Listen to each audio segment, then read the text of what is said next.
All right, so welcome to this Monday. We are in the waiting room for a new set, which will be coming out on Thursday. I'm sure Dom has a lot of thoughts on that. But I what sure do.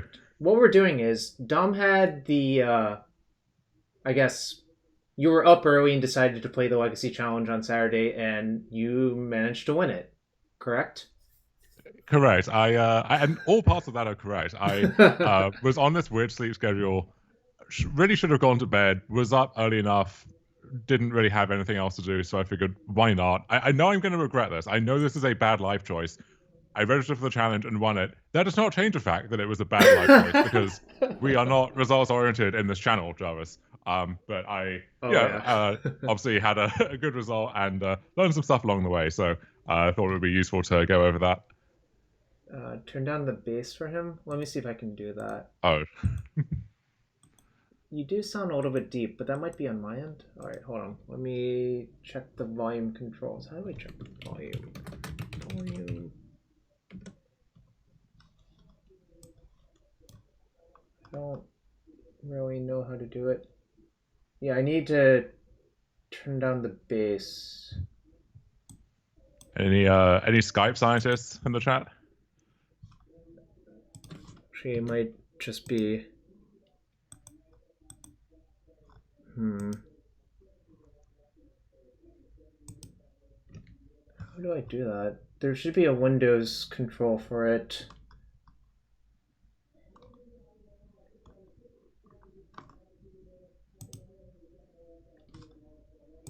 I used to know this. It used to be easier when there were less things.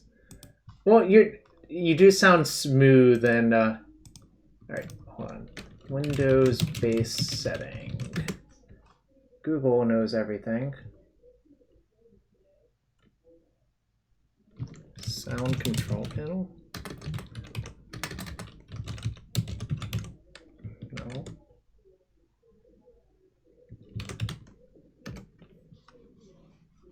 That's not it. I might give up if I don't figure it out soon. Oh, hold on. Open volume mixer probably is it. Where is it?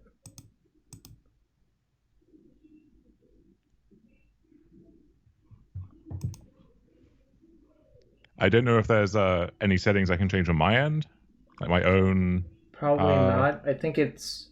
Well, I'm not sure.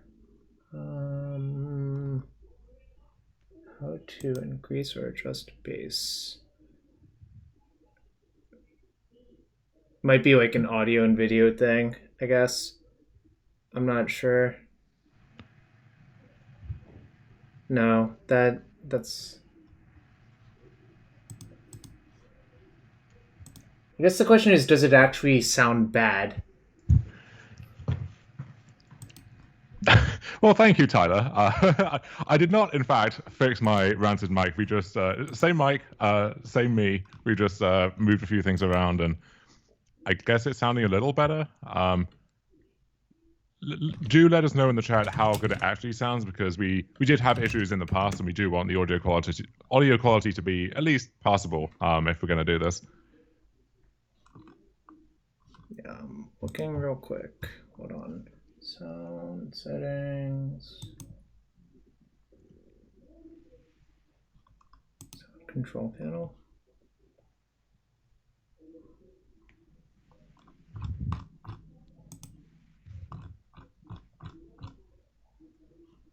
Properties. Levels.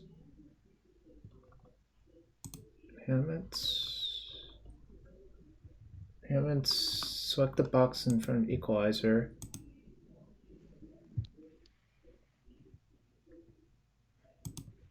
I sound like I have a deep American accent instead of a British one. Is that an improvement? I don't know. So, oh god, what do these numbers mean? You're the mathematician, Jarvis. Well, these are physics numbers. These are frequencies, I think, of sound. Graphical equalizer, Windows Gag, 10. gag, gag, gag, gag, gag, gag, gag, gag. Gag, gag, gag, Oh gag, gag, god, gag. I don't know enough about this.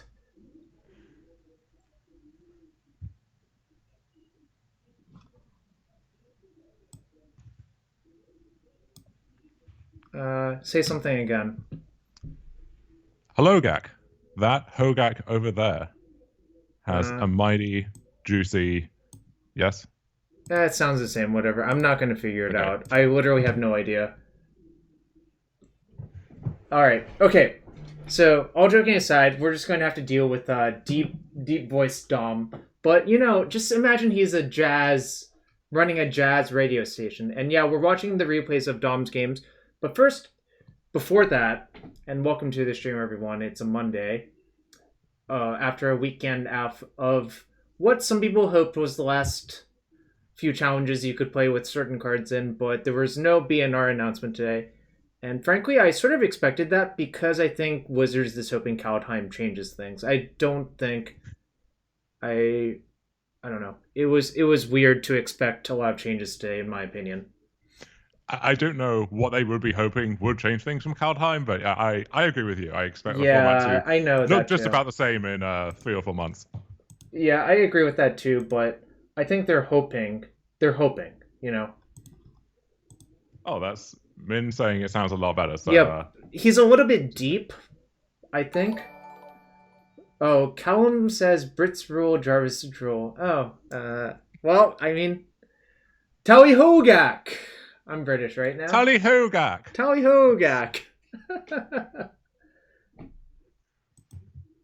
You want some VQ? Min, help me with that at some other point. We're not going to mess with it too much. The artifacting is no longer there in the audio. Interesting. All right. So maybe just switching away from application to a different application was good enough.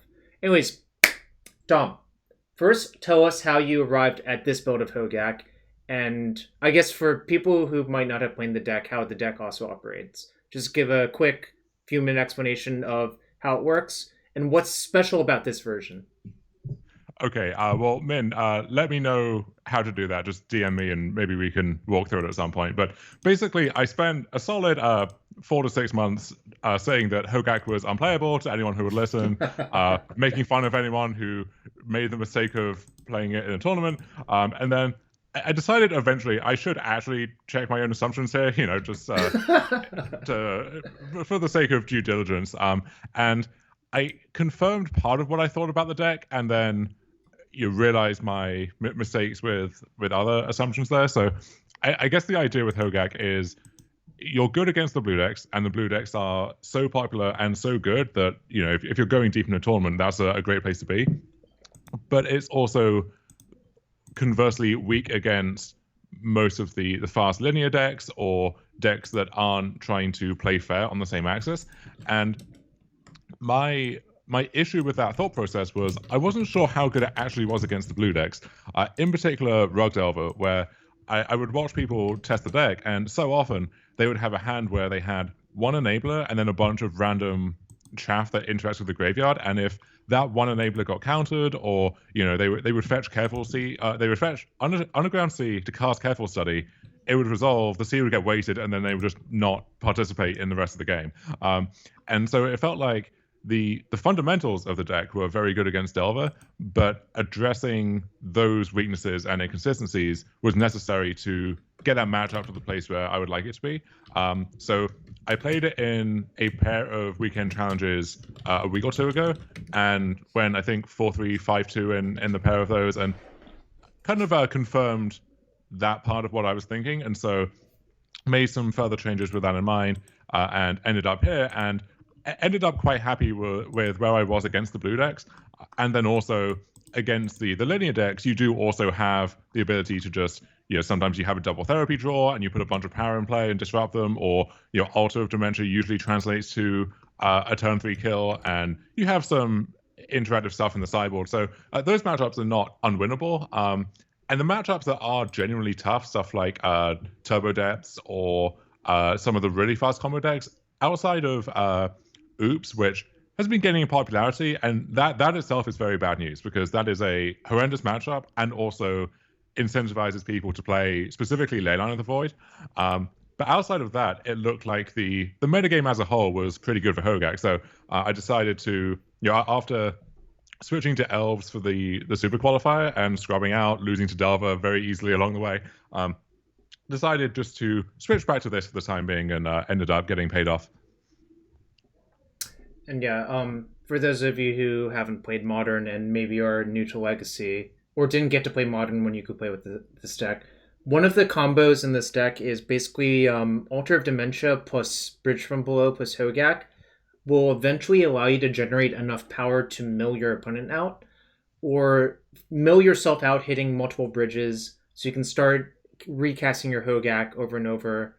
Um, and then eventually mill your opponent out. This doesn't work versus people who have Emerald Quill Aeon's Torn, but what you can do is make enough zombies and therapy your opponent 3 times to make sure they don't do something stupid on the very next turn cycle and then just swarm them on the next turn. Um, when I did play Hogaak in Legacy for the first time, I actually got queued into Omni Sneak a few times, and I got sick of losing to them, so I added Anger to my deck to actually win that. Yeah. But I think generally blue is better than red. Faithless Looting having Flashback is not nothing, obviously, but I think Hedron Crab is a huge enabler that can do a lot of work by itself.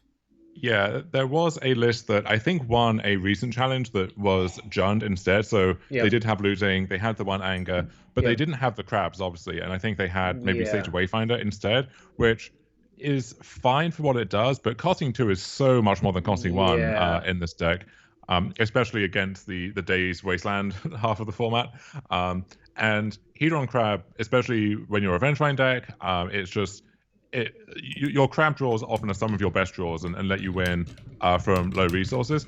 You can do what Eco Baronin did, Andreas Peterson, to another good challenge result finish recently, and just play both. So he had 4 crab, 2 study, 4 looting in his deck. My issue with that approach is your mana base already is a little dodgy, and it becomes so bad when you have to add cards like Volcanic Island to your deck. You become so susceptible to Wasteland and stuff that I think it's not worth it. But Once Upon a Time kind of makes up some of the difference there, where you now find your supplier or your crab or just your first or second land, honestly, a lot more often. Yeah, and also I think if you play 4-color, you're never going to get to hardcast your Vengevines, and that's, I actually believe, a significant downside, personally.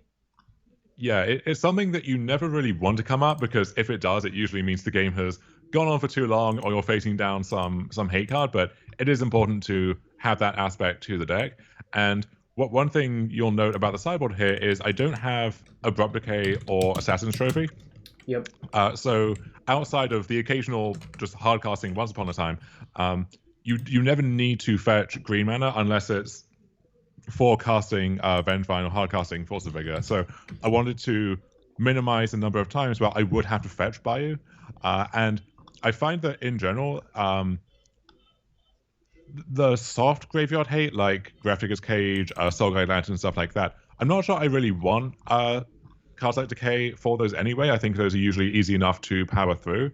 And so that only really leaves Rest in Peace, where, you often you don't really want Force of Vigor against those decks, and Abrupt Decay would be better, but that's really the only time where I think you're losing out there. And having Fatal Push, which it's not a straight swap, but I found Push to be really good against the kind of decks where you want that effect anyway. Yeah, a friend of mine, Jacob, said he didn't really love siding in green cards versus Delver because it exposed you more to Wasteland as well. Because then you would have to fetch like the Bayou and then like get wasted off of that and then get submerged as well occasionally, which he said actually did come up for him in postboard games versus Delver. Mostly because I think from the Delver side, they're like, oh, we gotta just like cheese them somehow, so we're gonna side in anything that does anything. And if it lines up well, then great, you know? I did find that a lot. A few times when I played against Delver, it was quite clear they were sitting on some kind of conditional card, and eventually you could piece it together that it was Submerge. And so it was like, well, if I had had to fetch a Bayou this game, then things would be going much differently. But instead, they just have this blank card that can only be pitched to Force, essentially, in their hand. And it already feels somewhat risky sometimes to have to fetch a C to cast your Crab or your Careful Study. And having to also maybe fetch another color on top of that just exposes you to Wasteland even further. So compared to the stock list, which has not counting Dried Arbor as a land here, Mm-hmm. the stock list has usually 18 land plus maybe one once upon a time. And Mm-hmm. so I have 19 plus two. And even that sometimes feels a little light, but I think that kind of is the necessary base to just be able to cast your spells consistently. Yeah, and actually, further to that point, I think the most interesting thing about this list is the three Carrion Feeder, three Bridge from Blow, three Cabal Therapy split. I don't think that's normal from all of the lists I've seen. Normally, I see four Bridge, some River Therapy, and like one Carrion Feeder. Do you want to expound on that? Why you chose to do that? Yeah. Also, just the one Oh, Bloodghast one compared to broadcast also. the Yeah. four or maybe three in the stock builds. Mm-hmm. I got into this a lot with people when Hogaak was big in modern, saying that I thought the Bloodghast was the worst card in most versions of the modern deck, and I kind of stand by that, both then and in Legacy now. My issue basically is, let's say you have I'm kind of grouping cards here by their role in the deck. Sure. Let's say you have four Vengevine, four Hogaak, 3 to 4 Bloodghast, four Bridge from Below, three Therapy, and then 3 to 4 Gravecrawler. Mm-hmm. This is a lot of cards that essentially only do something if you're already firing on all cylinders. So Yep. the count here is 19 in this deck, and you're Mm-hmm. turning that into 25, 24 thereabouts in the stock deck. And that's what I think leads you to these draws where you are all in on your one enabler over here in this column Mm-hmm. resolving. And I think that's just such a bad place to be. Because if I have a crab, then I'm milling fewer of these graveyard payoff cards. But I don't. How many do I need? Right? Like how often is it going to be that I'm losing because I only have one bloodghast and one bridge instead of two bloodghasts and two bridges versus maybe I'm mulligan to 6, my careful study got counted, and now my hand is bridge, bloodghast, cabal therapy, and I'm not playing legacy anymore. So Mm-hmm. I figure you want to lean into the consistency of the deck and then just kind of let these cards fall into your lap, which you already have. A full third of the deck is composed of these cards basically, and I think you can rely on that happening. Carrion Feeder is this kind of card in between where it's not strictly speaking an enabler or a payoff card. So Mm-hmm. you could turn this into more copies of Bridge or Bloodghast or some of the missing pieces. What I found was that Carrion Feeder was good in a lot of your faster draws where sometimes this is the second creature that lets you return Vengevine, or often you would mill a bunch of cards with your crab. Let's say Mm-hmm. you went turn on crab, turn to fetch land, sack it. You milled over a Gravecrawler, and now you really want to have a one mana zombie, so you can play that, return the Right. Gravecrawler, and then return Vengevine or Hogaak. And Carrion Feeder or Putrid Imp, which is a card I was playing for a while, those are the best one mana zombies, basically. So I think the fourth Gravecrawler makes a lot of sense when you also have the three Carrion Feeders. Right. Um, it is weird because Feeder is at its best when you have four bridges and a bunch of Yep. Bloodghast and stuff. So there is a bit of a trade-off there. But I think that, again, it's like, do I need to have a 7/7 feeder and four zombies versus a 5/5 feeder and two zombies if what I'm gaining instead is getting to that point in the game in the first place more consistently? And also against stuff like the Snow Miracles decks that have Terminus, I found Yep. that being able to just spin your board and then, especially like in the face of Terminus or Swords, sacrifice my Hogaak, sacrifice my Gravecrawler, and then just rebuild the following turn. Mm. That's how you beat Terminus, which is the way that they beat you often. But the game often comes down to, do they have Terminus or not? And if they do have Terminus, being able to then win anyway is a nice spot to be in, I find. Yeah, I think the source of postures thing is unique. I mean, like, obviously Path to Exile was a thing in Modern, but that's a little bit different than Plow is just like, well, if your Vengevine gets plowed, you really don't end up with anything. It's like kind of bad for you that it got plowed. Whereas Carrion Feeder being like 5 through 7 on the altar sacrifice effect, I think is not irrelevant. And also one mana zombie, you said, get back Gravecrawler. Yeah, it's just, I don't know. Feeder's a good card, and it makes sense that you're playing three of them to me. It also goes so well with a Citrus Supplier, where you have Alter, you have Therapy, which sometimes you can sack it to, but being able to like play the Supplier, sack it on the same turn or the following turn, with something that is also getting you towards Vengevine, I find comes up a lot. Where if this becomes, mill 6 and you're halfway towards getting a Vengevine, you're then producing Vengevine on turn 2 a lot more consistently when you do that. That makes sense to me as well. So yeah, all great points. I think that about covers it for the main deck. So yeah, you mentioned no decay, no trophy. Do you want to, well, just explain your philosophy with sideboarding to this deck? I guess would answer more of those questions than asking about specific card choices, right? Yeah, so basically, I only really care about hard graveyard hate. So it's Leyline or Mm-hmm. Rest in Peace, the two Right. examples. Um, a lot of why I think this deck is well positioned is the blue decks are not really choosing to fight you on that axis. And Mm-hmm. let's say they had maybe 2 to 3 Leyline of the Void, and then a Ravenous Trap or two, or some other non Force of Vigorable hate piece. Mm-hmm. That actually is kind of a nightmare to sideboard against from this deck. Right. If they have a mixture of permanent base hate and stack base hate, and then ways to defend that, that really is difficult to thread that needle around. As it is, though, most of this will have like some surgical extractions or a few soul guide lanterns or something, and that really is not enough to get the job done. And if you expect to face hate of that kind, I think it's a mistake to try and fight that hate directly as opposed to just plowing through it. Because I think it's more likely that you end up with a dead anti-hate card against a Mm-hmm. normal draw that is able to fight over your enablers, and then like the issue with one issue with Hogaak, I think, is you're not consistent enough as a baseline to justify mulliganing super aggressively for either hate or a hand that can beat certain hate.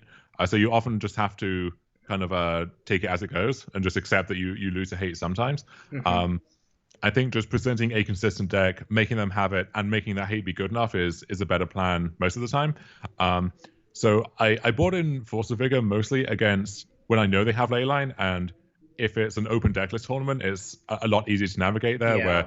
you Mm-hmm. know what to therapy, you know what hate you need to fight against. So I think this deck actually is better against in open decklist tournaments, even though in game one sometimes if they know you're on GAC, they can Sure. weight certain types of hand differently. Um, so I only have force for either Leyline or sometimes like the Chalice of the Void decks will also have some artifact hate or enchantment hate on top of that, and at that point it makes sense to have force. Um, so that kind of covers that. Usually Leyline itself is pretty straightforward, right? It's either the best card in your deck or you don't want it in your deck. Right. Um, and then I was boarding in Fatal Push against Delver or Death Shadow, which I actually faced the same player twice, who was atop the standings in the challenge. And I think this is really nice because their disruption is at its most effective when it's being backed up by pressure. So Yep. sometimes you can beat, let's say, if you know they have surgical, you know they have a Soul Guide Lantern or something, you can beat that. But what you can't do is beat that if they also have a turn one Delver that flipped and is beating you down, or an Arcanist that's just replaying their best card every turn, Mm-hmm. drawing, you're digging them for Force of Will to answer something. So having a 1 mana card that answers that cleanly and lets you play something else on the same turn often is really nice for that. Okay, so those are all great points. So if they have something like Tormod's Crypt, your plan is to just be like, all right, eventually you're gonna have to pop it, then I'll rebuild.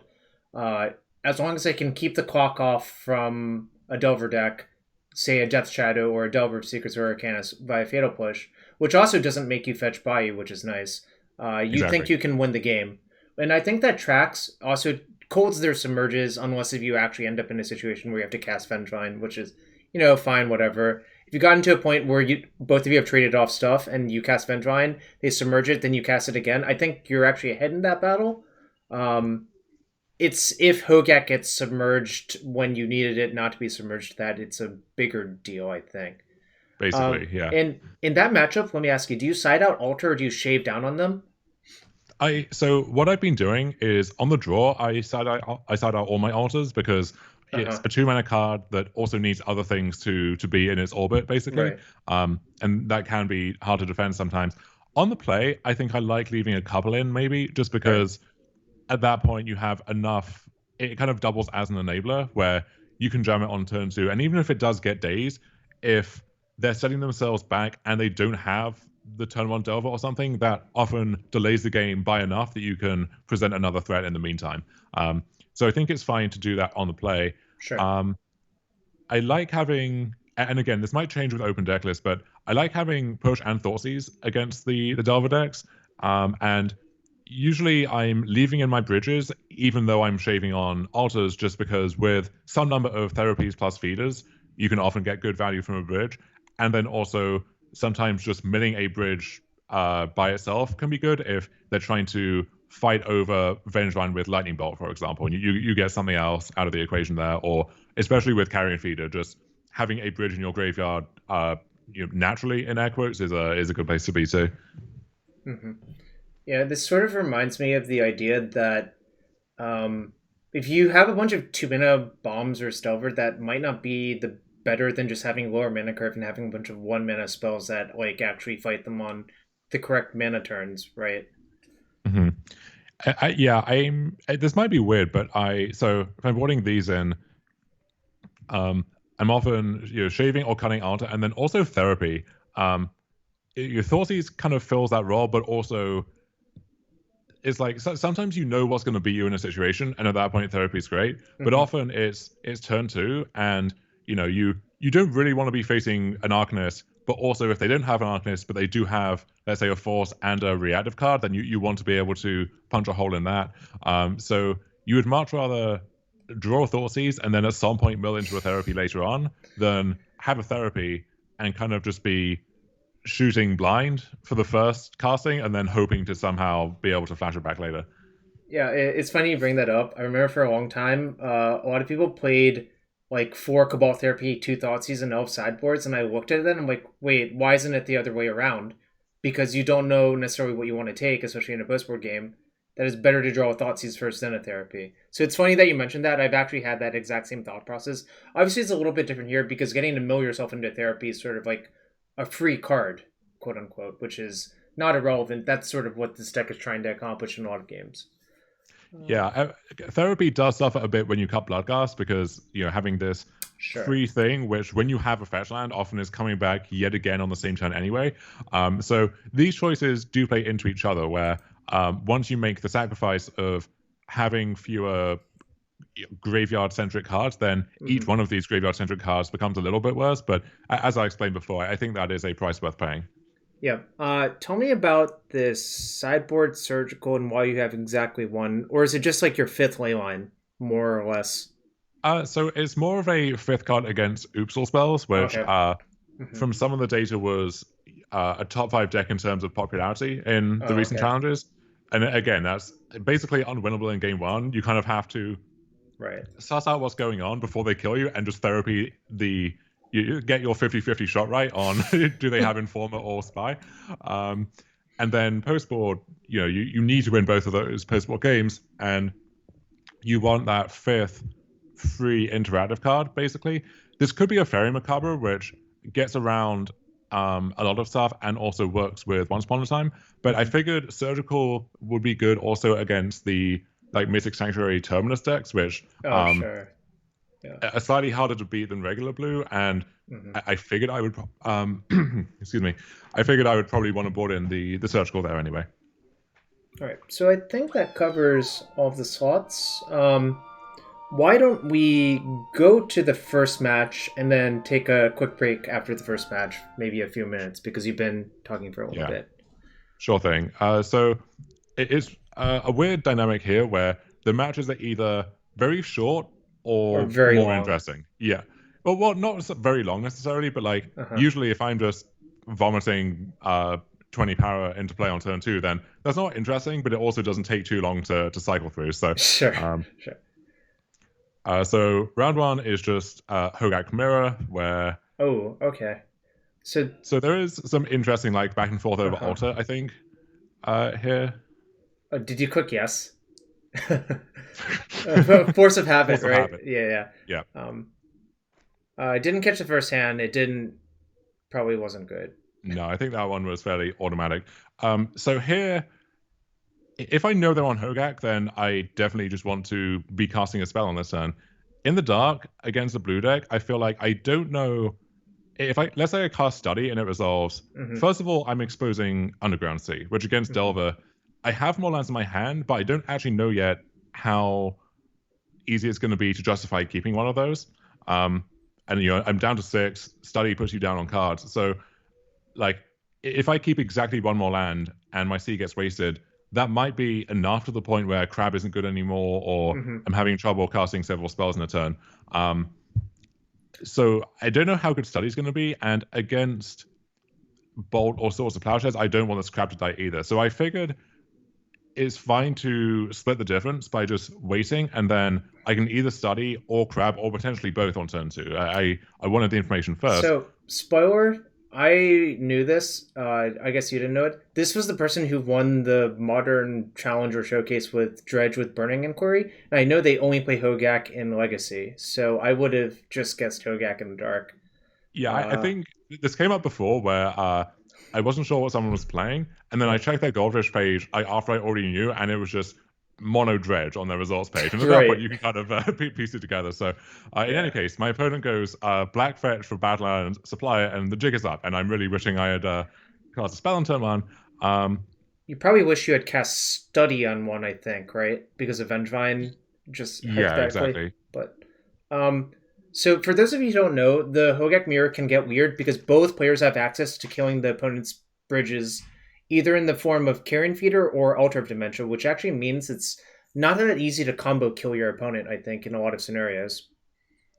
That's right. It's if you're trying to force the issue with your own altar, then Mm. if you have more material on the board, then you get into these weird fights where you sack something, they have to now sack to try and exile your bridge in response, and then you sack more stuff in response to that to just generate more zombies. And so Yep. you force them to trade off their board, and maybe you don't have any bridges left over at the end, and you don't have enough to actually kill on that turn, but your board is now even more overwhelming than theirs is. So you still win that exchange. Yeah, but game one, if neither player has a sack out in game one, then it's like kind of a weird just aggro game, right? Whoever is ahead on board with like a Hogak maybe or some pressure is in pretty good shape. Well, that's a pretty Yeah, I good careful study for you. I think I messed this up somewhere where I drew the Dryad Arbor, so there's no consideration of like, because sometimes what you want to do is play your green fetch, put the Hmm. crab trigger on the stack, and then fetch the Arbor in response, because if you mill it, then you can't sequence the way you want to on the turn. Sure.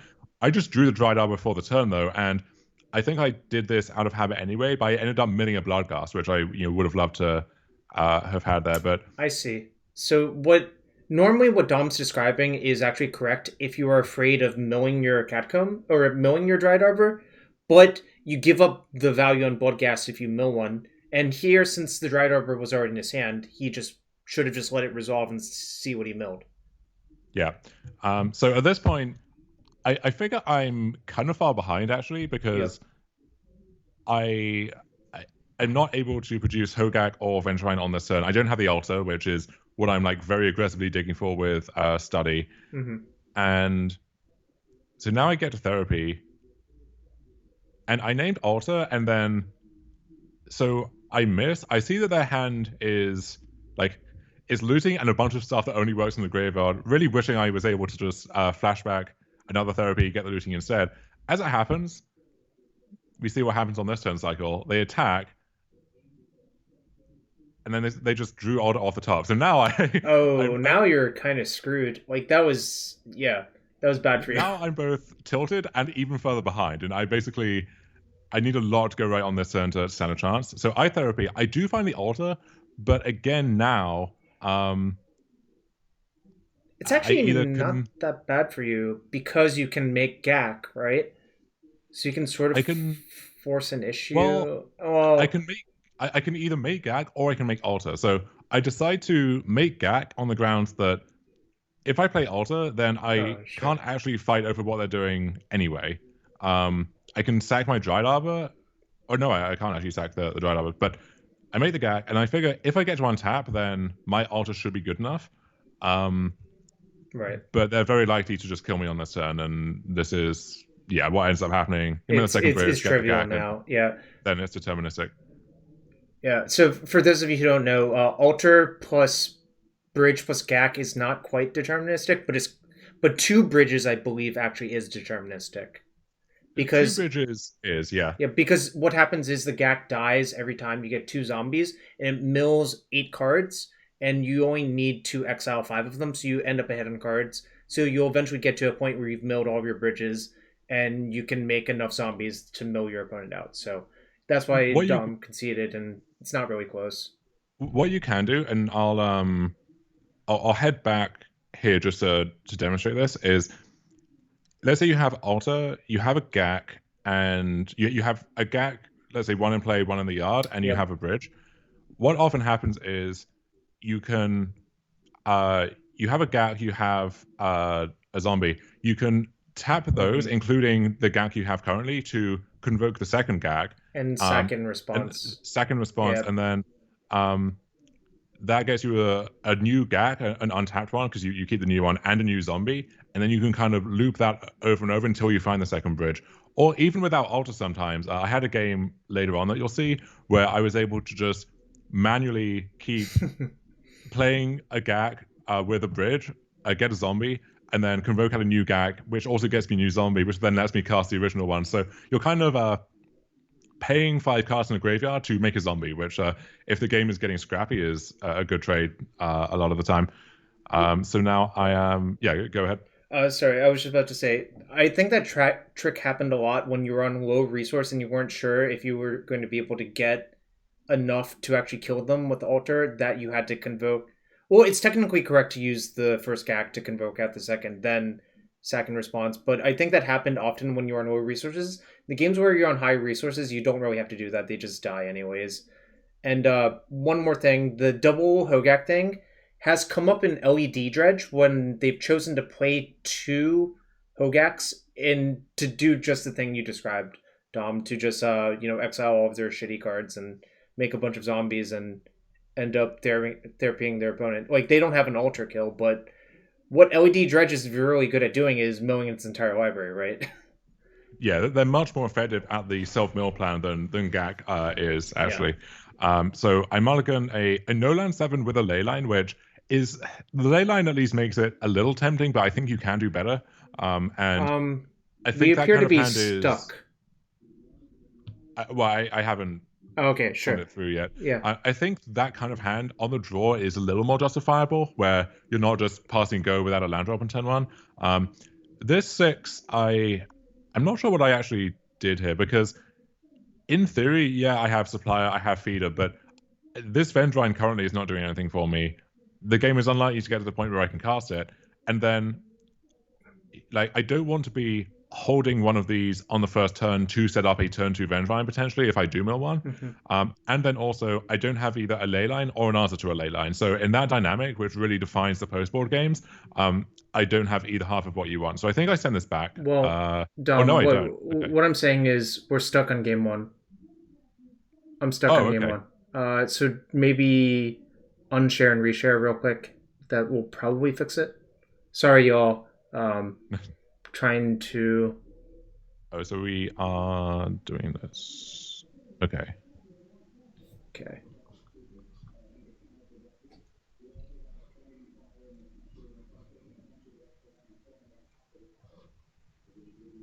All right. We appear to be back, which is good. Okay. So you see here my somewhat mediocre 6 card hand, which I think in retrospect maybe I should have gone to 5. Yeah. So what did you put on the bottom with this hand? So I put, I think it was a fourth land. Okay, that sounds right to me. And yeah, Okay, this was the danger. Your hand can't really beat this. so at this Well, point I figure I'm in the hole. 0-1 to start the day. Why did I wake up? Why did I not go to bed still? Um, yeah. they have supplier. Now this is interesting because they play supplier and they mill over both altar and bridge. And if you take a look at my sideboard, I have all of my Yep. altars, all of my bridges, all of my therapies in there. So I am starting to wonder at this point, what do they take out to the point where I assume they do have their own force figures. So that's 8 cards coming in at least. Mm-hmm. And if they have, maybe they shaved on each of these, but there's like a Bayesian thing, right? Where they mill over Yep. one of each in 3 cards. You think it's somewhat likely they just kept in all of them. I agree. So I assume they cut their own therapies, but then what else do you cut at that point, right? Like it's kind of tough to puzzle that out. Yeah. Actually, I think like I remember playing this matchup when it did look like this, and people, the more skilled players, are like, "Oh yeah, you should just cut all of your altars and bridges because this is an unreliable plan boast board, and it like gets cacked by all of your things. You can't really cut any of your engine cards because your deck doesn't really work. Like you can't cut your suppliers or your. Yeah. That's weird And and also great for you for a lot of reasons, obviously. yeah, so as an addendum to that, they now cast Cabal Therapy, which is the first card I'm assuming that they cut, where you can see how someone would think, I want to keep in altars and bridges because they're Sure. so good in the deck, they work so well together. But this just seems strange to me because at this point, I have no idea what they're cutting. Um, so they name Therapy and Miss, and now they just cast Gravecrawler, and I figure they're gonna flash back the Therapy, maybe nab this Vengevine if Hmm. hard casting this is my main route to winning the game. They get a zombie, they get to mill three more. That feels like a good exchange for me. They don't do that. So I just cast Gravecrawler. I have to pass. Still am feeling terrible about my situation. And so now they therapy. Wait, did you sack thinking it would cack the bridge? Oh, I sure did. Okay, So so let me just advise chat. You can cack a bridge through leyline, but you have to sack a token. You're not allowed yes, to sack anything else, and it's actually really hard for Hogaak to make tokens without their own bridges. So in Dom's situation, I think it's actually impossible for him to get rid of the bridge from below without killing the leyline. Correct? correct. All Yeah. right. So at this point, I've made this silly blunder, which is not, I think, isn't unlikely to matter, but it's Yeah. unlikely to matter because I am so far behind in the game that how am I possibly coming back from this? So really, a bad start to the day. This is the low point, and I guess this is where the comeback story begins here. So um, we Oh, they we do carry on. nothing. So I assume you're going on the beatdown plan because that's the only thing that makes sense now, right? Yeah, so they therapy themselves for the Vengevine, which I understand the desire to get the Vengevine in the graveyard, but when my route to winning this game involves either drawing Force the Figure or the trophies that I think I have, or Mhm. just casting Vengevines and attacking, I think taking my Vengevine away is more important than getting their own one in Right. the graveyard there. Right. So I just cast my Vengevine. I now get to Rumble. Um, Nice. I actually approve of that play. I think that is actually correct because a 3/3 is actually really really not that easy to block. Like you can block with Vengevine, but that doesn't even matter really. yeah, and I have this supplier queued up to turn this into at least a 4/4. And so I'm thinking there is a chance maybe that if I can get this up to a 5/5, if I just draw any other creature, then Yeah. now even if they have a Vengevine, that can't block, and maybe I can start piecing something together here. And So let me tell they you, just cast. Yeah, go ahead. Hogaak. A lot of the creatures in Hogaak say can't block, and this was an issue when you played against Red Prowess in Modern, and it's definitely an issue for Dom's opponent right here. I think. People used to joke that this was a can't block tribal deck more Yep. than anything else, and you're seeing that come into effect here. So their turn is just casting Bloodghast, nothing else. So I'm actually feeling somewhat more optimistic now. I sacrificed the supplier because that puts them to 8, and that makes this a 2. I have 2 4-power attackers now, Yep. so the math works out a lot better there. I guess there's a case for stacking the Gravecrawler too, so that they go to 7, and now any creature means they have to block the feeder with anything they can return, and they're kind of in the abyss. Um, but yeah, they just losing and concede. So I'm feeling thrilled that my bad safeguard hand beat an uncontested ley line Well, there, and let's reframe it. Your 6 card hand beat them trying to crack you out of graveyard, but you played like a zoo deck. also their deck was somewhat less functional because Yeah. they had to have cut something for these 8 cards they're bringing in when all of the worst cards are still in their deck. It seems. So here, okay, I'll refresh that. Okay. The thing that is worth going over. So game 3 of the Hogaak Mirror, my 7 is this. And so this now is I think a pretty interesting spot Yes. because I don't have leyline. I also don't have a way to beat a leyline. Um, so this is this is tough, right? Because this hand is pretty good on the face of it, just as a beatdown hand. It's turn to Hogaak with more to come potentially. Um, Hmm. that said, I don't have a leyline, so on the draw, there's this dynamic where if they keep 7, then that seems either heavily weighted towards leyline, or it means they have the kind of hand that I have here, but they're on the play. Hmm. At which point, either way, I'm pretty far behind. So I tank on this for a long time, as I recall, and then decide to ship it back in search of something better. I don't know how you feel about that decision. I actually agree with that 100%. And this was one of the really hard things to play. This was actually one of the tougher things to do in the Hogaak mirrors in Modern as well. Like, these post-board games get really weird where, okay, this hand in game one, I don't think you ever mulligan, obviously. I think this is just way too Right. good. But in the post-board game, I think this hand is unlikely to be good enough a large majority of the time, essentially. So I definitely agree, and let's see what you end up with. Yeah, so I send it back. Yeah, after a minute and a bit of thought on that, and now I'm feeling fantastic about this hand. Yeah. So, And yeah, um, interesting question for you.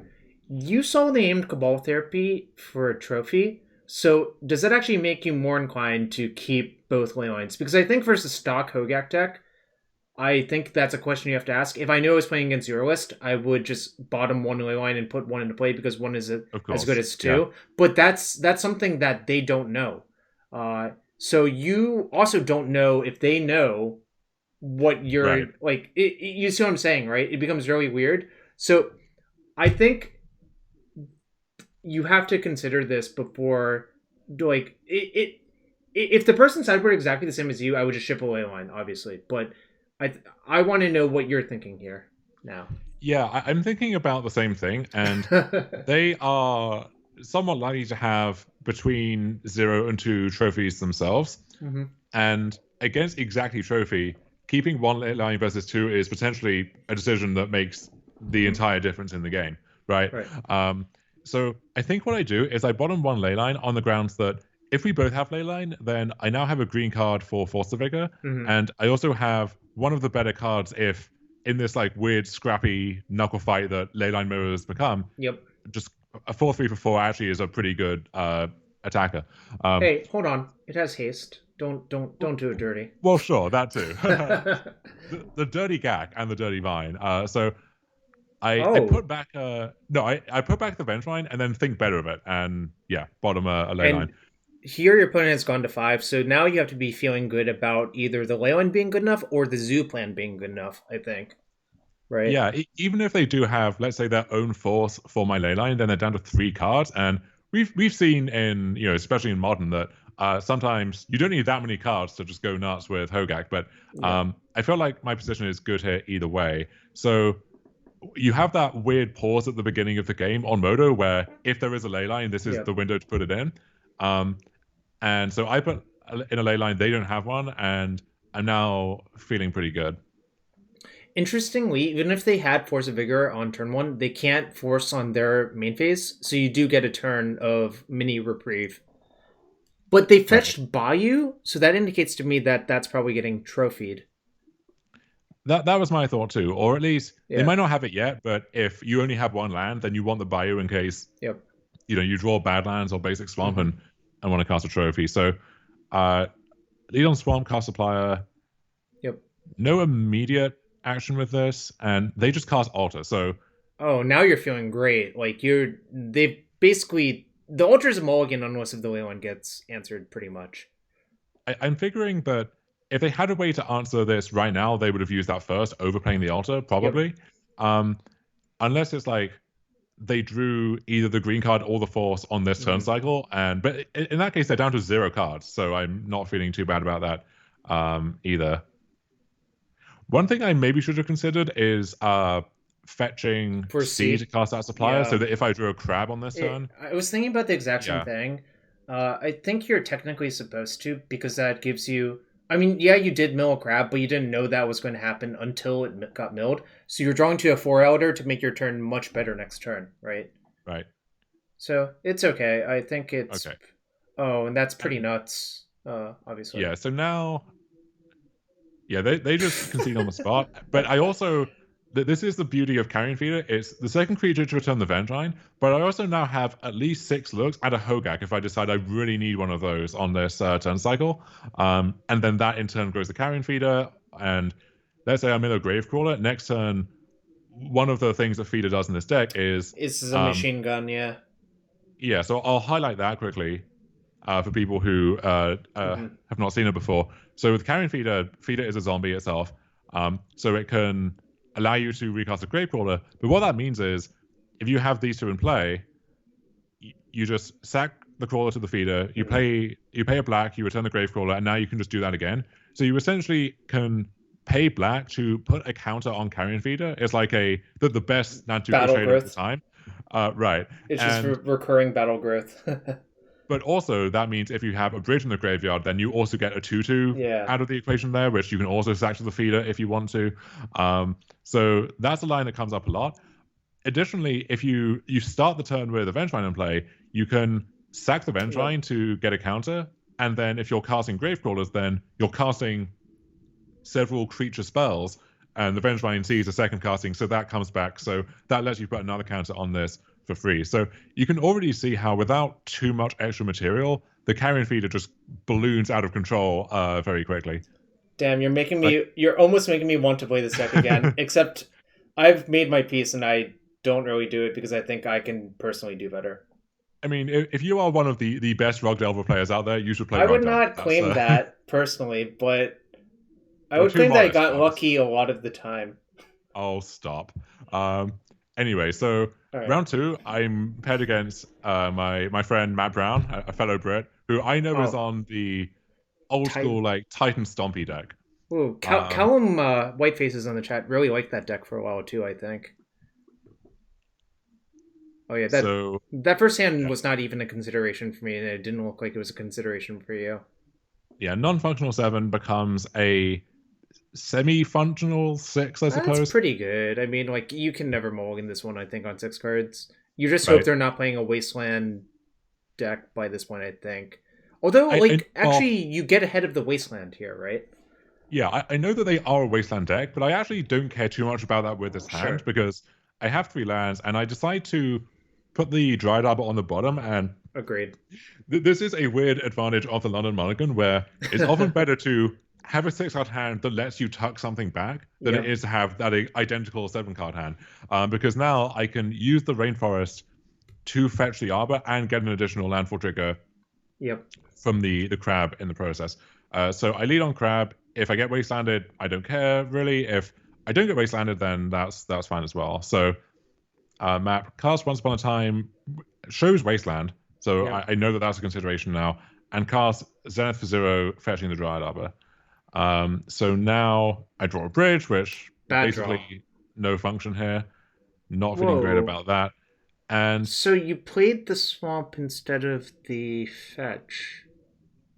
yeah, so I think what this was I don't want to um like I know I want to earmark this for getting Dryad Arbor, Yeah. and I don't want to fetch and crack on this turn cycle though because I know about the wasteland. So if my Arbor gets wasted, then that's pretty bad for me.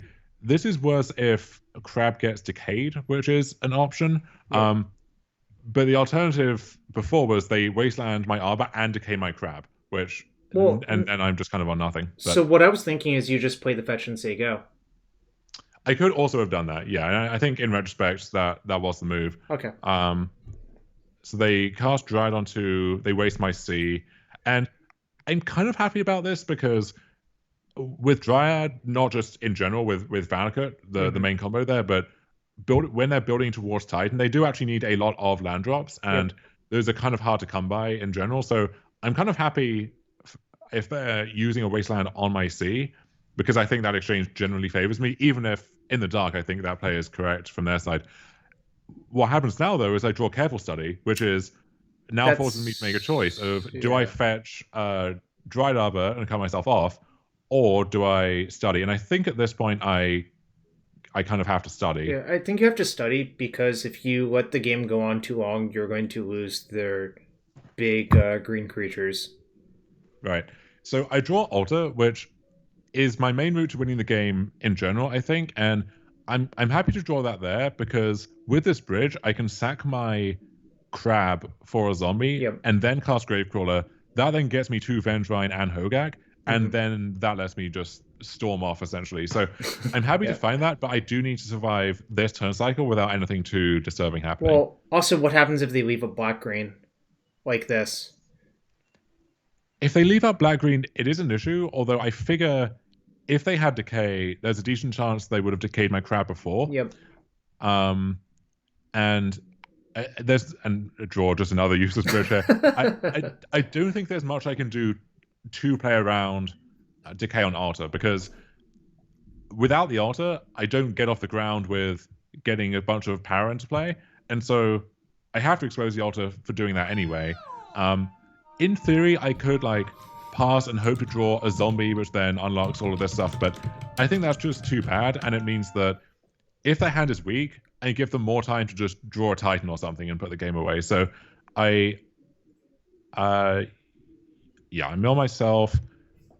Yeah, I think your logic makes sense. I think if they had decay, they probably do kill your crab. Obviously, they could be sandbagging it thinking about this. Yeah, and they would So, definitely do it at the first opportunity if they had it. And mhm. so when this resolves and I get to recast the crawler, I know that I'm off to the races and I'm very likely to win the game immediately.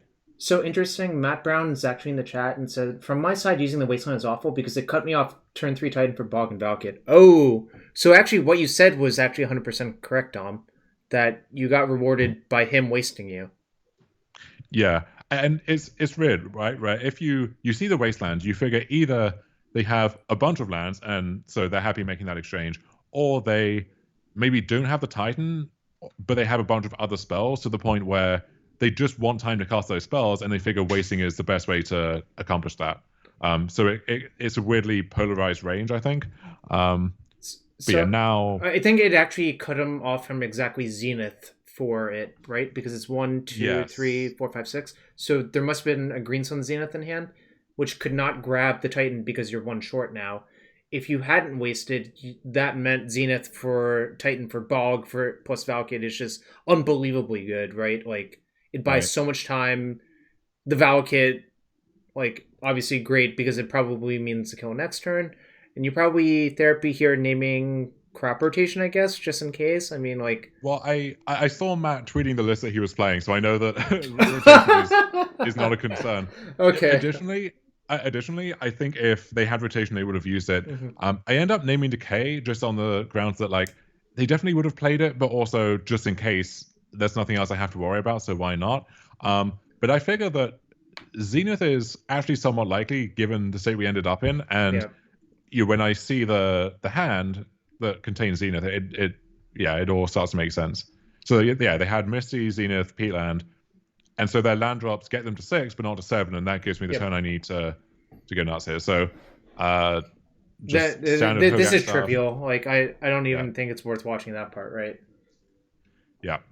So game 2 now, and for sideboarding, I so I'm not. So I've seen the list, and I know that at least Chaz is a concern. Mm-hmm. Possibly Leyline. Force of Will can hit Dryad as well. I know they have a few Mox Diamonds in their deck. So I'm not boarding it just as a value card, but I figure Mm-hmm. that it's just a good card to have in my deck anyway, Mm-hmm. basically. And I'm cutting therapies on the grounds that they have a bunch of different stuff that I need to worry about, and there's no one card that is important to their deck above all else. And on the draw, I think Thoughtseize is often going to be too slow to like nab a chalice or nab something that I care about. So I keep this 7, which I think is just a fine hand, even though Yep. it's somewhat weak to any hate card. They play Zenith. I play Supplier here because if they do have Chalice, then I want to be able to cast Gravefall get it countered, cast it again Mm-hmm. in order to return Revenge Vine or something, which can then get me towards Hogaak. Whereas if I study, especially without Bloodcast in my deck or with only having one, it's actually quite difficult to just cast anything onto the board now because all of the creatures I have are 1-drops. So I Supplier Yeah, and Molly Gravecrawler. the other bad Yeah, thing about casting Careful Stay there is if you get wasted on the next turn cycle, it slows you down a considerable amount, I think, as well. yeah, exactly. So now I have the blue source of study. I also have the Rainforest to fetch Dryad Arbor. So I can cast the altar. So I'm feeling pretty good about what I have going on here. Mm-hmm. But now this sucks because they have Chalice, but they also have the natural bog, the natty bog, Mm. which is really tough because otherwise I could actually just cast Hogaak pretty soon anyway, Yep. like on this turn, I think. Instead, I am kind of in a tough spot now. So I draw Force of Vigor, which is a nice pickup. Yep. Answers the Chalice, also potentially answers something else. And they play Corsair Crucifix, which, hey, I'll take that as a second Yeah. Force of Vigor Yep. target. Um, so I skipped through that. What I think I should have done was in response to Wasteland. uh, they play Wasteland. Yeah, with the I guess Wasteland at that point stack. it doesn't matter. Oh Yeah, no, no, no. Yeah, that's the land they played, so there's nothing you can do. yeah, Yep. No. yeah. So Okay. I fire off the Force, and I'm feeling pretty decent about my spot now. I think if I get to untap again without anything Mm-hmm. too extreme happening, I should be in decent shape. But they play Plague Engineer, and that is a That's pretty catastrophe for bad me. for you. Yeah. I So assume it's going to name zombie. yeah, I sacrificed the Supplier, and if I hit a bridge there, I think I'm still okay-ish because then I Yeah. get to Hogaak for Vine and then start going off with Altar. And Mm-hmm. Engineer doesn't actually stop that part of things because Right. I still get zombies. They're just 1/1s, and I guess it makes it slightly harder to mill them out at the end of the day, but it's still fine. But as it is, I now have very few routes to getting back in this. I draw a crab, which is how this starts, because if I draw any other creature, even if it would die instantly to the engineer, I get both of the Venturines back, which then become Hogaak and so on. Mm-hmm. But I do need that to happen. So they Zenith for 2, they get Scavenging Ooze. And now I have Once Upon a Time. I could fetch Dryad Arbor, but the issue there now is um, that's not a creature being cast, it's just being put onto the Right. battlefield. So that doesn't trigger Vengevines, and it then exposes me to removal on that. And because all of my other black creatures are zombies that would die immediately, there's actually no difference in terms of casting Hogaak between having the Arbor and not having it, because I'm either going to have too much material here or not enough. Um, so I have to just pass instead. That means though that Matt gets to untap Yeah. with the The ooze. the the ooze I think is like nearly unbeatable here. Right. Yeah. So my stuff gets eaten. I have to. So I can fetch a non-Arbor green source, and once now at end of turn, I fetch the Arbor, I think, just in case. I mean, maybe this was a mistake, but I figure the game is basically over and done with. I find the Bloodghast. So this actually does let me cast Hogaak. And Matt makes a mistake here that we spoke about after the match of um, I'm able to delve away my Supplier Mm-hmm. instead of having it eaten, which means that now uh, the ooze, it can eat the Corsair and become an 8/8, but it can't actually attack in just yet. Right. And Matt now offers or maybe the replay's seizing up. Matt offers the traitor, so he sends both in, and this allows me to trade off here, and then yeah, he eats some other stuff, so it's slightly harder for me to reconvoke here, but I'm still able to do it basically.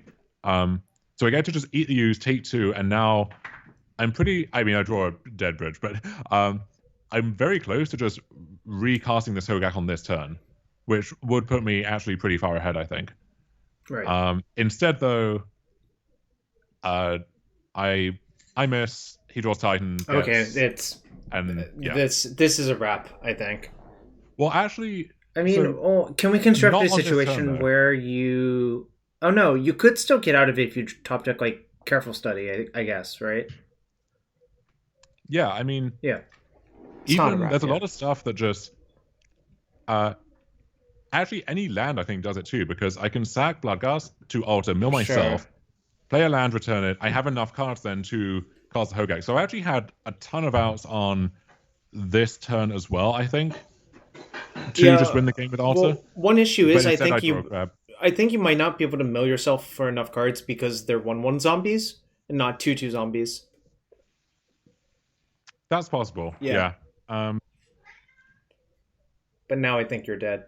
yeah, I didn't quite do the math on that, but I'm like oh so close to stealing this game anyway, but Yeah. falls out of reach. So we go to game three, and Yep. this is where uh, I just like I'm running kind of low on time towards the end, and I just make a bunch of pretty bad mistakes. So Okay. this Well, hand, I have the force, I have double crab, which is actually like it requires a lot more to happen to get to Vengevine or Hogaak because I need a second creature if unless I'm planning to do all of this in the same turn, which then I miss out on some crab triggers. And mhm. also these are blue creatures, so they don't really help much for Hogaak. But I decided to crab it anyway. I think that's important just to set up my nut draws here. I draw a land, which is not a great pickup, and now I go through the process I mentioned before of I want to fetch the Arbor, so I sack these triggers, Mhm. fetch it now, which is bad if I mill Bloodghast, which I don't, but so it goes.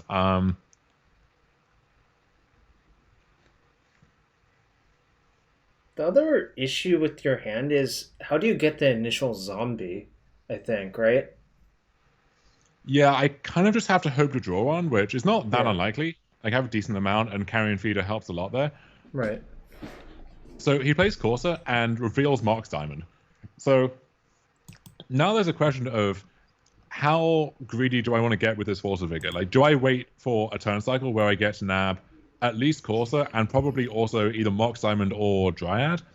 Or do I think that, well, maybe if his draw is kind of weak, if I just hit the Corsair in the draw step, let's say if I see a land on top, that might actually just delay his development for an entire turn. So I'm keeping that at the back of my mind. So I don't know if this was on your radar, but the one issue with this is all of your bridges are going to be exiled to you killing his courser. Yeah, this was an issue for sure. I And right now, wonder I if think you it's were not only supposed one to bridge. crack all of your. Oh, but you found Hogaak, so I you want to found make. Bloodghast as well. Yeah. Yeah. So if I mill Vengevines, then I want to be able to get these into play. And I'm only losing one bridge, so even if I do find Altar, I'm going to have Oh, enough sure. to Yeah. go off still. You have plenty to just bash their face in with. Is the Yeah. actual plan now? I think. So this position seems incredible, right? Like I've Yeah. just vomited 16 power into play. Um, and now I think there is a case for just forcing the Corsair now. I decided to wait, which I think in retrospect was an error. But I think my reasoning was that the top end of the deck is Titan, which Mm-hmm. maybe could go a long way towards stabilizing. But below that, it's kind of hard for the gap between 3 mana and 5 mana, let's say, to really amount to anything, Mm-hmm. unless it's like Ooze. But I think Naked Ooze is not going to be that good here either. So they cast Zenith of 3, and I figure there's no way this is like an over Zenith bluff of any kind because the most likely target would be Scavenger use, right? And at that point, you need to have access to as much mana as possible. So this probably is just It's uh, Dryad, I think, right? Dryad, which Yeah. means I actually am going to get full value from this thing. It They was end up playing Excavator. Excavator, yeah. Interesting. So that So that had me thinking, like, am I meant to force this in response if I think this is the most likely get? But no, but that wouldn't help out, it's right? Because it was from it the is graveyard off the yeah. Mox. Well, it would if I do it in response to the Zenith. Oh, just to Um, prevent one life is what you're saying. yeah. I see. Um, Yeah, that's interesting. Do you think you're still supposed to force a vigor here, or just hard cast the Vengevine? Is the other question. Yeah, so now that's what I'm thinking about. Where, and I think I tank on this for a while too, even though I only have like 6.5 minutes left, because this feels like a big decision, right? Well, I feel like the game's not going to last 6.5 minutes more. The one thing you should check is if your second Bayou is exiled. Yeah, so or It's not. milled, right? Yeah. It. It is actually the bio is Oh there. well, then your. I think your play is not very complicated then. By that point, I think you should just cast it, killing both of the things. Yeah, so well the issue then is do I force now or do I untap and just hardcast force in my main phase, which doesn't allow me to use my mana on anything if I draw something, but also means I have the Vengevine left in reserve, and I maybe miss out on 1 point here. I decide to force. I think I like forcing. Yeah, and then Actually, I guess that's kind of close, right? it felt like the weird thing is because I'm dealing damage in these even numbered increments. Like this gets bounced, these attack for 4, this is for 2. The 1 point from Dryad Arbor feels like it could actually matter in Right. some kind of racing scenario. Um, so having to tap that maybe has a higher cost than I think. This is actually where I make a massive mistake because what I can do is I'm doing the math here, and what I figure is I can mill myself low to find the final Vengevine, Mm-hmm. and then I can supply a Gravecrawler, hardcast it, and attack.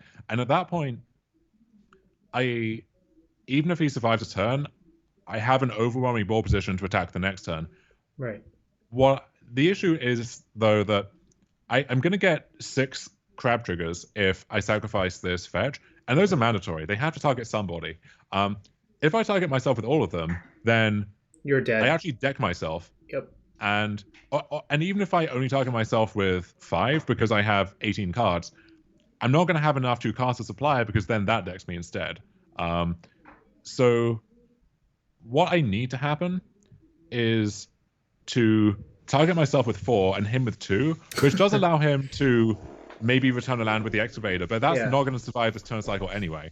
So if So I do that, I can, as long as the Vengevine is not in my bottom 6 cards, then I win on the spot. And if it is, then I'm still pretty heavily favored because it's hard for him to like mill a specific land, return it with excavator, and have that matter unless it's, the Dryad into tabernacle some and weird Valakut sequence or the something like that. tabernacle at Pendrell Vale, maybe. Yeah, I should have scanned his list for that more closely. I thought he didn't have one of those. Yeah. I don't think tabernacle is very good in that deck personally, but it doesn't preclude them from having it, right? It loses a lot of value when you don't have crop rotation or reclaimer. Yep. I assume you just recast this Hogaak and not Yeah. time out because that's the real enemy here, the clock. The other thing too is that I maybe should have done this first and like legend ruled the first gag so that I get more zombies in case he does decide to chump and I lose my bridges on that attack. Um, Yeah, that's and fair. so now I think this is Meadow's lagging a bit. So Jacob says if you hit Vengevine the first 9 plus 3 from the Spire, you don't have to fetch as long as you don't care about missing the second Gravecrawler for your turn. Yeah, that's true as well. I can Yeah. kind of reevaluate. I guess I can't then mill myself more if I miss the one remaining land in my deck. Mm-hmm. But yeah, I think what I should do is start with a fetch, mill myself a 9, and then I can go from there. So now Ancient Tomb does let him cast Titan. I get bogged, and there's a field, which because of Dryad Arbor, there are 7 lands in play. So at this point, I'm thinking I have just snatched defeat from the jaws of victory, basically.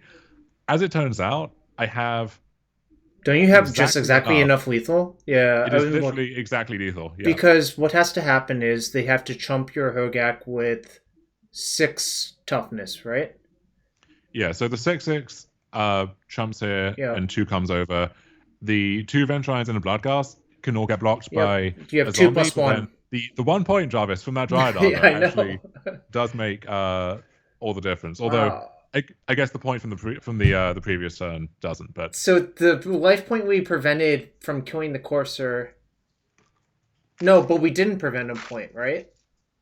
we didn't. So Oh, so it I could guess have if we mattered. had, yeah, Wow, that's so crazy. But also, like, you're like slowing down towards the end.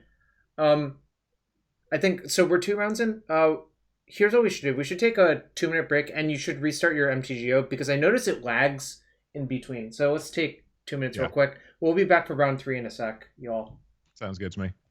and restart your MTGO.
All right. I am personally back. Looks like Dom's still on break. Let's see.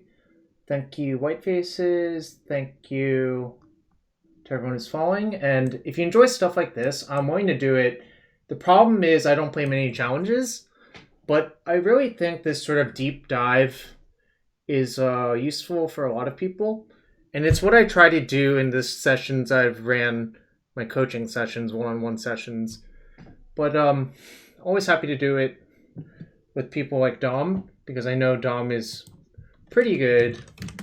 And you know, streaming is just to hang out.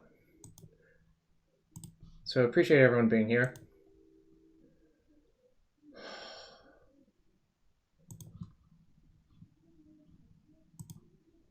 Plus, we're in the Kaldheim waiting room. There's not much I want to play. I think you might have unmuted the wrong one, Dom.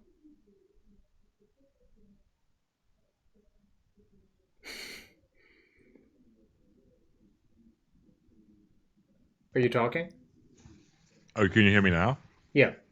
Okay, I muted like 2 different things, and then Yeah. I confused myself on the way back. Yeah.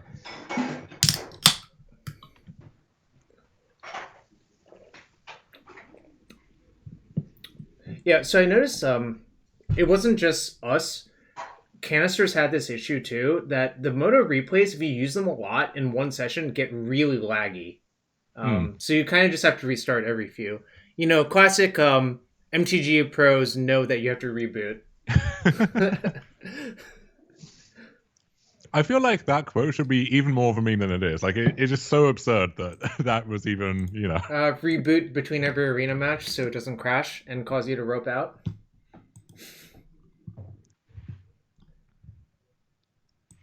I'm sure you've experienced that one too, haven't you? Yeah, I honestly don't play enough arena for that to come up too often for me. But I mean that's part of why. It's just it is I so find like that laggy and so like the fact that I don't know if crashing made me basically lose a game, I would just lose my mind and just quit. Your MTGO seems to be oh, it often just seizes up, lags, No, have to so restart it. let me tell you what it is. You want to know? Sure. When you boot up MTGO, every card that's in your collection has to be processed. So what this means if you have like a pretty big collection, say you're a Tommy Ashton or someone like that, it takes a lot longer to load than you might imagine. I heard there was something about like draft decks or whatever, or decks that you had stored, that being an issue, and I deleted a bunch of those, and it seemed a little better for a short time. It's really just collection size, I think, which I think Okay. makes a little bit more sense than just save decks. All right, so that was round 2 versus Prom Midnights. So you're up Okay. against M Boy. And Envoy is somewhat infamous for being the combo Merfolk player, Jarvis. Do you have a sense of what this combo might Yes, be? Paradigm Shift, Thassa's Oracle in a Chalice Merfolk shell. So that means they played no Aether Vial. They sometimes play cards like Baron. Oh no, Jarvis. They play Ether Vial. Let's not Oh, get okay, confused. okay. But Just that making sure. I know that combo in a more classic like blue combo control shell did well at one of the challenges a while back, and Yeah. that seems like a kind of underexplored space. Actually, I know it's somewhat tough when one of your combo pieces gets both Pyroblasted and Force Negation. Yeah, it's Yeah. that's a high bar, but I don't know. It feels kind of interesting to me. But this hand is pretty nutty, so very happy to keep this. And there's the Aether Vial. So I And think so game one yeah, versus Merfolk, I have to imagine, is pretty good, unless if you get cheesed out. and the easiest way for them to cheese me out is with Chalice of the Void. Yep. So that's why I make the same move that I did last time against Matt. Of I cast a supply, it gets Force, and now I'm thinking, oh god, if I get Chalice, then the M does stand for Merfolk apparently. So luckily, this is just Silver Guild Oh, Adept. so you're even scared because it was doing that weird pay one by one step as well, which is associated with Right. Chalice of the Void, but it was just Silver Gill Adept having to reveal Merfolk. Yes. So now I think this might have been a mistake. I cast the Careful Study, but I don't think I quite need to exactly. I think I have a decent amount going on otherwise. I know from looking at their list on Goldfish that they don't have Wasteland because it's kind of hard to have Munivault and Cavern and Wasteland and also enough blue sources to just actually cast Paradigm Shift. Yep. So that makes sense. But as a result, I have to fetch Underground Sea, and I know they have a Merfolk Lord in their hand. So Oh, there is I a see. way this game could go potentially where if my altar doesn't resolve and I'm just playing to the board, the island walk could be a game breaker. Now, as it turns out, my beatdown draw is good enough here that I should be fine regardless. But that maybe was an oversight, especially as on this turn, I'm not even casting Careful Study anyway, and I might not want to or get to, depending on how the game goes. Like I'm just going to untap and cast Ultra, I think, unless anything changes. So I think that was an error. And now, yeah, the Master comes in, and now the Adept comes in. I take 3 down to 16, and now I'm realizing what I've done, and I'm frantically doing this combat math of okay, Right. if they draw another Lord and they can animate both the Mutavault somehow, and then it turns out that so this explains why I now don't go for the altar Right. because I figure I don't have a bridge yet, so I still could theoretically fizzle if all my bridges are, let's say, in the bottom Mm-hmm. half of my deck. But what I can do instead is with this carrion feeder trick here, I can make enough power that one of these creatures has to chump block, and at that point, I've done the math that even if it's land for these plus Violin Lord, or if it's Violin Lord cast another Lord, that I'm still not going to die. And I can just win the game via combat. So That's pretty the nice. Adept has to chump block. Yeah. Yeah. And So now, it's pretty nice to force them into a situation where they have to lose one of their valuable creatures because you're presenting lethal, because that is your plan. I wouldn't even say plan B. It just happens to work out that that's a better plan sometimes than trying to do a non deterministic thing, right? yeah, this one actually is like deterministic at that point versus the Mm-hmm. probabilistic combo if I go for Alter. So looking at their list, I know they have ley lines. So Force of Figure comes in, that's easy enough. I do bring the pushes in because it's a kind of creature synergy deck of sorts, Mm-hmm. and killing an Island Walk Lord is going to be important.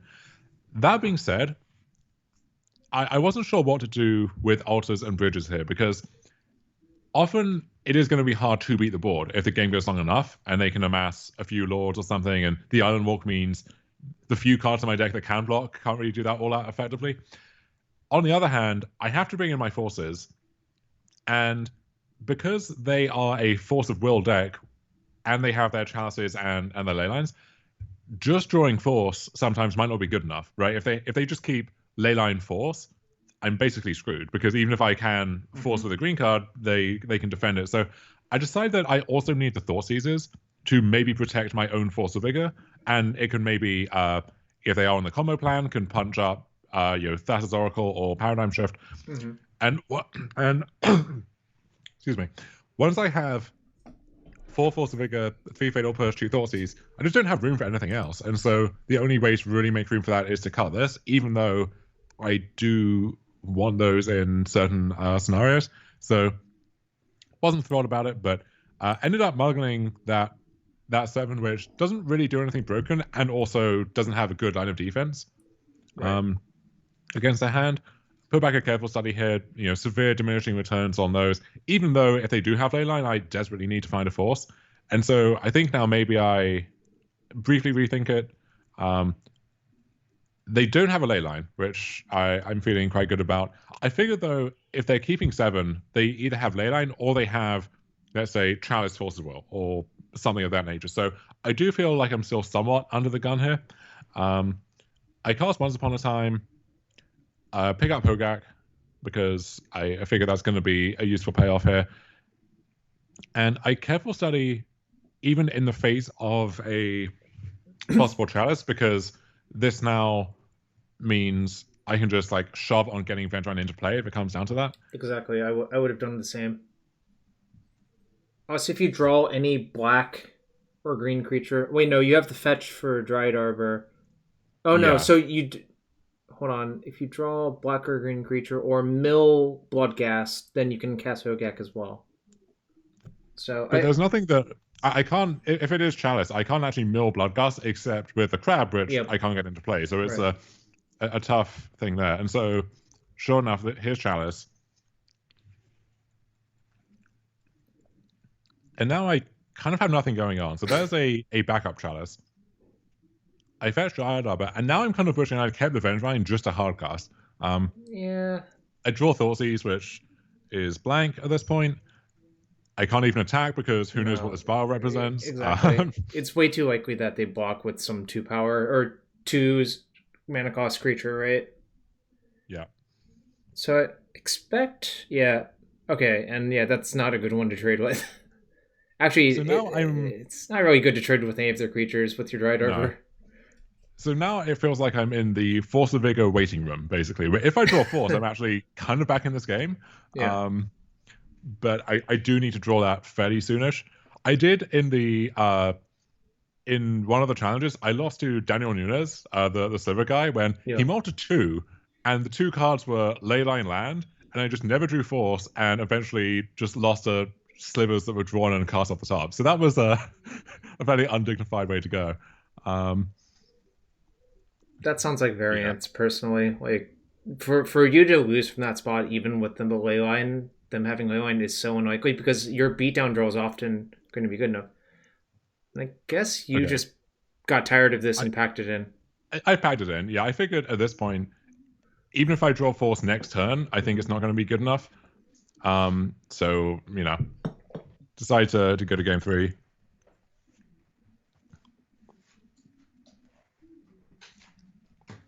All right. And so, so this is the classic dilemma, right? Of this hand is really good, except against leyline. But I had the study to dig, and I don't think you can afford to just mulligan for Force of Vigor, because a lot of your other hands are going to look basically like this, except you're now going to be down a card. So I begrudgingly keep, I suppose. I fade this. I would have reached the exact same conclusion, I think, a lot faster. Whereas my view on it is, if they leyline me, I'm just going to cast all my creatures and attack them and see if that's good enough. Mhm. Which And is this hand is, yeah, this hand is not going to be terrible at doing that because I have the exactly Vengevine to build towards. right. So I get to, once per Gravecrawler, I study, I get to ditch a Vengevine and land. I keep the Force just in case I do end up needing to, force through a chalice at some point in the game. Right. But as it is, I think this one is okay. So now this is a little interesting, I suppose. In the face of Force of Will, what do you want to do here? Because I want out to be able to cast Hogaak if it comes down to that. So now my question is, what am I happy getting Force, and what maximizes the ceiling of my draws if I do find Hogaak? Because I do have to be cognizant of the combo in the deck if they even kept that in. Mm-hmm. Like let's say they kept a 7 and it's Paradigm Shift Thassa's Oracle for the turn 3 kill or something, right? So Which is, yeah, go ahead. personally, I think the answer to that question is to play for your ceiling draw, which is to play Hedron Grab first. Mm-hmm. The other thing though is it's not actually a turn 3 kill because they need a card in the graveyard if they're shifting in advance. And the thing that puts the card in their graveyard from this position is Force of Will, right? So I see. I don't know if that really changes the calculation or if it means that if they have the combo rolled up, they're likely to find any possible excuse to. And my cat just walked over my keyboard. So Mm-hmm. the crab, yeah, crab gets forced, pitching Silvergill Adept, and now I get to supply a returning Vengevine. And did this hit the Gak? Didn't hit the Gak, but I attack for 5, and now I'm honestly more scared of the combo than anything else, I think. So my question to you is, okay, they're a deck with no cantrips. So do you expect them to have the combo and force without like doing anything, without casting like a card advantage or creature or whatever? Like I think it's kind of hard to just like be afraid of it when their deck isn't like it's a plan, yes, but like are they mulling into it? Maybe not. Maybe they just kept a chalice. Maybe they just kept like, you know, you see what I'm saying? I'm not sure that being afraid Yeah, of that is all that good. And also I think if you are afraid of that, generally you should just try to kill them, even though it does mean you will lose to force paradigm shift plus blue card plus oracle, but that's a lot to ask for their deck without like brainstorms it and is. cantrips. So What put it more in the front of my mind was they're on the draw in this game, and so Chalice actually drops off dramatically in sure. importance on the draw. And so if they're keeping a 7 without Leyline, then that leads me to think that there has to be some other hook to their hand for them to want to keep it. Um, and this made sense to me. That being said, this hand doesn't really give me other routes to get past that, so I just have to hope they don't have it here. Um, the other thing too, though, is if I'm scared of the combo, then I should keep this crab back at all costs, right? Because Mm-hmm. unless they're hoping to shift and Oracle on the same turn and Mm-hmm. have it set up so that that's good enough, if I go Supplier and then Gravecrawler on the last turn, I assume this gets countered first if I lead on Supplier. Mm-hmm. And at that point, I'm happy enough casting the crab because if they shift, I just play a land and mill them out.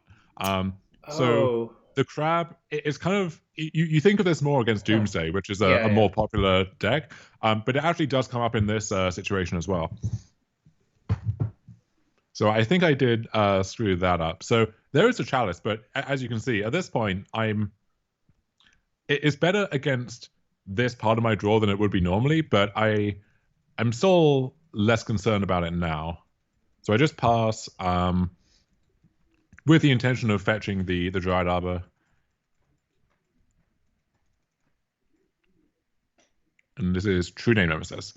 So this is kind of scary actually, but what I can do now is,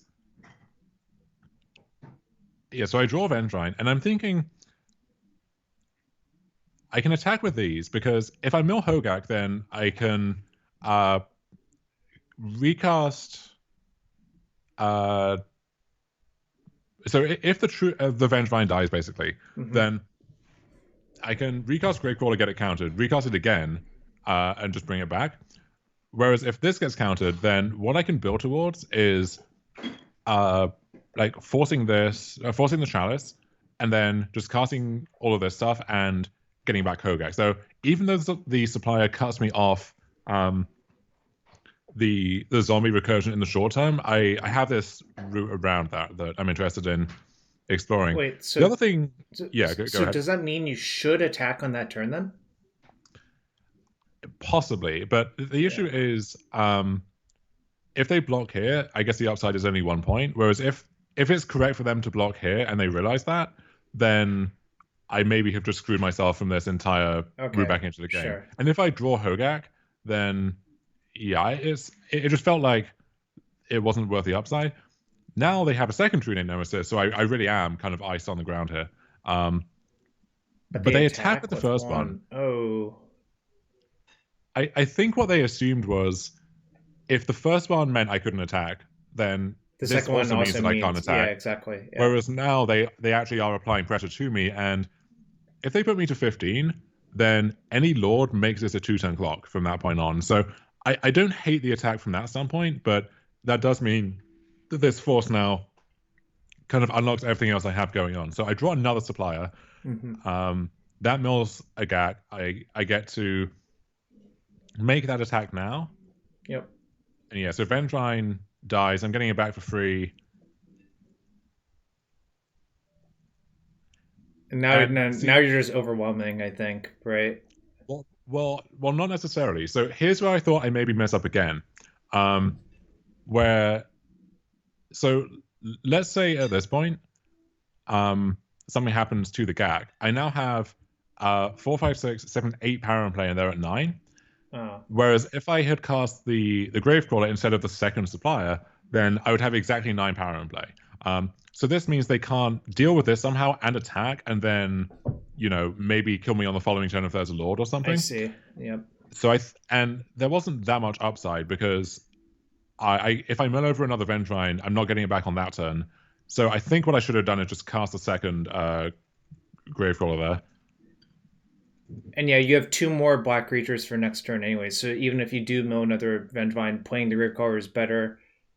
Oh man, you could have died if they had Paradigm Shift. If they had the shift, yeah. But as it is, Trample from Hogaak is one of many reasons why True Name Nemesis is not what it used to be. I think the primary reason True Name fell out of favor is A, Plague Engineer, B, so many Dazes and Pyroblasts.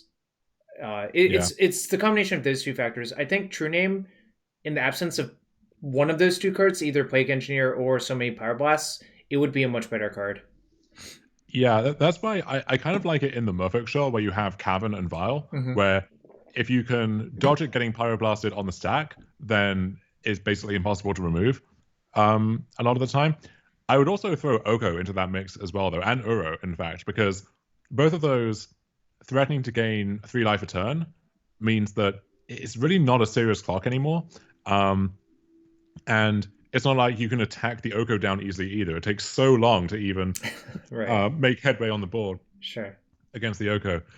So round 4 here, I get paired against True Hero, who will be 7-0, I think, in the Swiss at the end of the event. Okay. And I know that he exclusively plays Shadow, basically, in Legacy, and often some fairly off-the-wall builds of it. And I think Shadow is actually the hardest matchup of all of the tempo style decks, because they have counter magic and discard, so it makes it harder to get that first enabler to resolve. But then also it means if they do have hate in postboard games, they now have 2 different ways to defend that. So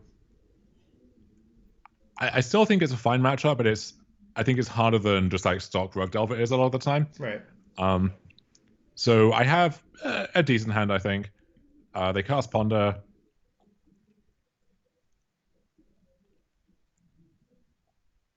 And now, okay, so this is your 7. What's your plan for this turn? Like, are we just jamming Supplier? Or... My plan would be to fetch a Swamp off Delta and play Carrion Feeder personally. Yeah, I think that's what I end up doing. I figure that I have 2 important cards there. I don't want to get either of them dazed. Yep. And it's kind of, you get put in this squeeze between Thoughtseize and Daze, right? Where if I just had, let's say, the 1 supplier as the enabler, then this could get Dazed, but it could also get Thoughtseize if I wait. And waiting also gives them the chance to like brainstorm into a force or something. So Right. if I just had the supplier, I think I would be more inclined to jam it here, and that also sets them back a little bit. Although this is actually also a very good daze deck because when two of their primary threats cost 1 mana in Shadow and Delver, Yep. it's much easier to daze without setting yourself back too far. And then also picking up Watery Grave and paying 2 again actually helps them get further towards Shadow in the first place. So Yep. that's a nice aspect of the Shadow deck. So I play the Supplier actually, and it gets forced, where I think I should have played the Feeder and waited. And they play Sylvan now. And so at this point, I'm kind of priced into just attempting Altar, I think. I think once you played that, yeah, I agree with this. I mean, obviously, if you get dazed now, it sucks, but since they forced your supplier, that sort of indicates to me that either they didn't have daze or they valued getting the Sylvan Library into play before dazing. It's one of the two, right? Yeah, which I don't quite know how I feel about that. Because if I have a second enabler on this turn cycle, you really want to counter it then. Yep. And if it's just a days left over, you can't actually do that if I have a study or a crab or something. Yep. I fetched a second basic swamp because I know they're a wasteland deck. At this point, I only have. I don't think I'm going to be casting this Vendrine from hand realistically, Right. and I don't want to fetch a C to get it weighted and then not be able to double spell in the same turn. So I just fetch a second basic swamp. I play Altar, I pass. They brainstorm, do nothing. So I play Supplier again, and now my Altar gets decayed, which is another thing that can happen against this Builder Shadow in particular. So this resolves, and now I have the choice of Feeder versus Gravecrawler, and I think I cast this because I know I'm attempting Gak on this turn, and if they can daze or force the Gak, they're going to. Like we know that much. So I think maybe I should have played a Feeder because the upside of having that there is I'm playing into daze or force this turn anyway. But maybe it's better to have the Feeder in play or to draw out the counterspell on that because that also shuts me off from Hogaak and leaves something behind. I don't know. So they cast Joriel, which is kind of a cool card. Yeah, I tried Joriel for a bit, then they concede because Joriel doesn't line up very well versus Hogaak. There was in Necropolis. It is kind of cute in their Street Raid deck. But I've tried it a bunch of times with like Uro and shit. It has not been good in those decks, but maybe this person knows something I don't. Yeah, so I don't know what their most recent list quite looks like at this point. So I don't know if I'm meant to be boarding for Leyline in the dark or exactly what kind of hate they're likely to have. This hand is... How do you feel about this? Well, you really hope this Careful Stay resolves, but I don't think I would mulligan it. Like 3 lands plus 2 enablers is like pretty good. The fact that the bridges are bad in your hand is like, all right, whatever. Like, so there's a lot of work to be done by this Careful Study essentially, and I also think siding out all of your discard is actually correct versus them personally. Yeah, I think they just need as much action as possible, especially because they are less likely to be playing a reactive game because they have a mixture of their own discard and counter magic. And so if I get Thought Seized and I'm left with nothing much going on, Thought Seizing them doesn't really accomplish much. Whereas if I have the time and the resources to try and beat, let's say, a double forcible hand, that's when Thought Seize or Therapy becomes a lot better. Right. As for this hand, it's effectively a mulligan to 5 if the study gets countered. At the same time, if I do mulligan, most hands are going to have one of these cards which only really function from the graveyard post-enabler. And this is what I was alluding to when we discussed some of the deck building choices. Right. So if I'm keeping this hand, I am doing everything I can to make sure this study resolves. And I end up shipping it back, which I think was a mistake.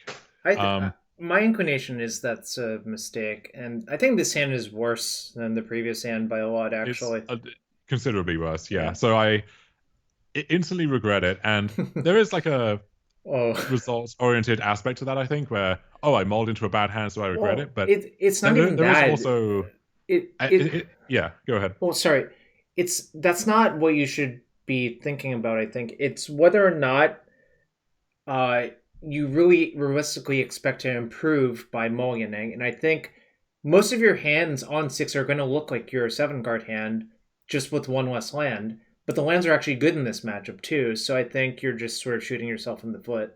Exactly. It's not that I drew a bad hand and I regret it. It's I drew a somewhat average hand for my deck, and it's like, oh well, this is what I signed myself up for Exactly. Yeah. in shipping this back. So regretted that. I have to go for crab. They brainstorm, they force it. I get wasted into oblivion.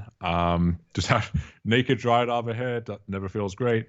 And now I have to attempt force, even though there's a good chance that it doesn't resolve, I think. But even if it does resolve, it's hard for me to make great use of it in the short term. Yep. And I know that this is a decay deck, so maybe it's just going to die anyway. And I fetch the C because I think that a wasteland is already going to be problematic for me, and they've used one already. So I would rather have the blue source there in case I do find a study or a crab. Mm-hmm. So they play a small shadow. I draw another land, and so at this point, I give a feeder, I give a crawler, and I'm not feeling terrible. But then, yeah, I get plague engineered again. So I have to sack in response, and then I feel like I kind of have to sack the Arbor in response too, because otherwise they can just name that. In retrospect, though, I think that's a mistake because no. if they name that, I can get my zombies back and I can start doing other stuff. I want to prize them into naming zombie, and if I sack the Arbor, then I'm cut off of Hogaak if I draw it. So that was a pretty big punt, I think. Well, also if you do that, you can't cast Vengevine if you top deck a land, what I actually think might be Right. relevant in this game as well. Yeah, I mean, I think it's quite likely to be relevant. Also, Instead, I just did you miss 2 damage? Oh no, it's actually kind of questionable how much damage you should deal them. Well, yeah, that's the thing too. It's Wait, should you even attack that turn then? Hold on. I actually believe you shouldn't have attacked because look at what it does to your life total. Now the shadow plus engineers a 2 turn clock, right? So I should either attack with both or attack with neither. I think splitting the exactly, difference the yeah. way I did just doesn't make any sense.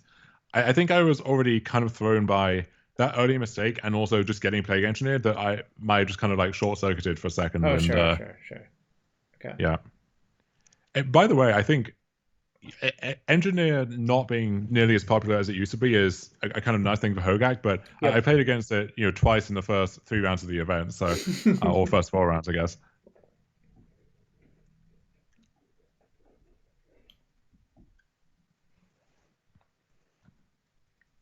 And yeah, so at this point, I just have to hope that they somehow can't reduce their own life level, but they can, and we go to game 3. Or I think there was a spot there where if I mill into a bridge, I can like make a zombie mid combat to survive, and then go from there. But you miss. Got it. yeah, so I have to mull the 7 into the 6, which again is not doing anything for me. I think this, yeah, I would not keep that hand. I think that 6 card hand is a trap. This hand's like pretty good for 5, though. I mean, it's not bad, and I think I have to put back a study in a therapy. Does that sound agreed. right? Or I agree with that. I'm actually surprised you brought therapy back in. I put a crawler. Yeah, I think so I shaved all my altars in a bridge. I figured that I think when I saw the Caracas the previous game, I was somewhat worried about crop rotation. And so I figured I want a way to actually snipe that because that card is pretty problematic to deal with. That being said, I think it still makes sense to have the altars and the bridges in my decks, and maybe I meant to keep that in mind. I don't know about the crawler versus the second study here because study already puts you down on cards, and when I'm on 5 to begin with, then it's unlikely for the second study to be that good, I think. That being said, like if the first study gets falls, I really need to have that second study Agreed. to get anything going. Um, This is so here, actually kind of interesting. I think I just have to take supplier. Um, It's supply or because land, obviously. yeah, even if this study resolves, I'm not that much closer to casting Hogaak yet. Whereas Right. supplier gets me a decent amount of the way there by itself. Sure. Um, so I think I lead on. No, I lead on supplier. I think this is basically kind of a forcible check. Um, that being said, if I get wasted here, yeah, I wish I would have cast a study Ooh. instead. Okay. Hmm. Not great, but you actually still have redraws to be able to cast next turn. You left in the Bloodghast, so if you careful, that's probably the best card you can careful stay into next turn. Right. Bloodghast or fetch, right? Yeah, fetch would be obviously insane as well. At this point, even any green fetch gets me to Dryad Arbor, so Exactly. Yeah. I have a lot of outs towards casting Gag. At this point, though, Breeding Pool has my alarm bells going off, and I'm thinking there's a very good chance I get rotation for Bogs here. Um, Sure. I don't think you can do much about it though. there really isn't. So I place Supplier, and now if they have the rotation, Huh. they kind of have to do it in response because if the trigger resolves, I Yep. immediately have priority to cast Hogaak again. So they have to do this now. But I'm thinking if I, let's say, mill a Gravecrawl or something, like Crawler plus Vendrine or another Hogaak, then I'm not in the worst shape. So you can Um, cast this that puts 3 cards in your graveyard. So one, two, three, four, but five. So you could cast the Hogaak, right? but know what happened here. So I played the C first to play Yeah. around days, but as a result, I don't have the ability to landfall back my Bloodcast this turn, which is kind of an issue. So now I study, and I can cast Gag, but I have to eat my whole graveyard to do it. So it's probably not worth So it. Yeah, because also, well, they can't daze right here, right? Because it's yeah, Bojuka Bog. they can't daze, and also right now I don't have a good way to use these bridges, Yep. especially with yeah, because I started out altar. So Hmm. depending on what I draw, my position is not going to be that much better actually on the following turn. I could maybe get this Bloodgust back, but I figure going for the Gak now is going to be better than that. I agree. But then they shock, and I Hogak gets bounced with Petty Theft. Oh, that's So kind now of I'm annoying. Yeah, now you're in I'm pretty just bad running on shape. fumes at this point, and they have engineer. So this game is actually over now because I had to delve away the Bloodghast, and I only have, and I've lost my bridges. So I'm actually mathematically locked out of like casting most of my stuff at this point. I can uh set up for like Crab, Vengevines, Plaguecrawler, yeah. Return Vengevine, but it's only one Vengevine, Oh, and they they have cast a Ethereal Forager in Forager. their deck? That's weird. They have a lot of weird stuff going on. So play Crab, get the Vine. Wait, Uh, hold on. Can we hover over Forager? yeah, Why is it showing the land and Street Wraith? I thought it couldn't get those back. it can't. I think it just shows those, you know, as part of Oh, what that's was so delved. weird. Like Because they are cards that were exiled with it, even though they don't matter. Which I don't know okay. about that as a UI choice or whatever. But I was confused because I remembered it only being relevant for instants or sorceries, and then it yeah, showed the land and the Street Wraith. I'm like, wait, did I misremember what this card does? yeah. So I get to push the engineer now thanks to Revolt, but Hmm. I'm feeling very far behind. They got the crop rotation back and got to get a wasteland, so now I Oh, just can't cast spells and yeah. And now the game is okay. over. Now I, you're I dead. felt like I kind of got punked out of this game. Um, but I wasn't. I think shipping that hand earlier was a mistake. So Yep. definitely stuff I could have done differently, but um, it could easily have been a turning point in the tournament. Yep. Um, give me a second.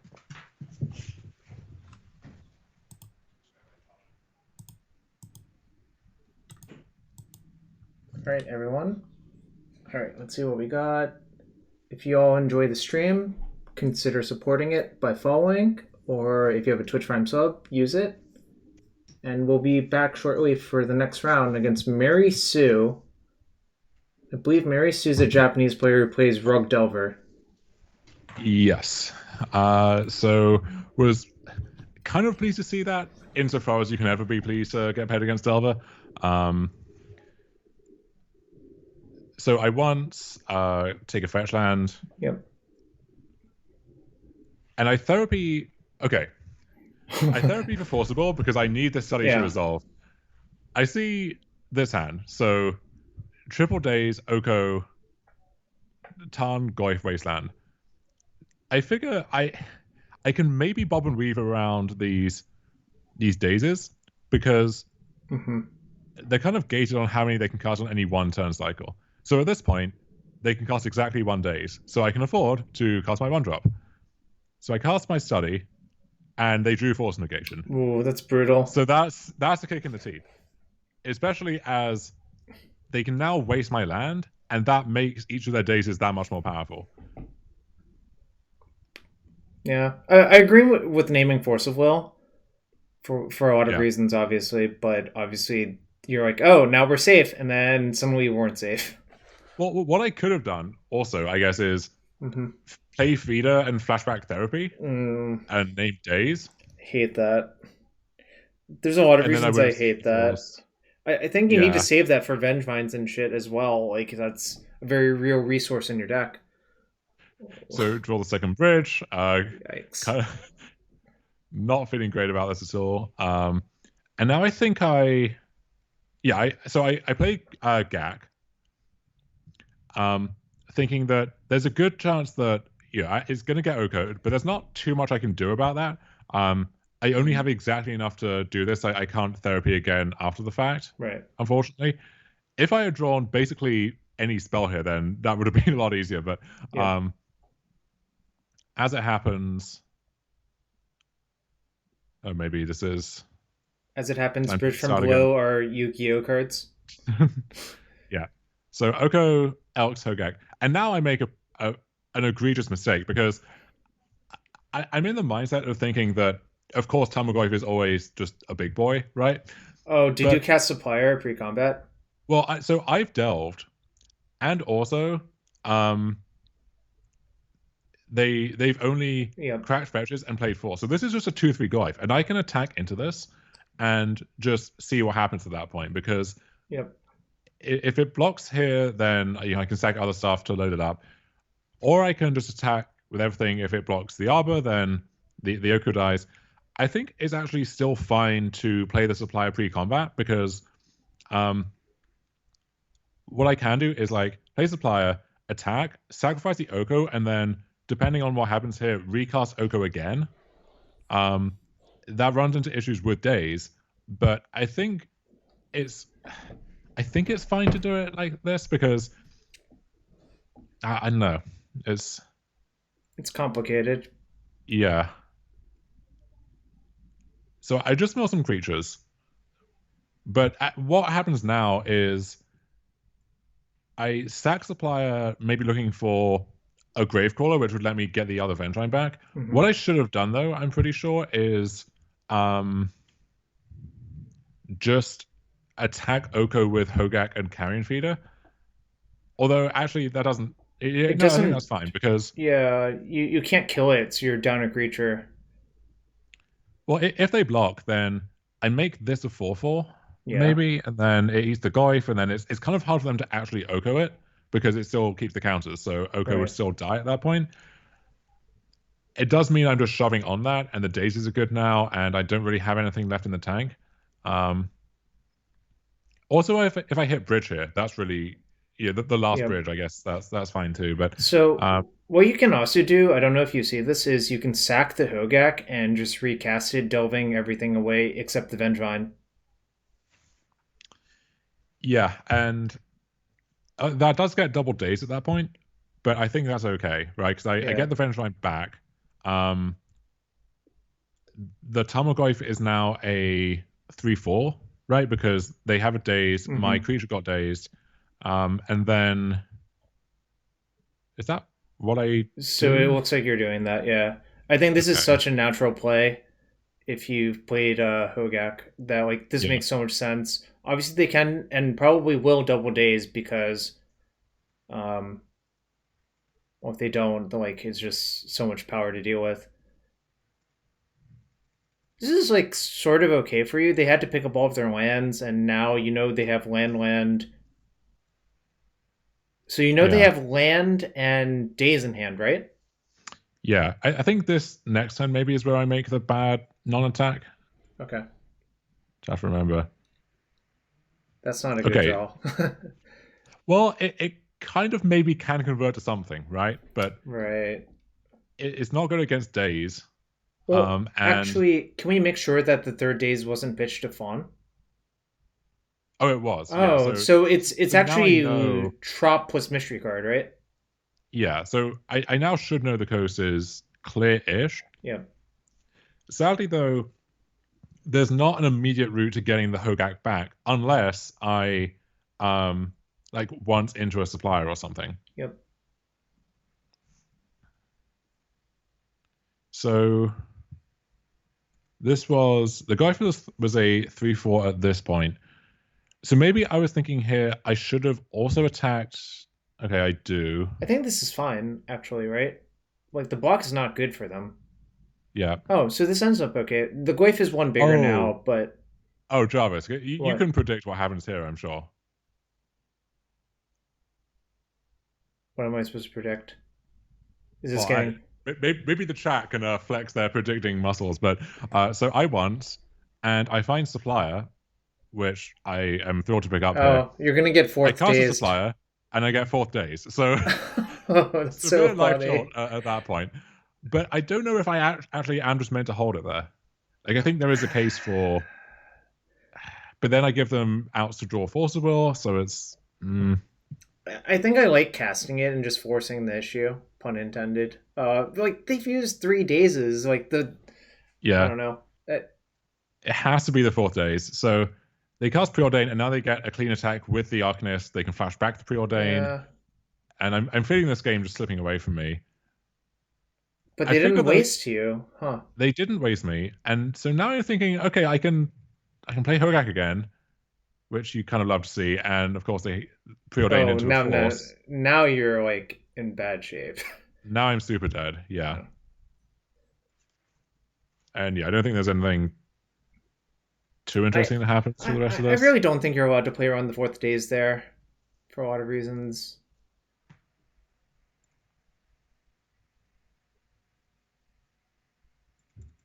Uh,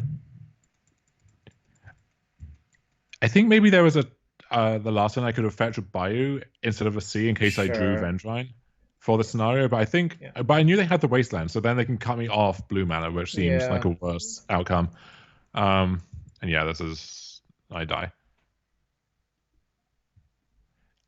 Actually, now that I think about it, there was maybe on the last turn there, there was some weird thing going on, but anyway, I'm more into this, and this hand seems pretty good to me. Force check on supplier, they have it. Okay, fair enough. Relic now is tough to beat though, Oh, and this is so the Gordu Cat special. yeah, it's so bad. Except here, it's like insane, right? So I figure it's actually better just to Bloodgast instead, Agreed. um, Yeah. and maybe find a window to get this done now. Occasionally, you can trick them, especially if the Gak is in your hand instead of in the graveyard. You can sometimes trick them, right? Yeah. So Bridge gets surgical here, Oh, but now because they don't if they yeah. don't crack Relic in response, now I do have a window to gag. This is what I'm saying. This can sometimes happen versus them because it's hard to. Yeah. I mean, granted, that happens with Soul Guide Lantern too. You kind of just have to like feel it out.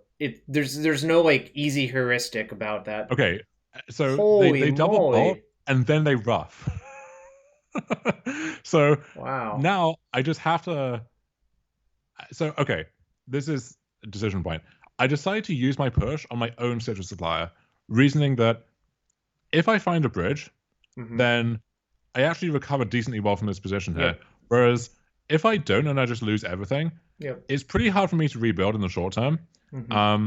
And okay, yeah, I maybe get to push their first threat when they draw it. Although I don't if it's Oko or Mandrills or something. Right. But I think the upside of doing this is high enough if I hit that it's worth doing anyway. How do you feel?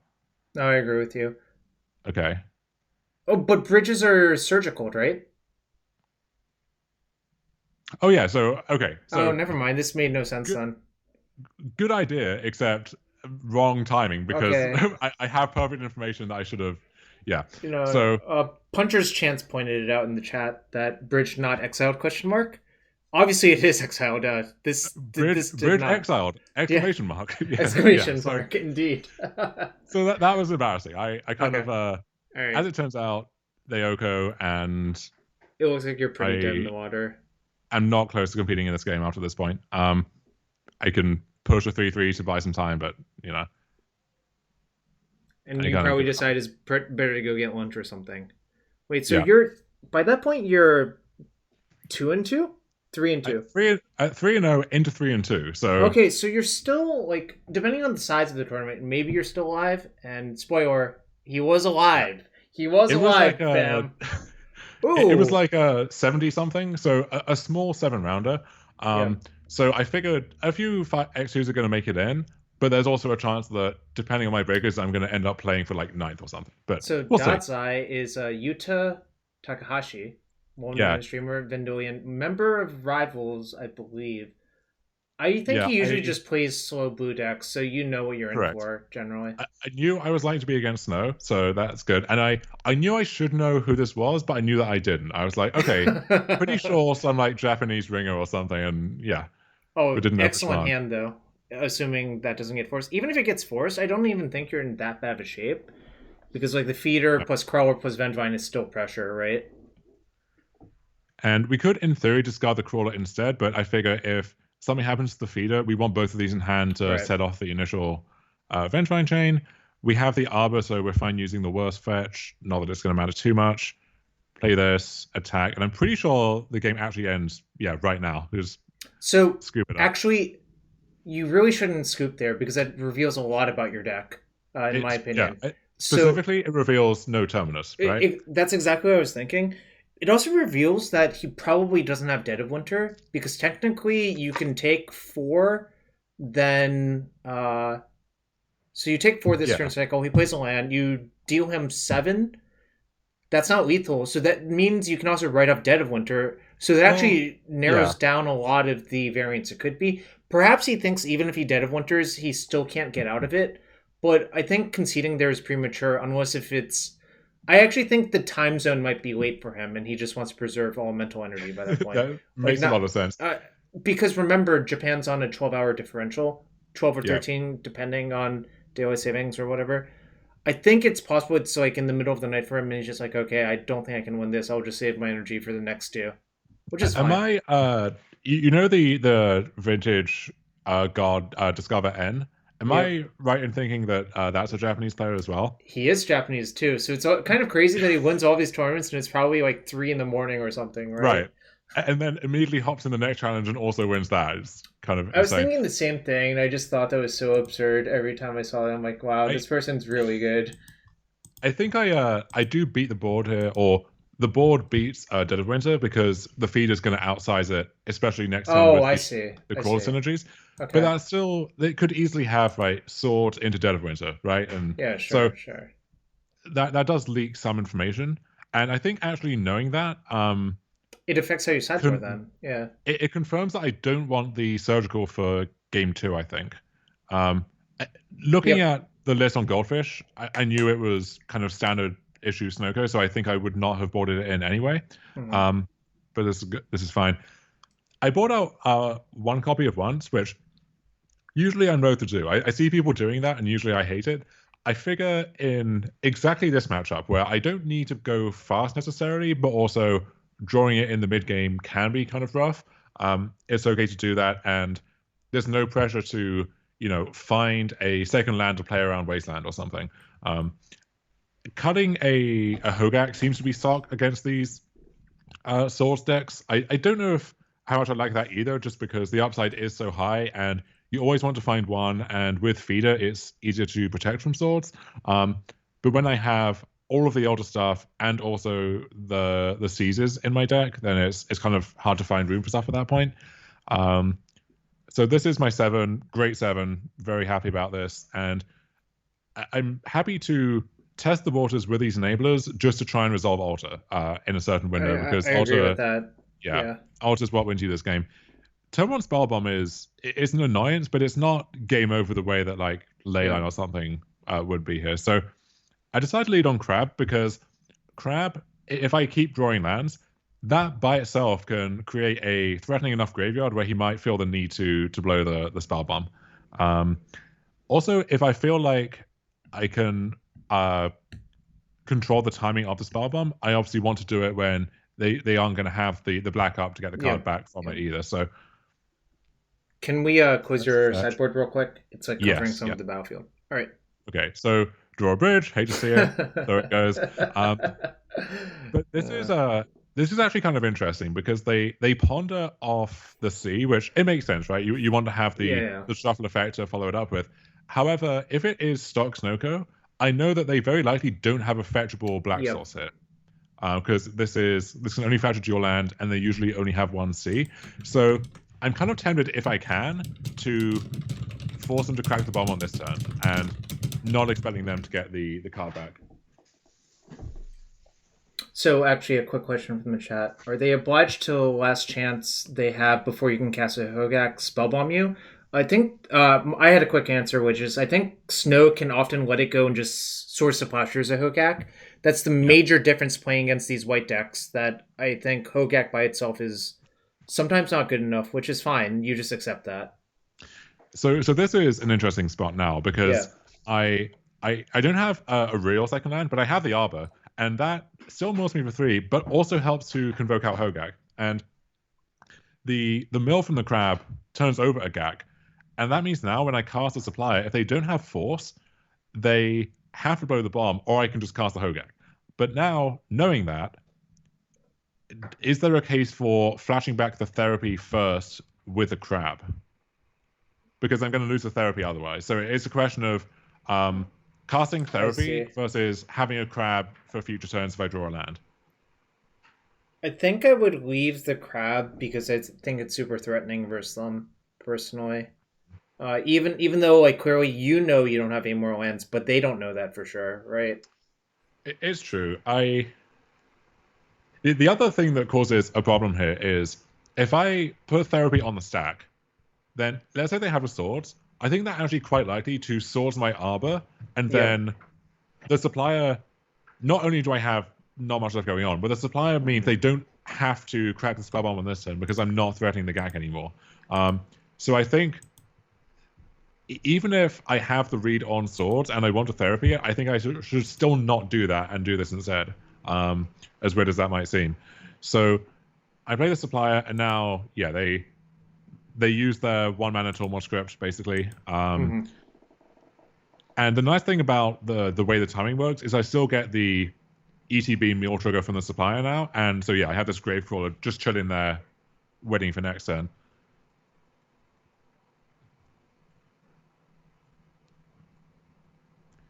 So they cast Uro. Actually, I'm thinking about this. What they could have done was they could have put a fetch on the stack and Spellbombed you in response, let the Spellbomb resolve, and then... Wait, no, put the fetch on the stack... Oh, no, never mind. It doesn't work, right? No. Because I was thinking of something weird. I was thinking of a different trick that doesn't work here, obviously. You're thinking of the, Counterspell Piff. Thing, surgical. Yeah, exactly. Which Yuta actually invented in one of the famous screenshots for some I think I remember that. Yeah. It was actually Dazai Yuta Takahashi. Yeah, so they just spend their turn casting Uro, and they're not that far away from escaping it, but I still don't hate my spot just yet, regardless. Really hoping to just draw a fetch here, right? That's the best draw, and instead we draw an Altar. Well, but I think that's also kind of okay, because now I can safely run of these out. If they have a Force, then fewer resources. Yeah. And if they have like Decay or Oko, I'm actually okay with them spending the time and the mana to do that. So I cast Feeder, um, and now I actually hate that a lot. The yeah. the reason I hate it the most is now if you get Dead of Winter or Plague Engineered, you're in a really bad spot. Maybe you can't beat Plague Engineer anyway, so maybe that's not a concern. But I feel like specifically versus Sweeper, you've made your position so much worse by casting that feeder that I probably would not have done it. Okay, so against Dead of Winter, I'm going to be, or I should be, casting Hogaak on this turn, right? So that by itself beats Dead of Winter, and then also the feeder, even if the Hogaak doesn't resolve, can outgrow Dead of Winter. So I'm not Hmm. too concerned about that Okay. specifically. Plague Engineer would be a bigger issue, but I think there's a lot of value when I think they're not a Terminus deck to just having the the Hogaak there. And so once this resolves, I figure it's safe to attack, sack this supplier, and then I can still convoke out Hogaak. But this means Yep. I get to keep the Gravecrawler there. And also, if I mill a Vengevine or a Bridge or something, then there's a lot of upside there too. If I mill a Vine, obviously I would rather have done this before Sure. to get the Vengevine Hmm. back. But I think that with one in hand, I don't. I think the odds favor just getting the 1 point in and then doing it the other Well, way. I didn't also, actually run the numbers, but even with foreign deck, I think it's better to attack. If I had to guess, I think you are below fifty probably, yeah. percent, but I mean, you can check it Well, at some point. it's the I mean, it doesn't have to be 50%, right? It's like Yeah, sure. 25%, whatever the Oh, value of sure. Yeah, one because point versus 4 points is. exactly. Yep. Yeah. And so now here's the GAC. And so they get to brainstorm. And they just pass a turn. Okay, so I figure Huh. probably with the swords up, I'm gonna sack a Yeah. hill or whatever. But this gives me the perfect window to go for altar. So we go for altar first. This gets swords, and then so now my position could be somewhat precarious. So they force this. I know they're going to escape Uro. Um, and at that point, if they have another way to answer this altar, I'm in a tricky position maybe. Yep. Um, but we're going to make them have it. The other Uh, issue is having one of these bridges in your hand means the altar has a lot more work to do in terms of trying to get to a position where you can do your thing, right? And one it does. I can at some point just therapy myself for the bridge. oh, I Um, see. Okay. That's funny, but also makes sense. although I have lost one therapy, so I kind of need that to line up Right. somewhat well. But even if I only I don't need to deterministically win with the altar. I can just like mill half my deck, make a Hogaak, and I think that's gonna be fine. So now, yeah, they get to escape Uro.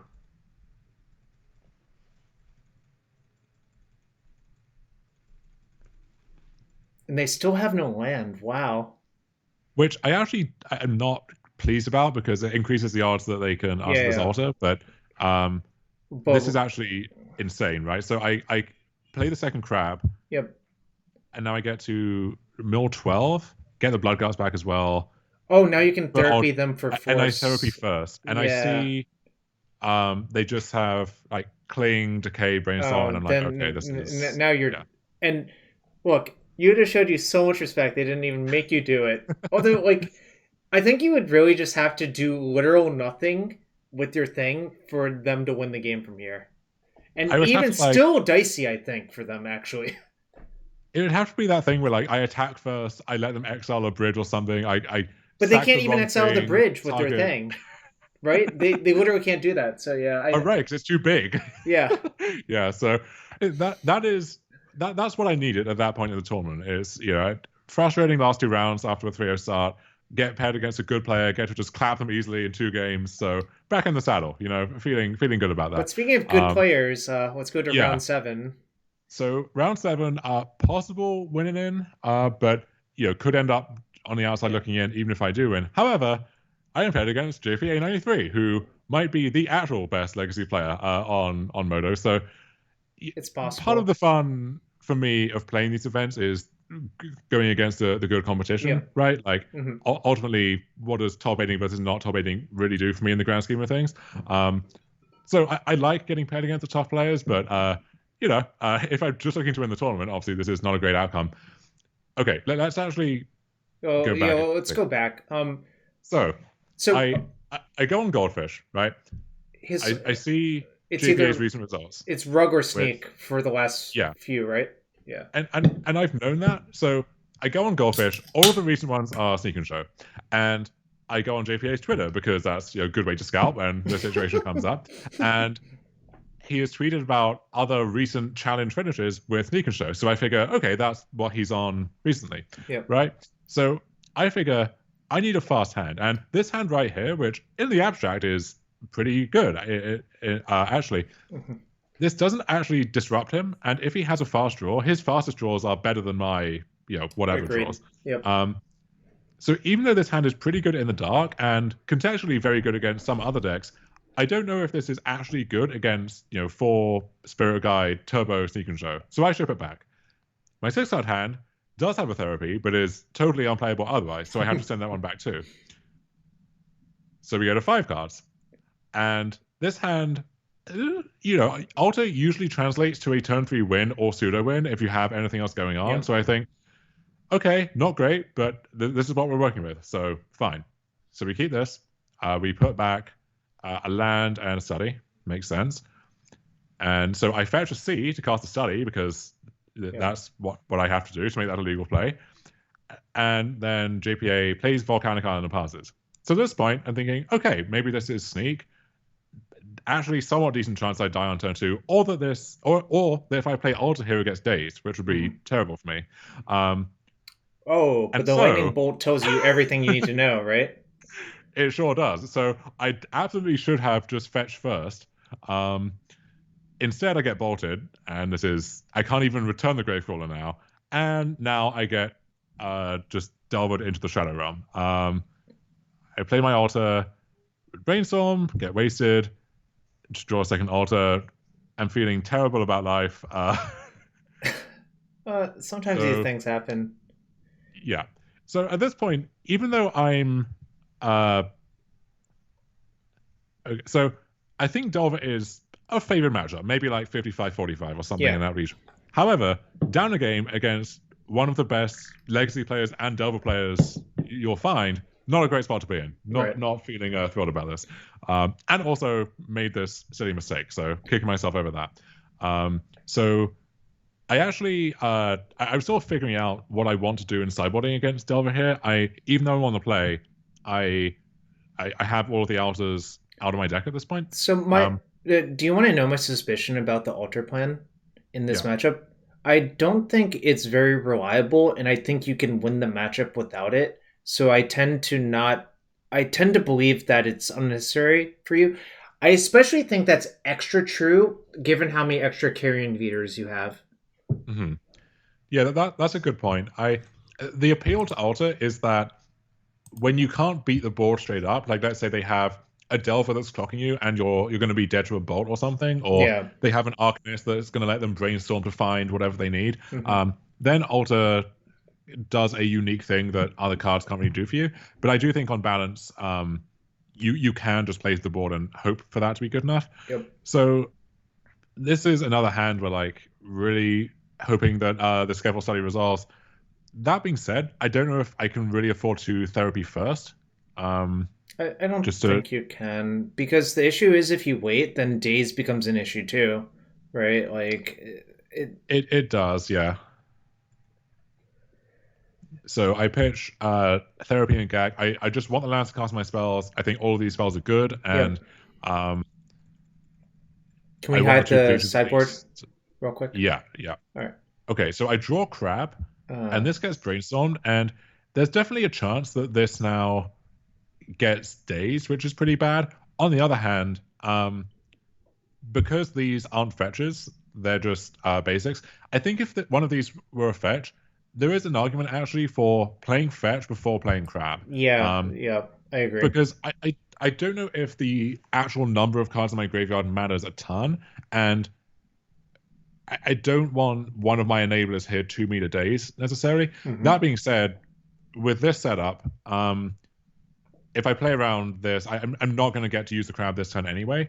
So I Hmm. figure I'll force the issue with the crab. I'm kind of Oh, happy that gets countered actually. So yep. force pitching brainstorm, I think is that a sign of strength or a sign of weakness in your eyes? It's a sign that they probably have a second brainstorm and that they want to tap out for Arcanist. I think there's a chance that, and this is something you'll see better Delver players do, is yes, he could daze your thing, but if it means delaying the Arcanist for a turn, you don't really want to do that, and it's better to just give up Yeah. the card, if you get what I mean. Yeah, and so now I think I actually just pass a turn, I agree. because I don't want either of these to get dazed. Hmm. I think if I just expose the feeder and that gets bolted, that's a bad outcome for me. And I think there's some value to if they have a 2 drop, I can like push that, untap, Yep. cast these, or even just untap, push, and then Hmm. cast these. Um, and if I end up binning a Vengevine with a supplier, I do want to be able to get an immediate trigger with the other creature. So I think all of that suggests just passing, even though it seems like a somewhat passive line. I think it is correct in this instance. I believe you're about to get Arcanist or Tarmogoyf almost every time here, personally. Which I which if that's the case, am I meant to push end of turn? I think so because like even if they daze to protect it, I don't think it's that big of a deal because I do think that you just want to jam all of your stuff next turn because like the feeder's valuable, the supplier's valuable. I don't know. Like I think I would push end step, but it is defensible not to if you think the Arcanist is the way that they'll win the game. One thing I can do as well is if if these resolve or one of these resolves, I could therapy first to test the waters and then push the Arcanist. Um, but I actually, if it's exactly forcible, I want this to get forced. I want them to think about using this here because then the way is clear for this Hogaak, and Sure. Um, so I push, it resolves, and now this is actually perfect. Yeah, I don't. It. I do not believe they have days anymore. I think they would daze your push almost 100% of the time there. Yes, Yeah. yeah. But I like this now because and I just mill a second feeder, so this is Holy kind of insane. moly, that is. I mean, if they don't. Oh, So they do have surgical okay. for bridge, but now I still just get to Gak. So Yeah. and I think I could play crawler and then do this. But I don't care about any of these other cards, and if there's even a slim chance that they still have days, I want to get around that. That being Yep. said, there could be a case for like play crawler, therapy them, sacking supplier, Hmm. and then which maybe actually was the better line. I don't know.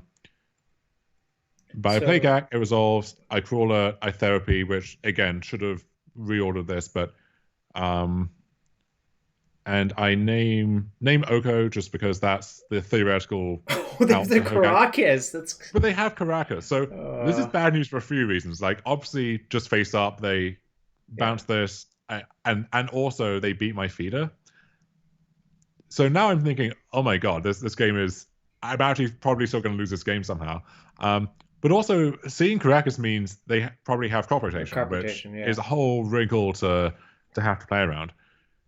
So they feed her, and I can't grow it above 3/3, so I just have to sacrifice it. Yep. They play Delver, they play Caracas, and that's gonna be my thing. But I draw another feeder, so they bounce, and there might be some temptation for them to trade off here, but I don't think they can justify doing that. If they trade off there, I think that's actively good for you because you know their last card's Yeah, on land. So then you're just in a top deck war, and I actually think that it's not good for them. They don't want yeah, to like if they could choose a top deck war or not, they would choose not to be in a top deck war versus you. yes. But now I get to do this, and I play the Gak out again, even into the Caracas, Yep. basically just as a seal of sorts. So just put a thing on my carrion feeder. Like I want to make them tap the land, and yeah, they look at their top card, and it's not good enough. But that game really highlighting the strength of carrion feeder just I agree. in the grindy plan. So I think they realized that they could never beat that carrion feeder. Like Oko is a really bad answer to carrion feeder. What actually has to happen is they have to like vapor snag it or something. Right, and notice in that game too, because I never had to fetch a Bayou, it's not getting submerged either. So Yep. at that point, I think it's actually impossible to remove unless they do have a snag or brazen borrow or something like that. Yep. So game three, all the marbles on the draw. So I actually have Alter in my deck on the draw, which is interesting. I think for the top eight, I end up flipping this plan around, to where I have Yeah, the I therapies agree. in over the altars. But this hand really can't complain about it at all. No, So no, no. It's a good hand. we're gonna gun Although this. JP also kept on 7, so I don't know. That doesn't actually mean that much. I think Delver just keeps a lot of hands hoping that the cantrips will find what they Yeah, need, right? yeah. So from this spot, are you casting supplier or study on one? Because I think the supplier is the better card, right? I don't have any stuff that I want to bin with a study at this point, and supplier just does so much in terms of alter, Hogaak, Yeah, and I so think on. you're supposed to get Swamp Supplier personally. Yeah, there is also the case of if I turn over Vengevine, you want to have the two creatures being cast on the same turn. Right. With that being said, if I fetch C and study and get wasted, I think that's actually pretty bad for me. Agreed. That's the other tiebreaker for me. I think getting wastelanded is almost unacceptable. You have a 3-lender and you somehow get yourself wastelanded. It's just like kind of I don't Yeah. understand. Like it's bad. It's just bad. I mean, Additionally, because I have four threats, so to speak, I have the yeah. two suppliers, the altar, and the study. I'm actually fine if they daze this and set Yep. themselves back rather than playing a 2-drop. So I go for the supplier, it gets resolved. Uh, it resolves rather. They brainstorm an upkeep to flip the So Delver. let me talk about that brainstorm. So Yeah, a lot has been said about brainstorm over the years, and a lot of people are like, "Yeah, you should never brainstorm upkeep. You should never brainstorm M step." I think the better players nowadays understand that that heuristic is not quite correct and is very conditional. And for JPA to brainstorm right there, I think is an excellent play because what yes, actually happens in this matchup is Dover does not want to go long. What you actually want to do is just spend all your resources, reducing your opponent's life total to 0, which sounds obvious, but brainstorm to make sure you get your 3 damage in this turn is a huge, huge, huge deal, especially with how many bolts that Rug Delver plays now, which is approximately 5 to 6. right. Just And getting in every 3 points, I think matters a lot. So I wanted to talk about that because I think this is really, really, really thrown around way too much. yeah, Sometimes I do brainstorm upkeep, sometimes I don't. I don't have a clear and fast heuristic, except I want a coherent plan to this game. Him brainstorming here is a coherent plan. yeah, that advice of hold your brainstorm as long as possible, when that was being issued back in the early 2010s, Magic and Legacy both looked a lot different than they do now. And I feel like anyone who is taking that as gospel nowadays, I think is actually hurting them more than it's helping them, because not only is it more likely to be wrong, but you're also not training yourself to think about when actually is this the correct move. And I think one big picture reason why it's correct to brainstorm a lot more proactively nowadays is the threats are all so good on both Yeah. sides that you want to, like, if this brainstorm it upgrades this delver, and if it makes it easier for JPA to establish an Arcanist or something, that Arcanist being there a turn sooner, already you're getting back whatever value Yep. you would have got from holding the brainstorm longer, Mm-hmm. on top of whatever else that gets you in return. And also, like, look at my hand. If JPA gives me enough time, I will win the game. Like that, I will resolve one of these threats and just overpower the board. And so he needs to find either more threats or something that can interact with me or whatever. So holding the ways on here, I think, would be a big error. And like, if you could go back and delete that heuristic from existence, I think it was very useful and actually Yeah. kind of revolutionary thinking for a lot of people back in 2011. Yep. But now I think it's more likely to hurt you than to help you. And I actually think, like, the people who a lot of the people back then don't play much Legacy or much Magic Yeah. anymore, Yeah. but I think they now would tell you as well, like, don't quote me on this. Don't use my words against me when it comes to just what to do in these situations, because they understand that heuristics are conditional. It's a good. They're meant as a default. They're not the be all and end all for these Yeah. situations. So I'll just say one more thing about that. Even back then, there were times I would brainstorm on one because I had a Stoneforge in my hand and another brainstorm. Mhm. So like that just fits in so naturally into a curve that you should do that too. One Yeah. question from the chat. Is it possible that looking to see what a player might be playing is worse than being in the blind? I'll let you answer that one. Well, so I mean, scoreboard, I suppose, but no, Yeah. I think it certainly can be. I think when it comes to specifically a player like JPA, who you know is either on A or he's on B, then seeing which of A and B he's been playing most recently does give you somewhat useful information. And I think it's better to hedge your bets that way than to do the 50-50 of, well, maybe it's Delver or maybe it's Sneak. Whereas, sometimes you search someone's name on Goldfish and their range seems super wide, or Mm-hmm. they haven't played Legacy in 8 months, and what are you meant to to read into that? So, or maybe, hey, their last result was in 8 months. Maybe they've been playing the same deck and losing a bunch, and so they aren't getting published, and so they've changed decks. You never know quite what to make of all of that. So, the other thing about this brainstorm too is on this turn, JPA has the fetch and also the ponder, right? So if just card quality and selection is the issue, we already have a route to do that. But then also we want to maybe put some of the weaker cards back and use this combination to dig aggressively for stuff that we do want. So I think all of those factors lead to this definitely being the correct move. Well, so you don't know if he had the fetch or the ponder yet, right? Right, right.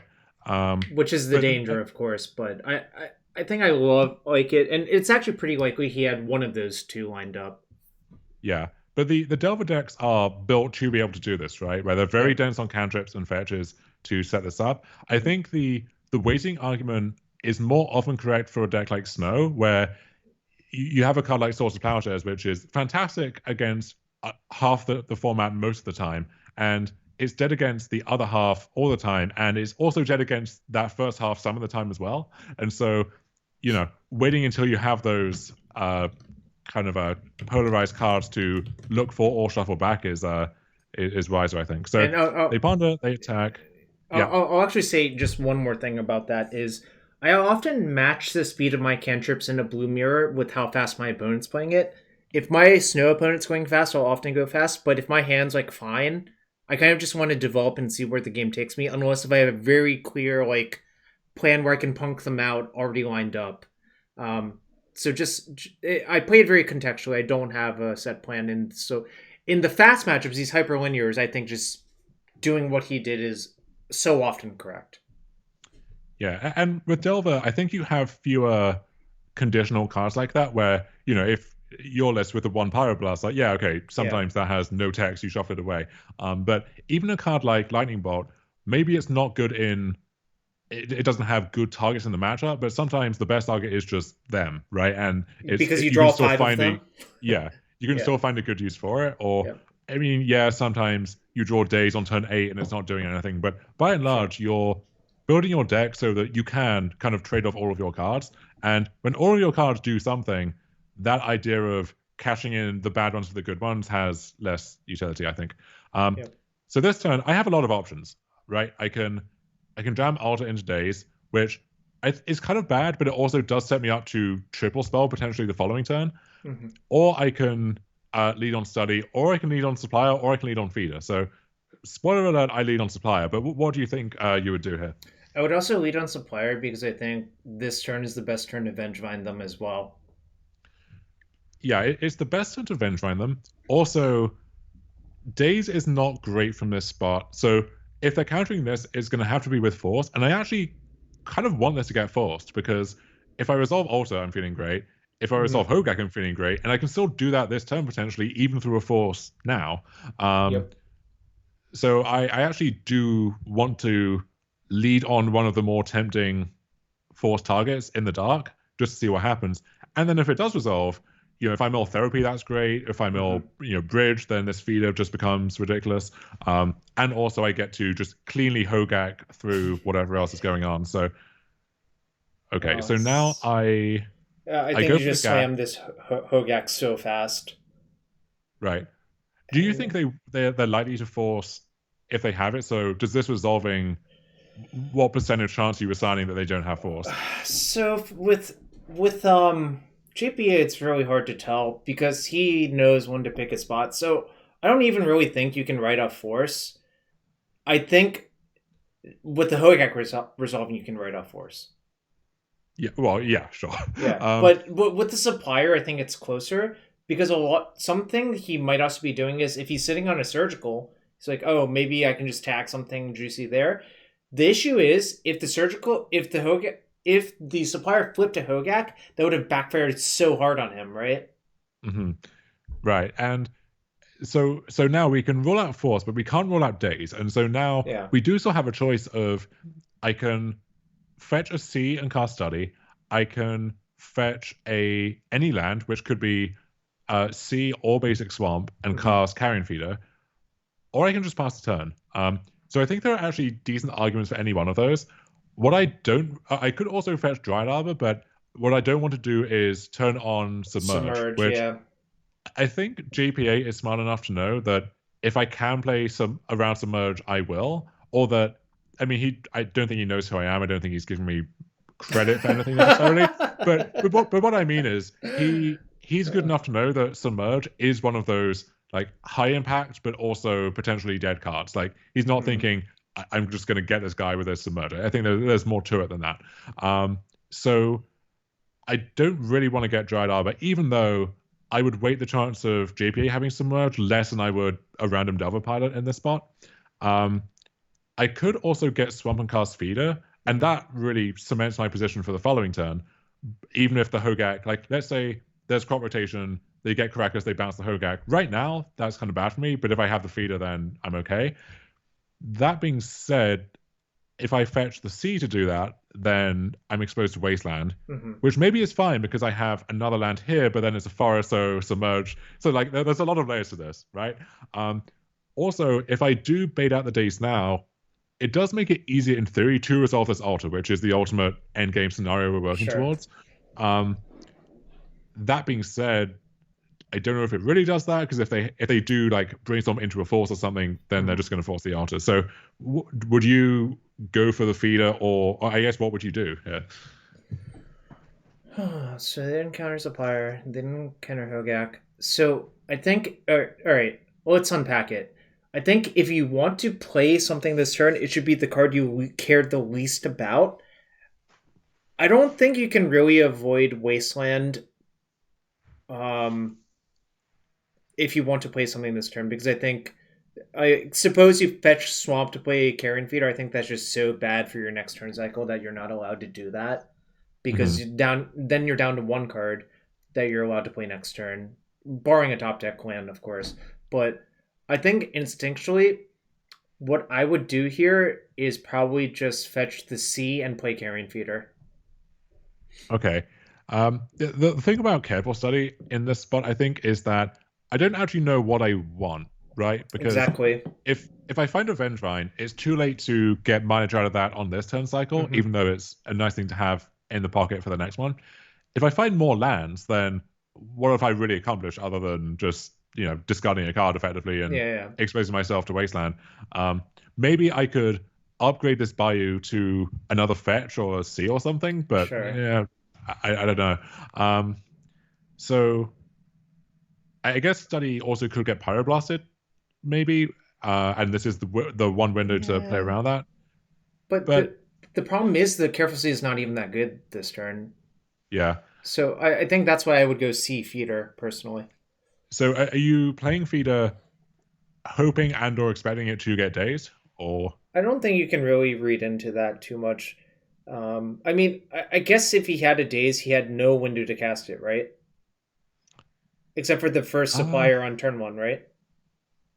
yeah, so it's did brainstorm plus plus ponder maybe find a daze, and the answer very conceivably is yes. I guess But it's less likely. so here's a counter argument to that: is daze looks really unappealing on this board, from my perspective. Oh no, but he didn't know this was But going to happen, right? yeah, to start the turn, the board is Right. swamp supplier, right? So I think you can maybe expect to find a good use for the days there. Um, the one thing though is if you ponder into the days, then I think that's less likely than hitting it off the brainstorm. Mm-hmm. Um, that's tricky. Let's see I what you guess do. if like let's say you found days and then a card that you want to keep, like maybe an Arcanist or whatever it is, and then a third card, you would stack it so that you drew the days, right? And then Yeah, you yeah, could of set it up. course. Um, but I don't think the days by itself, and maybe it is tempting enough to where if days is the only good card in the ponder pile, you would keep it. Um, if you had another fetch, let's say, I don't know. I don't know. I think you have to. I think I would play something this turn. Mostly, the other reason to do that, I think, is you're so likely to use 3 mana next turn, like regardless. Yeah. So, I think it is correct. All right. Okay. So this does get days. That's fine. I mean, like, So yeah, I was like a little frustrated over that because now if the Hogaak does, I guess it's like if you can answer Hogaak and also answer Altar, then you probably have got me. But um, so we fetch and looks like Argent. Oh, Madrils, and oh, that volcanic is very suspicious, isn't it? just representing Oh Pyro. You yeah, think? yeah. So, all Okay, so right. this I actually am happy with this draw because it still represents an arbor or something if I need it, but also I can play this out and then play altar to play around days without exposing myself to submerge Yeah, at yeah. the same time. I agree. So Fetchland is a weirdly good draw there, but I do lead on the study. I think I should have thought more about what this represented. Um, Yeah, I yeah, I gets blasted, I think that is and the most now face-up blast in the world. and yeah, I just play into what could have been a submerge here. I think when I saw his list, it had maybe one submerge maximum, but this was still like I could have just done everything differently that turn, and it would have been a lot better. But Interesting. auto You resolving now, I'm feeling great. well, also interesting. You didn't try to kill them there. I think. Yeah. So okay, this actually is interesting now, and I'm Okay. skipping over it. So at this point, if I go for it and I miss, so I sack alter or I sack Hogarth alter, right? I'm opening myself up to surgical if they were able to find Yep. that. Also, if I have to tap these and recast this and then something happens, it's like if Hogaak doesn't resolve, I'm actually in a pretty bad spot there, I think. Um, whereas it feels like on this board, I am I have theoretical lethal on board, and also I can just attempt any combo next turn anyway because Sure. it's hard for them to remove this altar. Mm-hmm. Um, that being said, I'm now in this really weird spot from like a game theory standpoint, I think, where JPA and like I know JPA is smart enough to just put me in these positions, but I think this is also a fairly obvious attack, even if you don't have anything. So Mm-hmm. he attacks for 7 with these. If I take it, then I'm dead to double bolt in a way that I don't need to be if I do anything differently the previous turn, or if I double block with the suppliers here.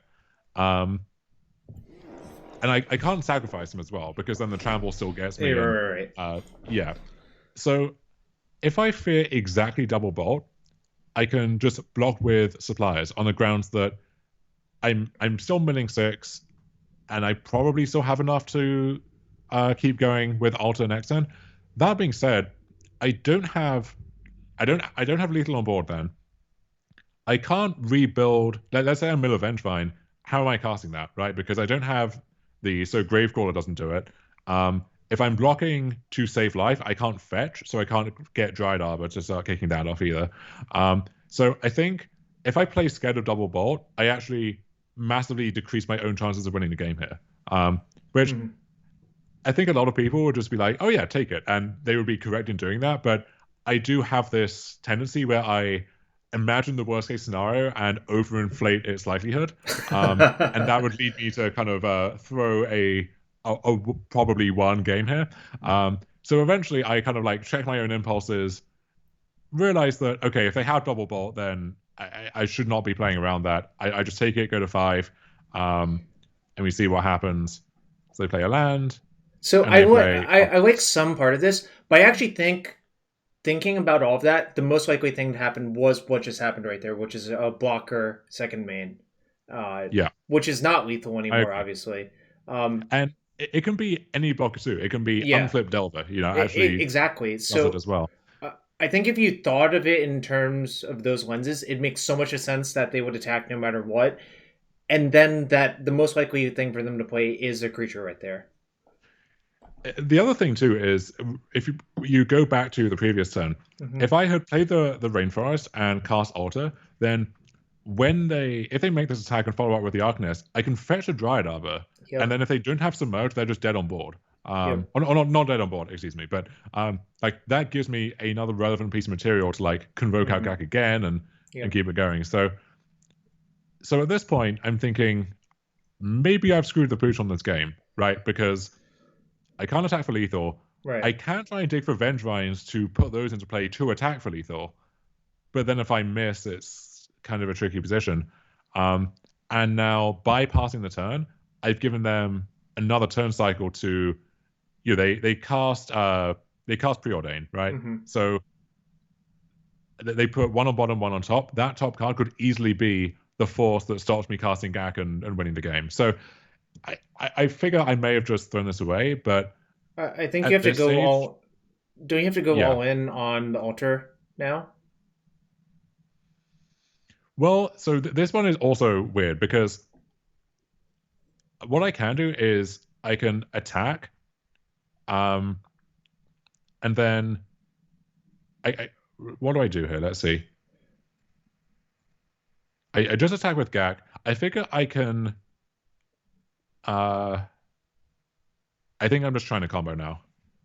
Okay, So so well, let me unpack that. So yeah, for all of the arguments of being terrified of one or two bolts, I think all those arguments go out the window when it's just that they only have to find one bolt and they have a cantrip for the Arcanist. I think that is not allowed. Like they're gonna get so many looks at a bolt next turn that right. I think now you have to go on. I was actually debating if you should do it pre-combat to find I multiple should, yeah. Vengevines, right? I should, yeah, because Yeah. that also theoretically lets me beat a surgical. Actually, if they have exactly Yep. one, and I mill a bunch of crawlers and vines and stuff, then I Yep. can do it. Um, and I don't think there's any ability here to like, because if they untap, if I don't kill them this turn, this puts me to one. Yep. This Arcanist, at the very least, gets them another preordain. So it's so easy for them to find a bolt. I agree. Um, so what I should have done in that case is do this pre-combat I because I don't think yeah. the attack for 8 is going to matter, and there are chances that I find a bunch of Vengevines and can actually win through other means. Um, as it turns out, see, this also is tricky now because I can't landfall back the Bloodghast because I fetched the Arbor first, so I wouldn't mill it. But um, whatever, I put Hogaak on the stack, and once he lets me do this, I've got it. I know I'm Yeah, in the clear. yeah. And he was just hoping that you would play weirdly scared of something, obviously. And uh fortunately we didn't play around the double bolt because I think that actually cost you quite a bit and might have caused you to lose. Well, But it's that, and also when I played around the surgical on the previous turn yep, with the gag, I should have realized that okay, what's going to happen? He's going to untap and make this attack, and yep. then I'm going to be in this tough spot where I also have to beat the surgical next turn once he's had many more looks at it, and maybe also have to beat other things as well. So I think I should have gone for it on that turn. That's what I was thinking about. I was less sure about that one, but now like this turn you definitely have to go for it because your hand is actually forced, I think. The other thing as well is I was saying if I get surgical, it's a catastrophe. I don't know how true that is if I mill over a bridge because at that point I can sack my suppliers. They both get at least one zombie and mill me for 4 more, and Mm-hmm. I could get to the point where I have some zombies and a stocked graveyard. I can just like cast some grave crawlers and get back some Vengevines on the following turn and actually win the game that way. Um, Yep. so yeah, I think that was a mistake. As it happens, win this nail biter game, and also now have the tiebreaker threat, but luckily just sneak in there on 8th, which means I am playing a rematch against the 7-0 player, the Death Shadow Master that beat me before, Mm-hmm. which, like I said, not thrilled to be paired against that matchup, but I kind of know what to expect now, and This hand's quite good, I think, for the matchup. yeah, also love to open this one up on turn 1. Yep. So my supplier gets Thoughtseize, and yeah, I mean this is a route to losing. Like if this study gets Days Now or Force, then it's bad times. So I actually lead on Therapy, and I snag a Force for Oh, that exact reason. yep. Um, and I see Brainstorm, Preordain, Ponder, Push, So you actually have which some time. well I maybe do though. The issue is they have so many ways to potentially find like another interactive piece on this turn. So they draw Breeding Pool, they cast Ponder. Hmm. And they They chose to take in, shuffle, which is actually I think is a great sign for you. I think there's an interesting case of are they meant to preordain there instead? So Because I've had this discussion a lot. I would personally preordain there. Um, you know what you're looking for, and I think on another turn cycle, when you have a fetch land, the ponder might become more powerful as well. It is my instinct. Um, it's not as cut and dried versus that sometimes because ponder. How do I put it? Well, actually, hold on. So you're if you know you're exactly looking for another force now, which you kind of are, maybe Ponder technically looks at more cards, but you like so none of your three cards are a force. You shuffle. You get another shot, right? So it's technically like four looks technically with a weird like semi okay, you can look at those three cards again technically. If you preordain, you only get to look at three cards. So I guess if you want to find a force exactly, you actually do need to ponder, right?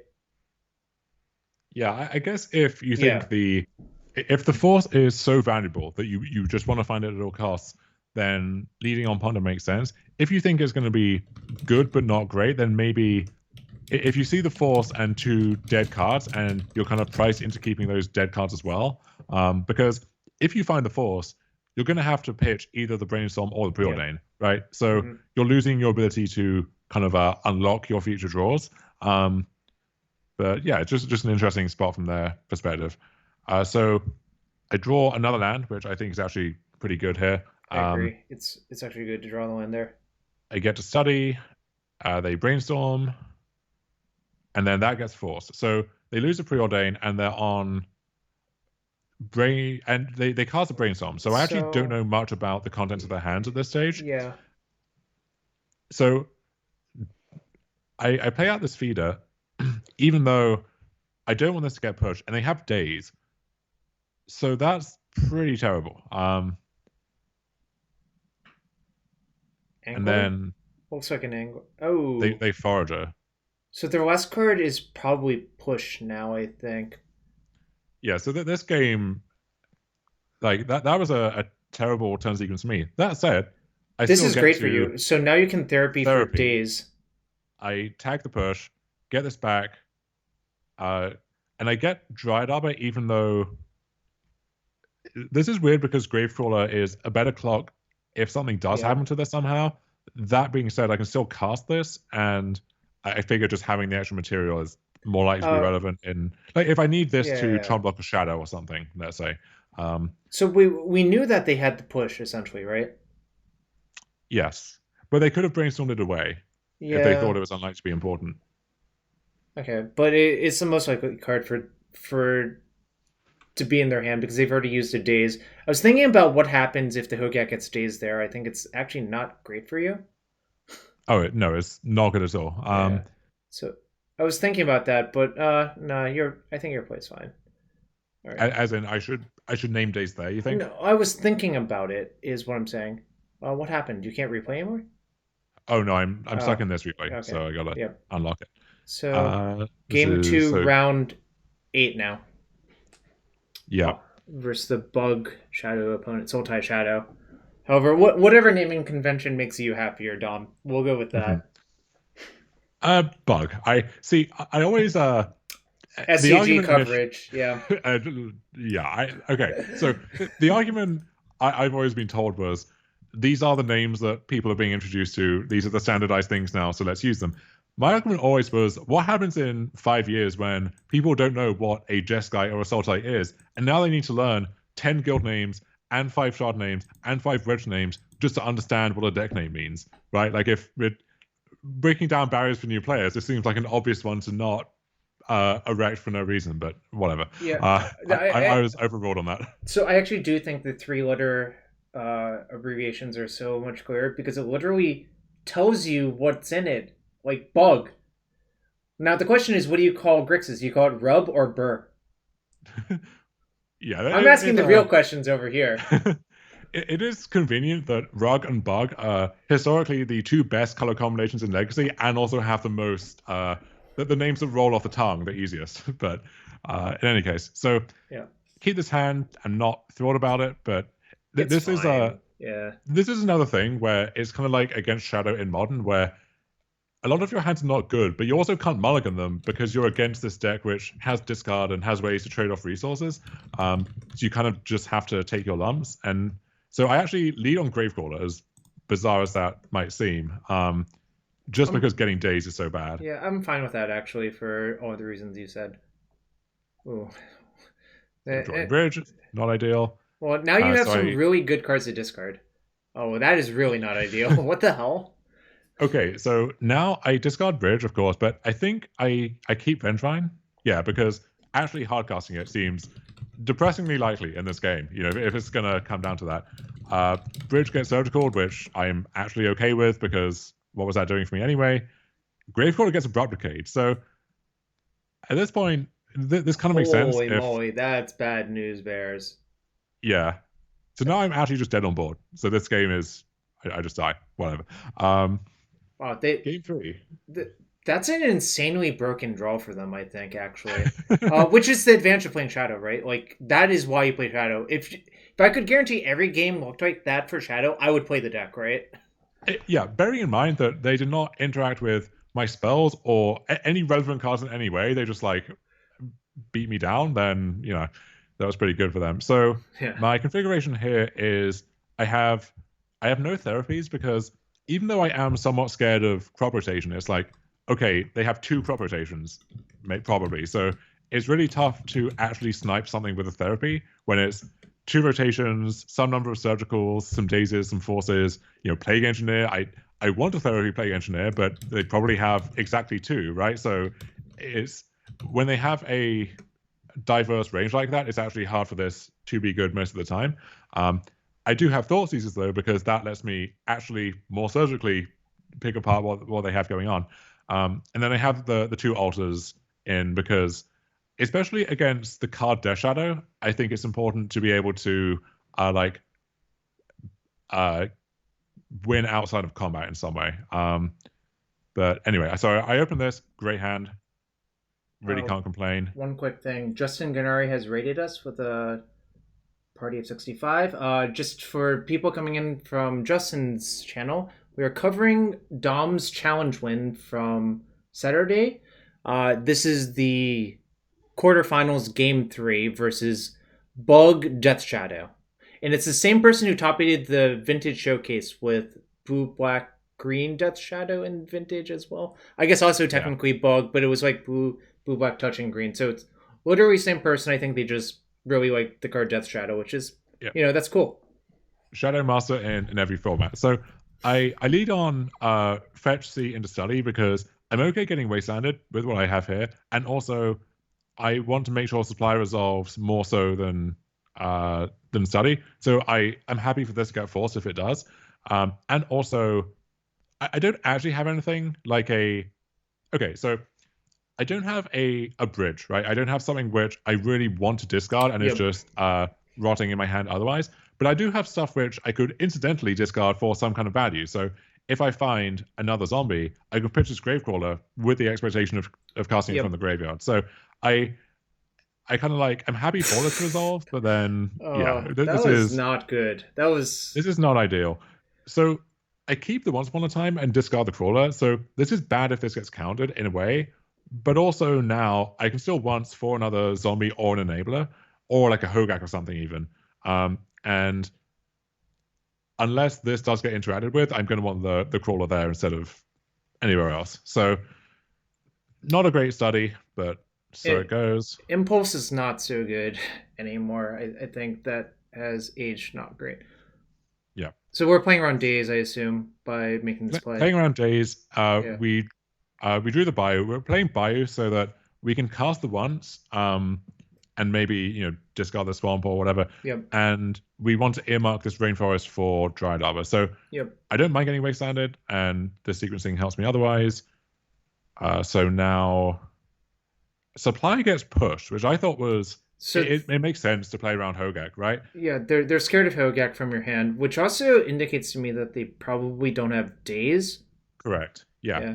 So that was the big takeaway from that turn, and I'm very happy that that got pushed. Obviously, Yeah. they're actually kind of doing the work for me here. Where if I turn over a Revenge Line or something, I'm very happy, or a bridge, I'm very happy that that's now where it is. Ooh, and look at this, Revenge next Line turn's double cap. going to be nice. Next turn. So I just kind of crossing my fingers that I can make it to next turn because I'm going to pop off and they. Okay, so they crop rotation, and this is where I thought. I kind of thought the game was lost at this point when they do this. So now my plan is to once on their end step and then fetch dry lava.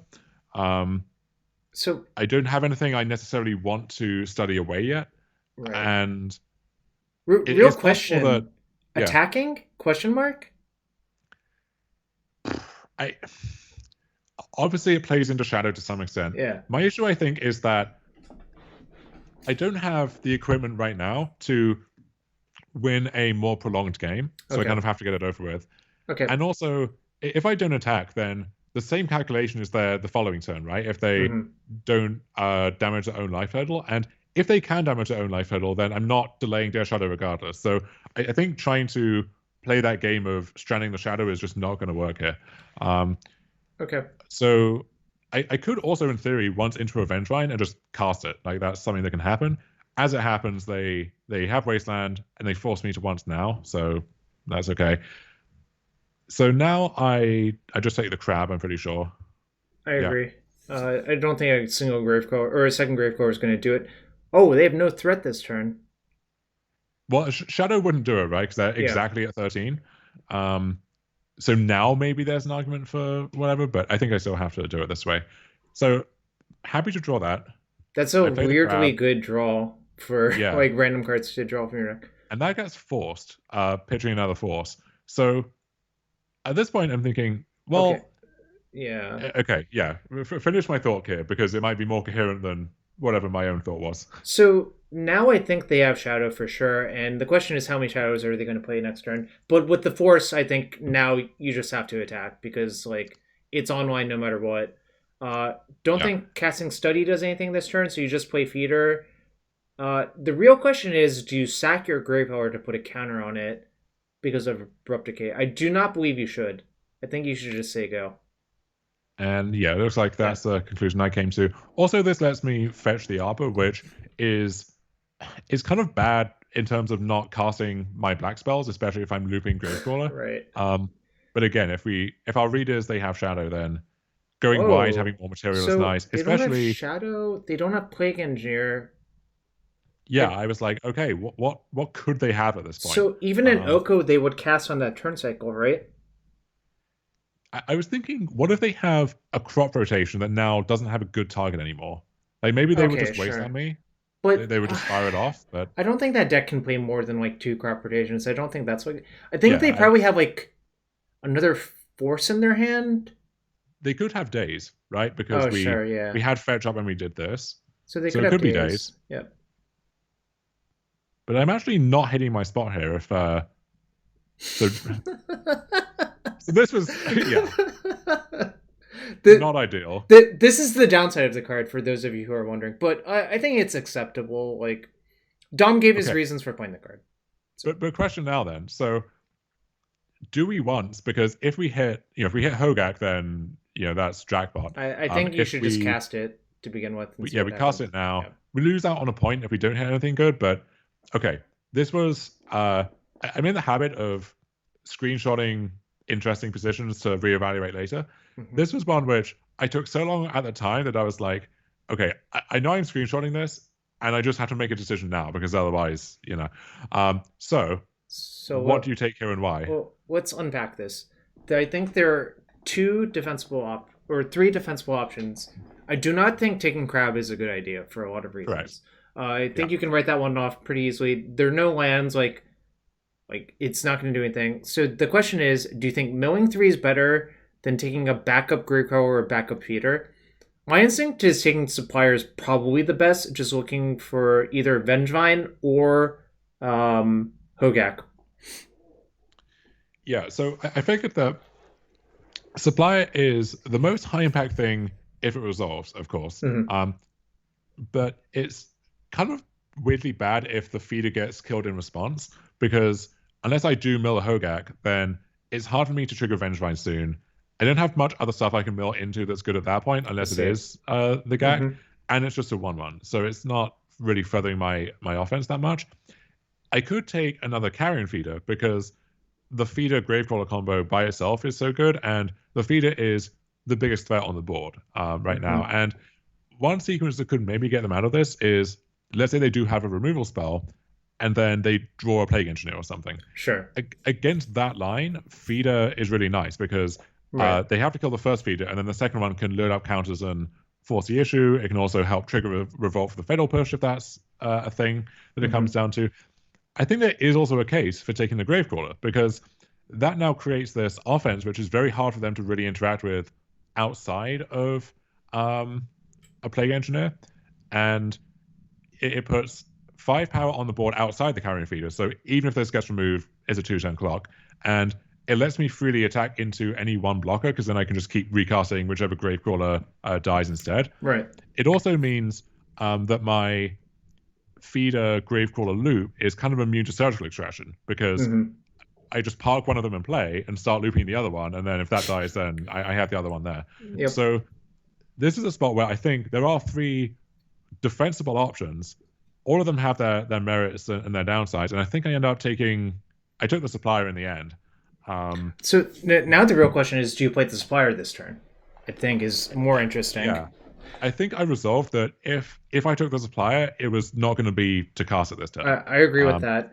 I think if you took Gravecrawler, you should play it this turn, obviously. Correct. Yeah. I would definitely do that. Yeah. Now, also, if they do draw, oh, okay, right. This I was thinking maybe I would pass the turn so that versus engineer I could trigger revolt for push without needing to, or whatever. But yeah, I just load up a counter here because now this means I can quite easily assemble lethal next turn with Yep. not much else. And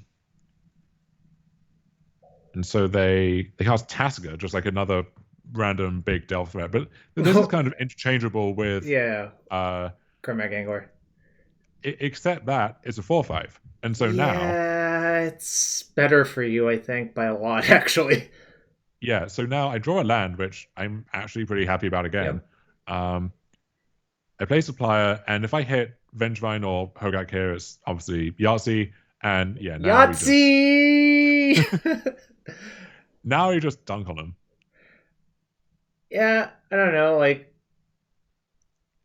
I don't know. I Okay, think Tasiger has aged really poorly as a card in Legacy. what I should have, yeah, especially versus Caracas Yeah. or God knows what.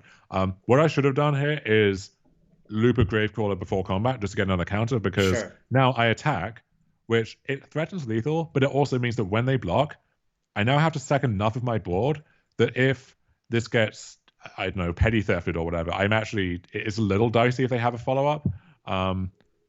As it is though, I now have 2 lethal threats, and they have Caracas, but nothing else, and on to the finals. So you love to see it. So Ross says Tasiger did not start to begin with. I agree with that, actually. Fair enough. There was also never really a natural home for it, right? Like, what deck were you going to put it in that it was going to overperform in? Sometimes people played it as one of in like the controlling uh like pile decks is how I would put it. But It's awkward that Gurmak Angler was in the same set and a common and just beat it in a heads up fight, right? When I know everyone that else is really funny, realized right? how good the delve cards were, and it's like, okay, well, one of them is a 4/5 and one of them is a 5/5, so draw your own conclusions from that. Anyway, rematch here in the semis, excuse me, against the Delver player that we lost to. So looking for some revenge here as well. I'm on the draw, and I This is should have mulliganed fine. this. No, I actually think I this is think, I don't fine. know. No. It's So The one danger is your second land not being a swamp. I think is bad. If you draw any swamp, I think this hand's incredible versus them, or any land really.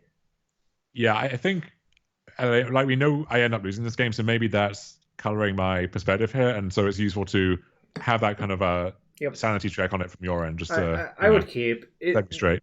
The real danger is wasteland. Also, danger drawing once upon a time, not on turn Right. one. But So this gets forced, and I'm happy that it gets forced and then it gets dazed, I suppose. But um, or if you get wasted, yeah, I forget if you get wasted it. wasted, it's a super disaster. That's the real problem. Honestly, even Oko is a kind of a disaster from this point as well. So they have Mandrels. So they have a super aggressive draw, and at this point, I'm very close to being dead, but I'm also very close to just going off and killing them as well.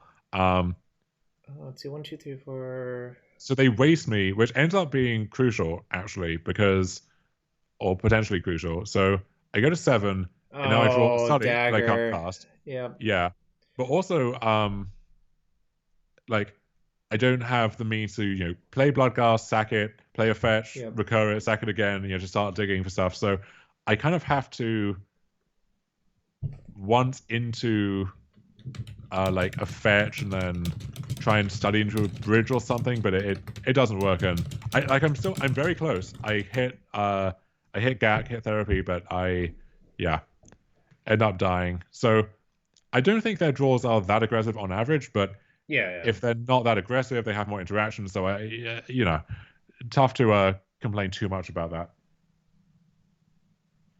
I think maybe if you're on the play, it works out. I'm not Yeah, sure Helen though. Yu. I don't think Mary Sue is their actual name. Maybe they're just a poorly developed, idealized form of a character. They're just Oh my the god! I can't they're believe you like said the that. platonic ideal of the Japanese moto grinder, just faceless croucher who annihilates everyone. Okay, so thoughts on this 7? So on the play, if this careful study resolves, it's actually a pretty good hand. Also, we got a fuck Dom from the chat. um, I, I don't know. I'm just struggling. So, back to the game. If you keep this hand, the question is, how do you play it? Do you Thoughtseize on one, or do you careful study on one? 100% seizing on one. I think Yeah, you just can't beat force otherwise. I never know how much stock to put in force of negation against Delver. I would not put a lot of stock into it. I mean, I think actually, okay. Oh, let's look at how you sideboard real quick. Actually, for those of you who might be wondering. So Okay, so this was me on the play for game 2.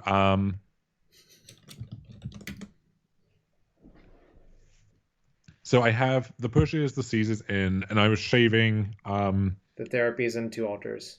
shaving therapies and altars. Yeah, I don't know if I meant to have more altars in on the play, but the next most obvious cut I think would be a bridge, which then makes altar worse. So Mm-hmm. So, all right. Considering all of that, I think I would reluctantly keep this hand and just fetch for Swamp and Thoughtseize in one. yeah, and I think it should be smart because I don't really want to get wasted here. Yeah, there's a few issues with fetching Swamp, but the problem is if you do get wasted, which is sort of likely, and we get paid off for sort of. Yeah. We have a not as in fuck you, Dom, like a Jesus Christ, which Yeah, is exactly. the more common reaction, So Um, I think you just take the relic, obviously. It's just so yeah. problematic. And the actual question is, do you even careful study next turn? Because if you careful study your bridges and then have to push the Tarmogoyf, it actually works out kind of bad for you. Exactly. Yeah. So now I'm wondering what's going to happen. I think I So would just play fetch, say go, personally. I think this is what I do because I want to bait them into playing the Tarmogoyf. They're going to Um, play the Tarmogoyf 100% of the time. Like, it's yeah, just. it is weird because I don't know what they would put me on where I thought these and then just pass on to. Um, it kind of has to be a reactive hand with like maybe a decay or something in their Mhm. mind, or Right. I don't know. But uh, so yeah, they fetch, they play Goyf, we push it, and Yeah, I mean, now they're never not playing it there. So I think it's so safe to make that play personally. okay, and so now I draw a fetch and play it. I want to use this fetch for the C because this one can get Arbor. Hmm. And again, I don't want to put a land that turns the merge onto the board if I can help it. So this is kind of awkward where I get to ditch my bridges, but don't have much going on. And I could study there. I like Fetching another waiting exactly C. one turn, I think. Yeah. There, Because I think at this point I need like just one action card is not going to do it. I kind of mhm. need more, if that makes sense. So I know I'm getting wasted too, so that's okay. Yeah. I fetch. I fetch the Arbor now. I Interesting. don't love that for a bunch of reasons. I don't love it either. Although it does mean that now if Well, so I you knew they had a lightning bolt in their hand. yeah, but if they bolt this Arbor, then I get two zombies. So that's Oh, I see. That's whatever. why they can't bolt it. Okay, never mind. Never mind. That makes Yeah. sense. So Um, now I get to ditch these two. yep. I play supplier and then Just play Hogaak, I think, and then yeah. you're like, I mean, if they have a daze, that's not even a big deal because you can just recast it next turn, right? So another waste, but this is So fine. And now I get to attack and play Alter, see if it resolves. and then yeah, Yeah, game's the over. death. Funnily enough, they cannot waste your Dried Arbor there because if they do, you get two zombies. Yeah. Just get the clean upgrade. Is it an upgrade? Okay. It taps for green. Well, sure. And green is the best color in Magic, as we know. So, Yeah, uh, ask Ross about that. can we make like an elf Hogaak deck, All right. like Elvish Reclaimer, like I don't know if there's a land we can fetch that mills us or something. No, what we can do is we take Newton's list and you can like crop rotation for another fetch, and then that puts a bunch of cards in your graveyard, and then you can fetch a Dryad Arbor, and you can yeah, right, we can make this work, Travis. I'm optimistic. This sounds like the DNS solver Hogaak depth deck that people were playing, and then everyone realized that if you just split the two decks, they were much better. What if you can natural order for Hogaak, Travis? So Ross says, "You son of a bitch, I'm in." uh, So this hand is kind of awkward, but I don't think you're allowed to mulligan. yeah, it's basically the same hand you drew last game, but you just have to take your lumps, I think. Yeah, so they flip Rough Tumble to their thing, and I figure I'm either getting this dazed or this bolted or this wasted. So I'm going to be on low resources. Um, so they do bolt it, and now I just have to pray that this follow-up crab is good. That being said, I draw supplier, so love to Supplier see is that. nice right It's a good there, I start. think. And yeah, you're not allowed to play around days here. It's just not allowed. You give up way too many resources, I think. Yeah, I think so. So now that I know they have rough, there's depending on what I mill, then Goodbye, Dried Arbor. yeah, that's kind of unfortunate. Um,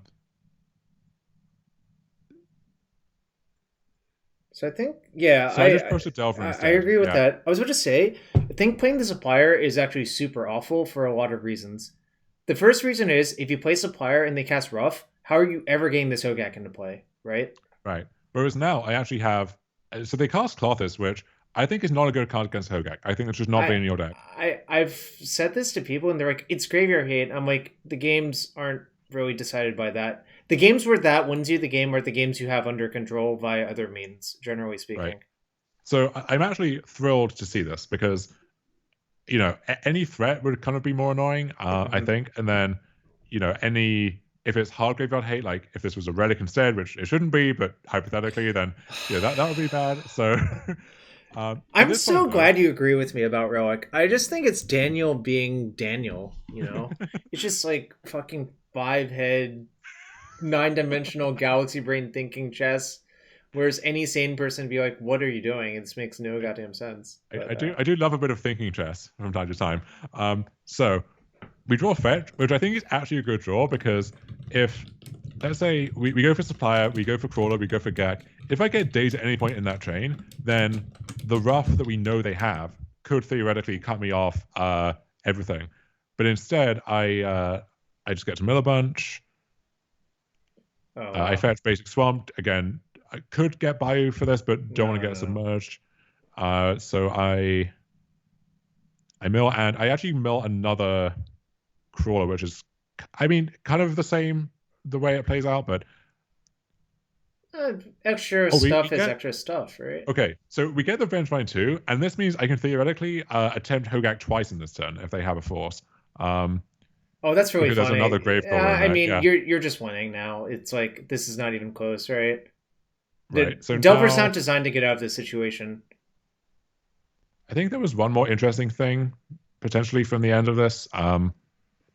Was it whether or not you should play that Gravecrawler into Rough Tumble? It's Well, not that actually, that that's doesn't matter, that's right? free. Yeah, that's That's free. free. Uh, What was it then? maybe.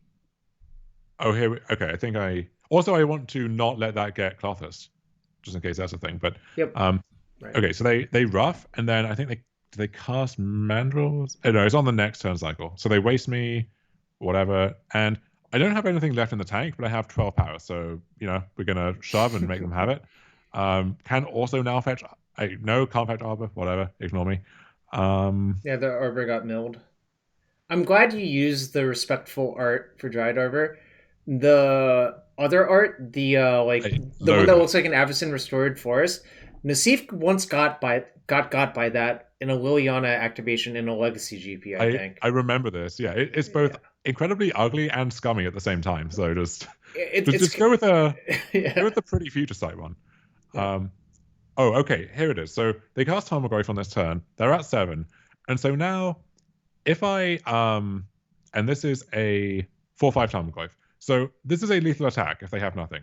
Um, however, if they let's say they have exactly Vapor Snag, then if I attack with both, this gets snagged, this just dies, and then I can't actually recast this anytime soon. I guess I could fetch both my Bayous, cast this Vengevine, but then because otherwise, if I attack, this gets snagged, which they would have to do, I think. Hmm. Then I can cast Vengevine, cast another Hogaak, and at that point, I even get this Vengevine back as well if that happens. So there's the question of, and this is a chump block. If they so if I just make this anti Vapor Snag attack, I just attack with the Hogaak. If they don't have it, they still have to chump block. So I I think think that's our the position is correct still play good. then. Yeah.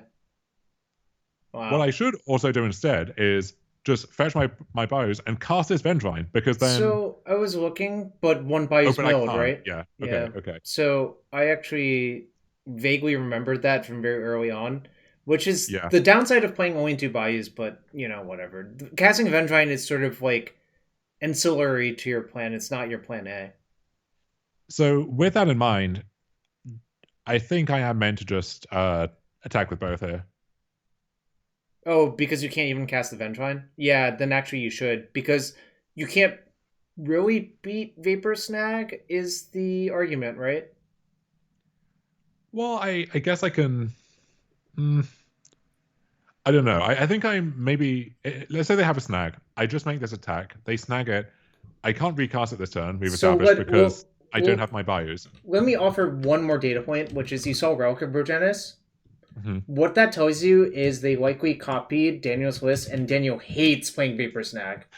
So, like, I'm It's sort of trolling, but yeah. it's actually a relevant point here, right? No, that's actually super true. Yeah, and see, I think Daniel hates Vapor Snag because it's too efficient. He likes to spend mana for his spells. If you want to cast a Sylvan Library and then cast an Uro, and then I guess we cast some 1 mana spell, so we can't cast another spell on that turn. But you get what I'm saying.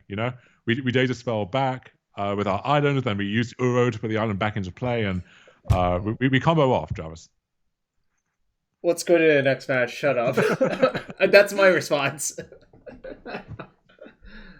All right, so finals is against what I'm going to call Sultai cards. This is good old Tradebinder Sultai. Wait, And let me ask you: does yeah, this deck have Zenith, Days, Leovold? it has a lot of things, okay? It has 2 Zenith, 2 Natural Order, and a Progenitus to go with it. It has, there's a lot going on here. So the scary thing was I Goldfish this player, and they have 4 ley lines in their sideboard. Okay, they are not messing around with their graveyard haste. So I'm thinking it is very important that I win game 1 because it's going to get a lot tougher from there. So this hand is great, and okay, warning in advance. My brain fully deactivates during this match, so there will be Okay. some Okay. truly horrific stuff going on here, which obviously does reflect on me as a player because you just are how you play. But I like to think I can aim higher than this most of the time. So, so what I Uh, should have done here is cast. Okay, I do cast this one for free. That's I was spoiling gonna a future. say, as long as you've cast Once Upon a Time first, you still ahead of me at certain points, which I will admit, even though it might be slightly shameful, I will just admit that sometimes that's happened. Okay. Question from the Also, chat: Relic is good or bad? I think it's heinous, personally. okay, you are also ahead of me at other points in this match where I just forget to do that. So, I therapy, I therapy naming Forcible. Wow, that's quite a hand of cards. Yeah. Look at the cards, Jarvis. I Look am at the looking at the cards. cards, but I'm only looking at 5 of them instead of like 56 of them or some shit, you know? So I'm like, okay, well, this is certainly a hand that cannot cast these spells yet, and also doesn't really do much. But I therapy for force leading off because I think this crab at the moment is not actually very good. It's kind of hard for me to build towards either of these, and the fact that I have a Vengevine means there are fewer good crab flips, and I do want the study to resolve, so that I can like ditch these and build towards something else. In addition to that, I want to therapy first because if they have like let's say a natural order that they're building towards on the third turn, I Yep, kind of want that knowledge to sequence out the following turn where like I can agreed. crab and use it for 6 cards and then maybe sack the crab once it's done its job. So I do that, and I guess I'm happy to see this hand. So they corral main phase, um, which is weird because I guess if you like draw, I don't know what you would draw there that you would uh, take a different line, but anyhow. So I crab, I mill myself for a bunch. This does make it harder to trigger a Vengevine potentially, but I can arbor here. I was really hoping to hit a bridge because then I would be able to Hogaak on this turn as well. Mm-hmm. Sadly, I missed, but this is actually kind of terrifying now because I hit the decays, but I see Leovold, and the Leovold calls Yikes. both of the careful studies in my hand. So the one saving grace potentially is if they don't hit a black source, they might think I don't want to cash in the food for the goose to use this just yet.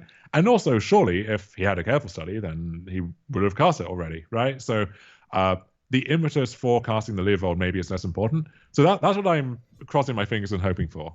So they cast Brainstorm, and it seems like they tap 3 things very quickly. Oh no, I'm getting Leovolded, but it's Oko, which is It's actually better for also you somehow. it's still going to be tough to beat, but there we go. So this attacks for 4, and they can wasteland me now, and they do, as I think they should. And so now I get to study again, and I'm really looking for Alter hard at this point. I think if I hit Alter soon, I win the game, but there's no guarantee of that, of course. And I'm also a little under the gun because if they draw Zenith for Ooze and get to untap, that's a really bad spot for me. If they draw Natural Order, then that's a 1-turn clock, effectively. So I need to fade a lot of stuff here. And also on board, this is an attack for 6, and then they can Oko this next turn. So I actually need to make something happen this turn as well.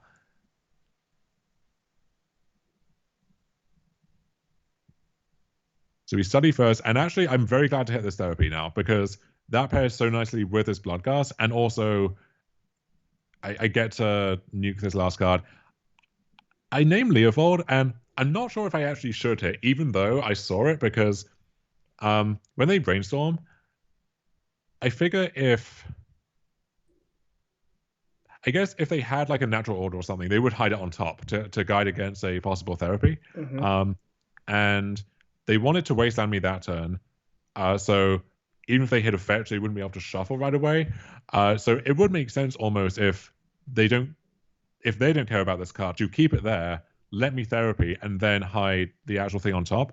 That being said, I think I still kind of have to do this here just to get the zombie. Wait, counterpoint. Don't they just have 4 men untapped? Oh, they do now. Yeah, excuse me. Yeah, so it's impossible for them to have seen natural order, Yeah, I yeah, yeah. think.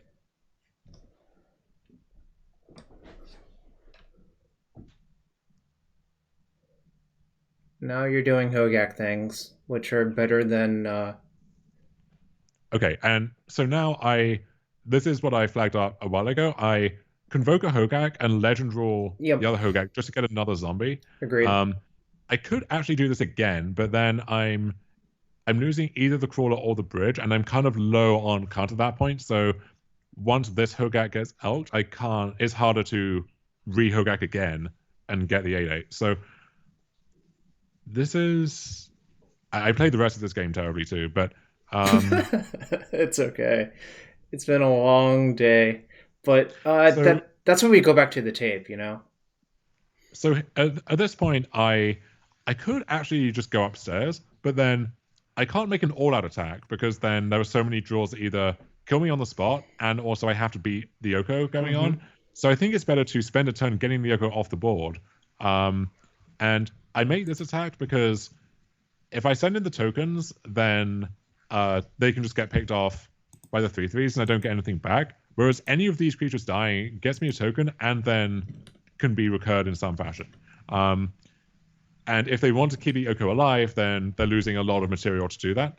Um, So I was checking to see if they have a catch-up mechanism in their main deck. They don't. The only thing you have to worry about is getting one shot by Progenitus, I think, by this point. yeah, or the ooze potentially if the game goes that long.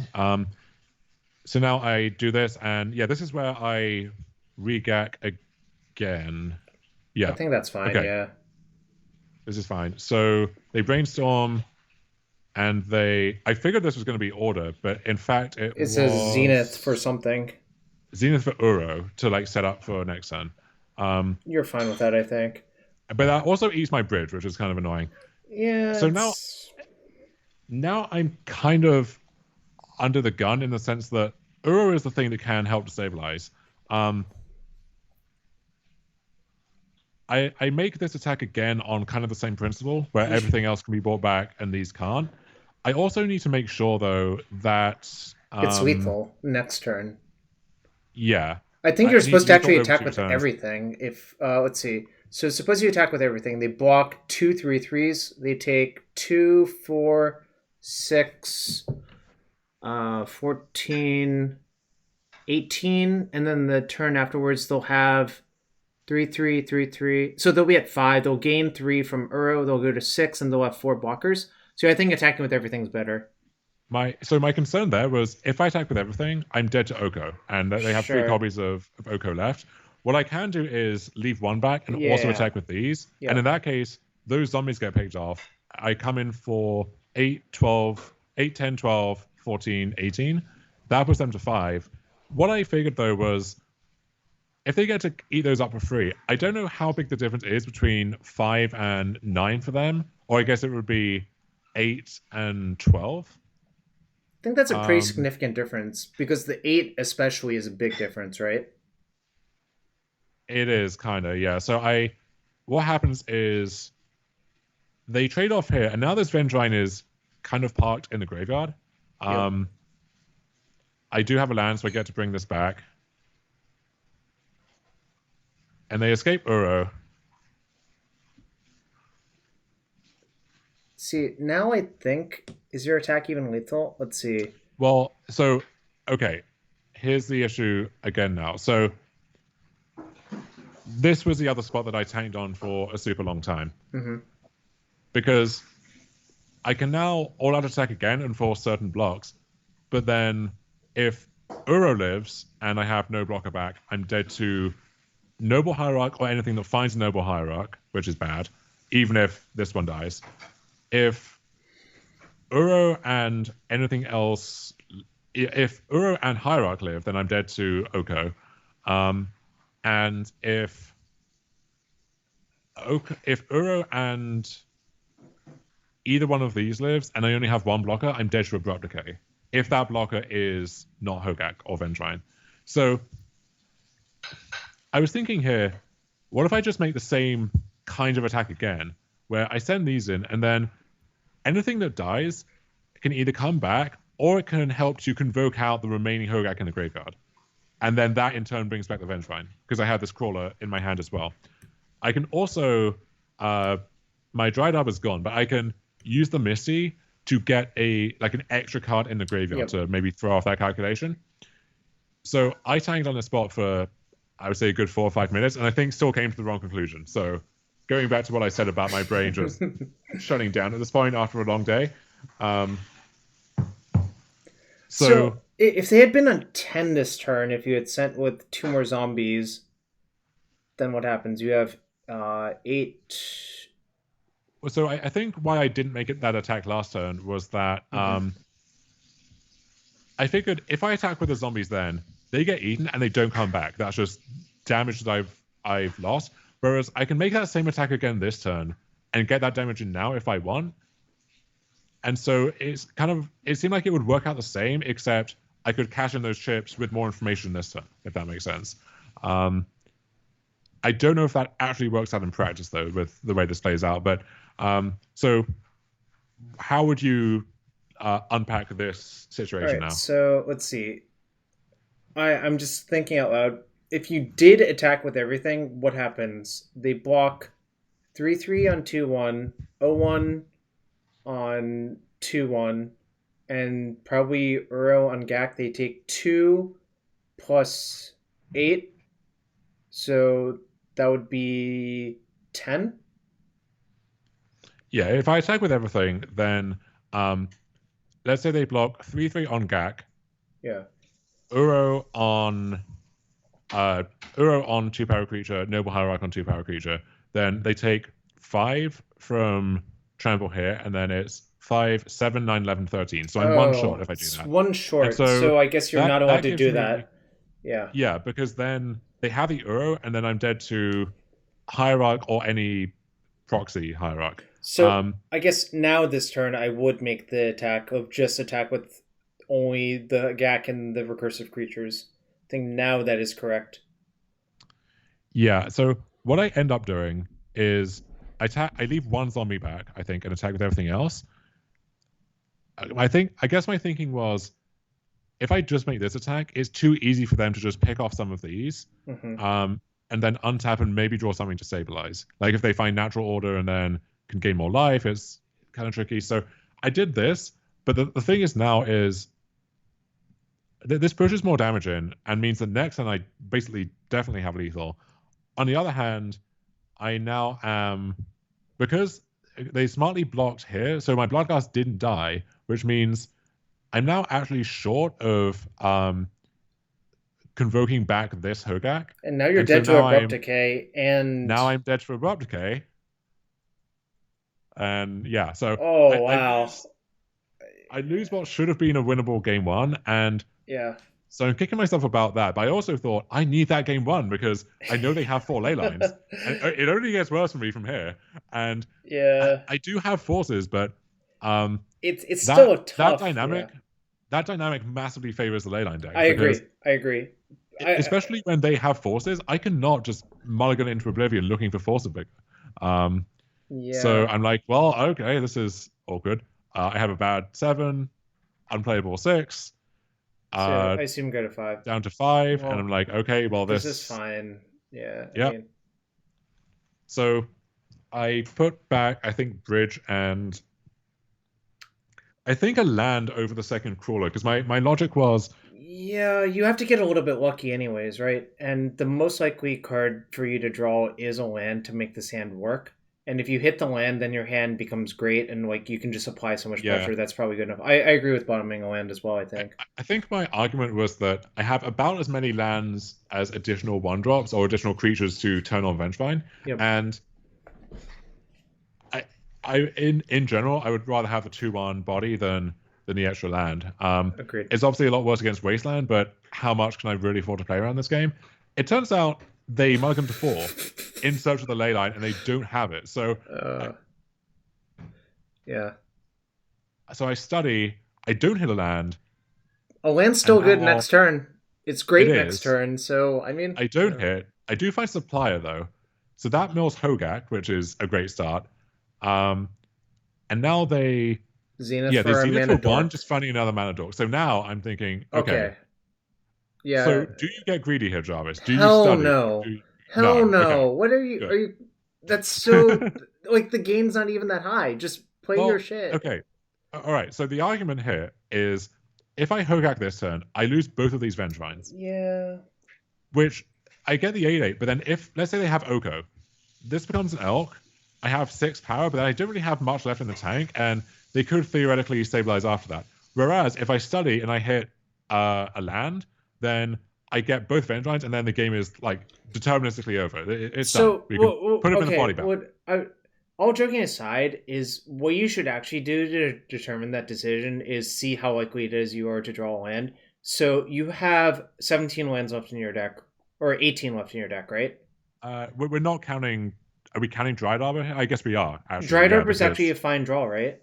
yeah. So 18 land, and um, it was And you had to it's draw stuff. Oh no, 6, yeah, 7, 8, 9, 10, 11. So 49 cards, right? yeah.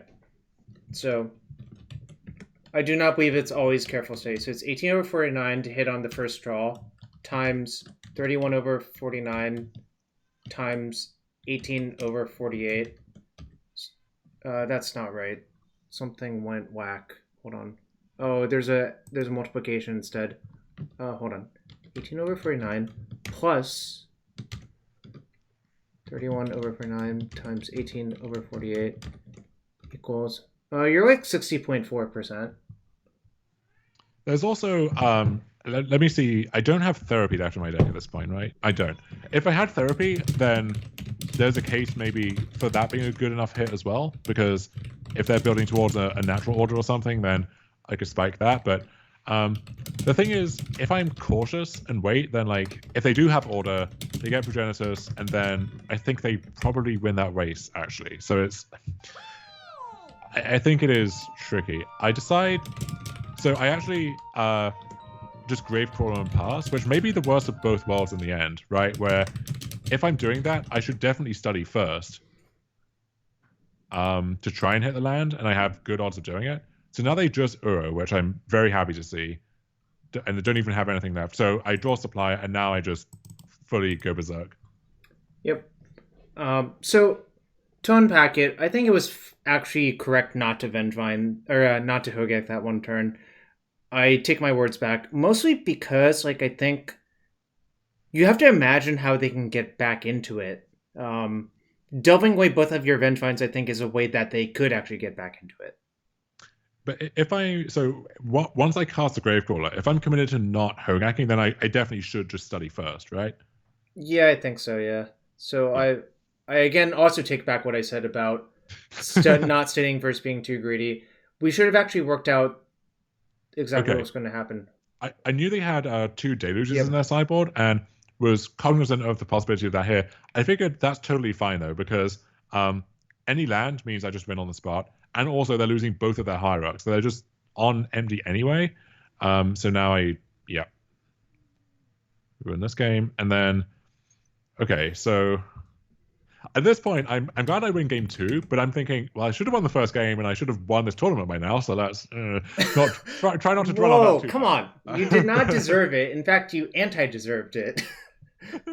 I don't mean should in the normative sense, Okay. but like if I had just taken different game actions, I would have won this tournament.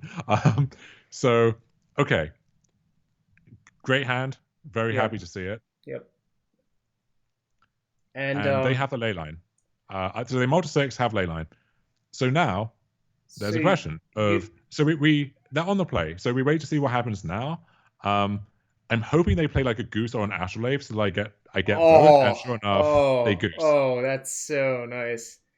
But now, okay, so I think I have to do it now, right? Here's the issue. Okay, you can tell what's coming here, and I'm going to blame this on time concerns, my clock being low, but I decided to exile the Vengevine and just forget to Once Upon a Time first. So well, that's so not good. I actually was I would not thinking you advise doing should that. just pitch the Once Upon a Time. I don't hate that either, but it's hard for me to get the Vengevine in my But graveyard. somehow this was the worst possible of all worlds. Oh, well, sure. Yeah. Which is okay. All right, it's late for Dom. He's tired. he woke up early, and now he's like, oh shit, this once I upon a think time it's going to be a dead card now. it's not Close so your much that sideboard real I woke quick. up early; it's that I didn't go to sleep. So Oh sure, that's even worse. Yeah, so he's running on yeah, fumes now. He probably realized it like 1 second later. He's like, oh shit, why is this card in my hand? sure did. So now there's a kind of an interesting choice of what do you do first. I choose to expose a crab. It's hard for them to deal with, even if they can. Great, they're going to be down to like one card. Yeah. And okay, yeah, they have the decay, which I figured that was fine. I don't know if you like supply there instead first. I think it's reasonable to do what you did. I think supplier actually is better though. Well, the actual reason I think it's better is because it forces them into a situation where they don't get to use their mana, right? Also, if they have a wasteland, then Yeah. if I supply it, then I have to fetch to cast the crab and then don't have a land for the crab. So that works out a little better. So I wasn't thrilled about that, but it's fine. And now this isn't great because I don't have a payoff. I don't have a Vengevine or a Hogaak, so I just have things.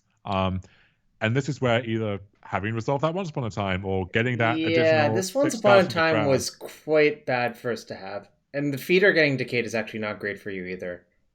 No. So now I'm thinking, okay, I just threw this like twice in the same turn cycle, which is pretty impressive when you It think is. about it that way. And I once don't hit a GAC, don't hit another supplier or anything. So just on dudes, and I don't think I'm going to need this force, so I Yeah, just don't get the Vengevine. I just get another crawler. We are on Savannah Lions beatdown plan at I this point. agree. I agree. So we just Did they turbo turbo. what did they mulligan to? Like, They mold to 6 and oh, put the ley line in. oh, sure, sure. I was trying to figure out And where so all their this cards went. is Deluge, which it sucks that they get to keep the goose and just Deluge for one.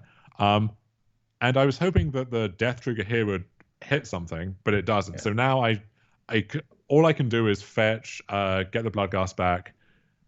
I draw the GAC, but I can't cast it this turn. Green So fetch lets you next turn, right? I'm feeling this getting out of reach. I just draw an uncastable though, But they're instead not of a doing creature or anything. Well, actually, a likely card for them to hold is natural order. I think.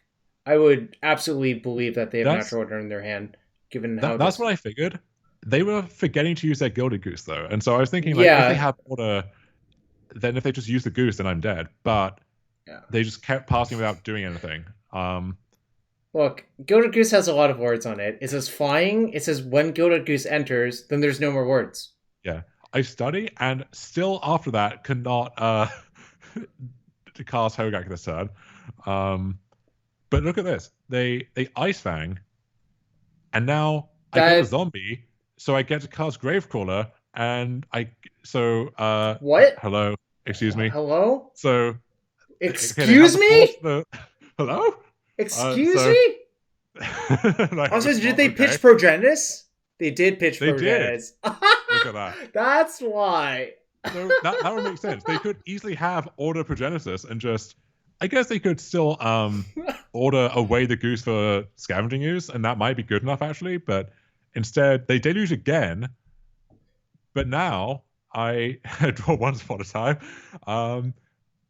and just get Oh. land. So, but Oh. no, but now, Oh. Is that good? If so, why? Is that good? If so, why? and they just Oh, veil of decided something in this Veil point. versus you. That's what's going on. Yeah. Oh, obscure the part where my opponent tries to get me to scoop to them in exchange. Whatever. Oh, okay. Yeah. We're not here to I shame our attack. opponent. I mean, They what? shame themselves. What? Anyway, I win. Yay, you win. Real question is, why did they block? What was going on with that? That, like, if you mind-slavered your opponent, you might make that play, right? Yeah, I don't know if they thought the triggers would like auto stack the other way or something with AppMap, but I control them. I get to stack them. So I get the zombie, and now yeah, there's And y'all, friends, this is how you win a tournament and get up to 1796 constructed rating. oh, don't shame me, Jarvis. God. Okay. Joking aside, it was probably higher before you went 1-3 in vintage. Wow. Okay. Let's No, see how. I'm not even joking. It probably was higher, right? Well, yeah, of course. I know you're not joking. It just, God. You're probably at like 1825 or something. Hey, I tested the deck to see if it was good. It was bad, so now I'm not going to play that deck. It's What fine. deck We was learned. that? We moved on. Like It Bant? was the, it was the blue Belcher deck, basically the Oh. PO Belcher Okay. deck. Question for you. Did you take a nap in between playing that finals and then waking up at 1:48 a.m. to play these vintage matches? I'm gonna say yes. I sure hope so. The least tired player wins. Yeah. Although probably Dom was more tired, except Dom pulled an all-nighter instead of taking a 2-hour nap. But I find that I don't know about you. I find that short naps often Are just leave me more tired at the end of the horrible. day. Yeah. Yeah, Yeah. they're bad, right? I agree. Definitely agree with you. So anyway, that's the the roller coaster experience of the Legacy Challenge on Saturday. Yeah. And for those of you who say, yeah, that challenge is smaller, might be easier to win, keep in mind Dom still played against Mary Sue twice, True Hero twice, JPA and Yuta. So while it might be smaller, you might play less rounds. I would still say in the later rounds, Dom had to play against a bunch of reasonably fine players, right? Yeah, it's after all said and done, it's a 8-2 record against some pretty tough competition for the most Yep. part. So yeah, I'm happy with that.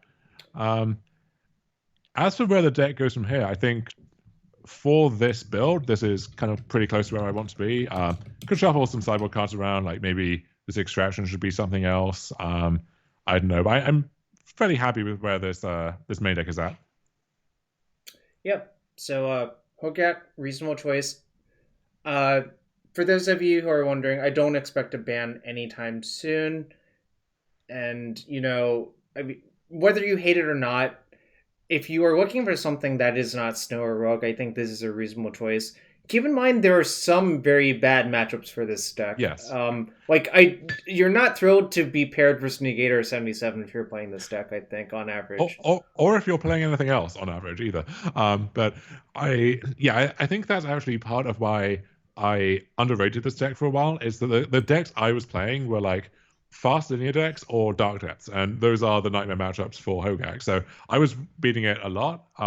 And if I'd been playing Delver or something, I might have had a different initial experience. I don't Um, know about you, but my win rate versus deck is like 40%, which I think is higher than other people have posted. yeah, I think weirdly you can win some game ones where you don't deserve to win by wasting them aggressively, 100%. or Yeah. Oko just takes over a game because you don't let them have an altar.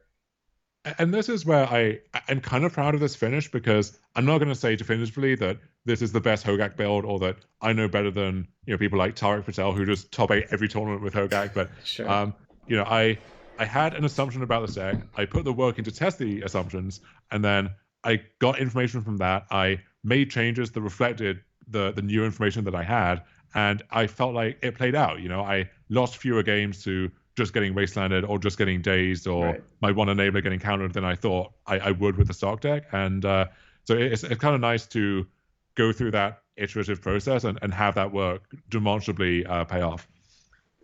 Yeah. And I think this is one thing Magic is really about.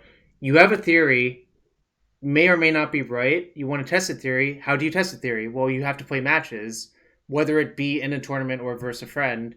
Dom just chose to just go into the tournament testing his theory instead of doing anything else, which I can respect. I've done that quite a few times. Um, Putting lands in graveyard decks is so good. Well, most graveyard decks play lands. Even the cheaty face one plays like 8 fake lands now. Yeah.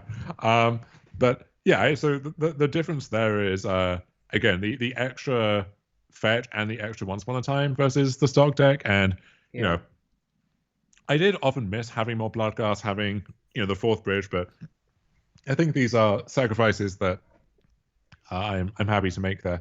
Um, it is weird, but like if the format does continue to narrow, where Delver and Snow are close to 50% combined of the metagame, and then you have Hogaak and Oops as the next best decks, you should expect to see more ley lines and more like hard hate, and then also like the window that these decks are hoping to exploit should narrow at that point. And Mm-hmm. if if they put the work in so that Delver is now a 50-50 matchup rather than a whatever it is right now, then the impetus for playing this deck really does go away. But until then, I guess if you can stay on top of those metagame trends, then this might be a good place to be.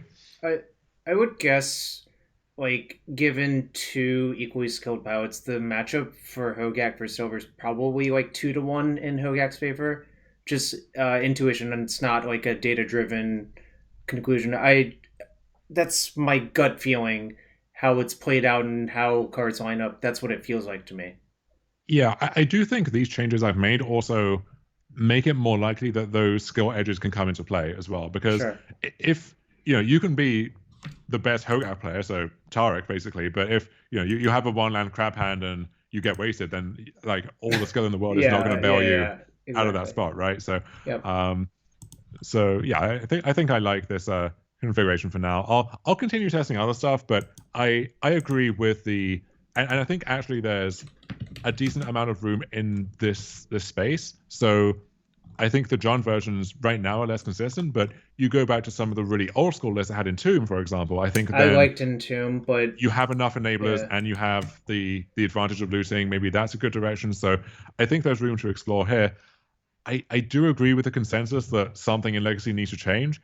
I didn't ask you this somehow during our double video, but if you had your druthers, if you Oh god. you got to make the call by yourself, you were dictator for a day, what would you change and why? Okay, so I'm going to answer this in a few ways. I'm going to say first off, I am generally very anti-ban, and I can tolerate stale forms a lot longer than other people can, and that's just me. I'm not saying that this is correct for them to do. I'm just saying that up front that I'm willing to, uh, survive this bullshit longer than other people are.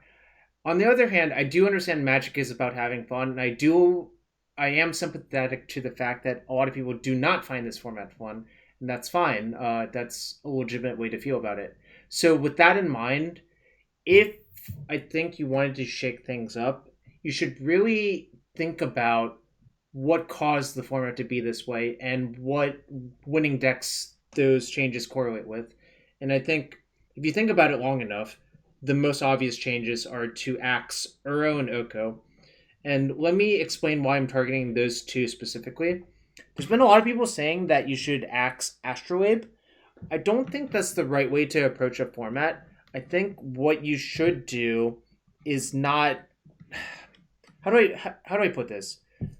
I think Astrolabe is a design mistake, but it's not the right type of design mistake to ban. Whereas Oko and Uro are the right types of ban mistakes to ban.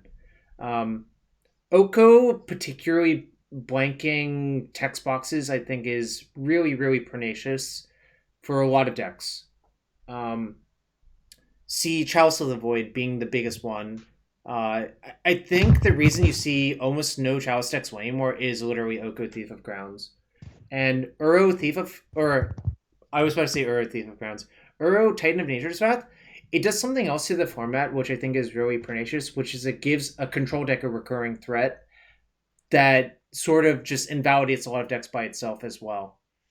So for those reasons, I would axe those two. And if the format were still awkward, then I would look at, I don't know, probably like the other egregious 3 drops or whatever that have been printed lately.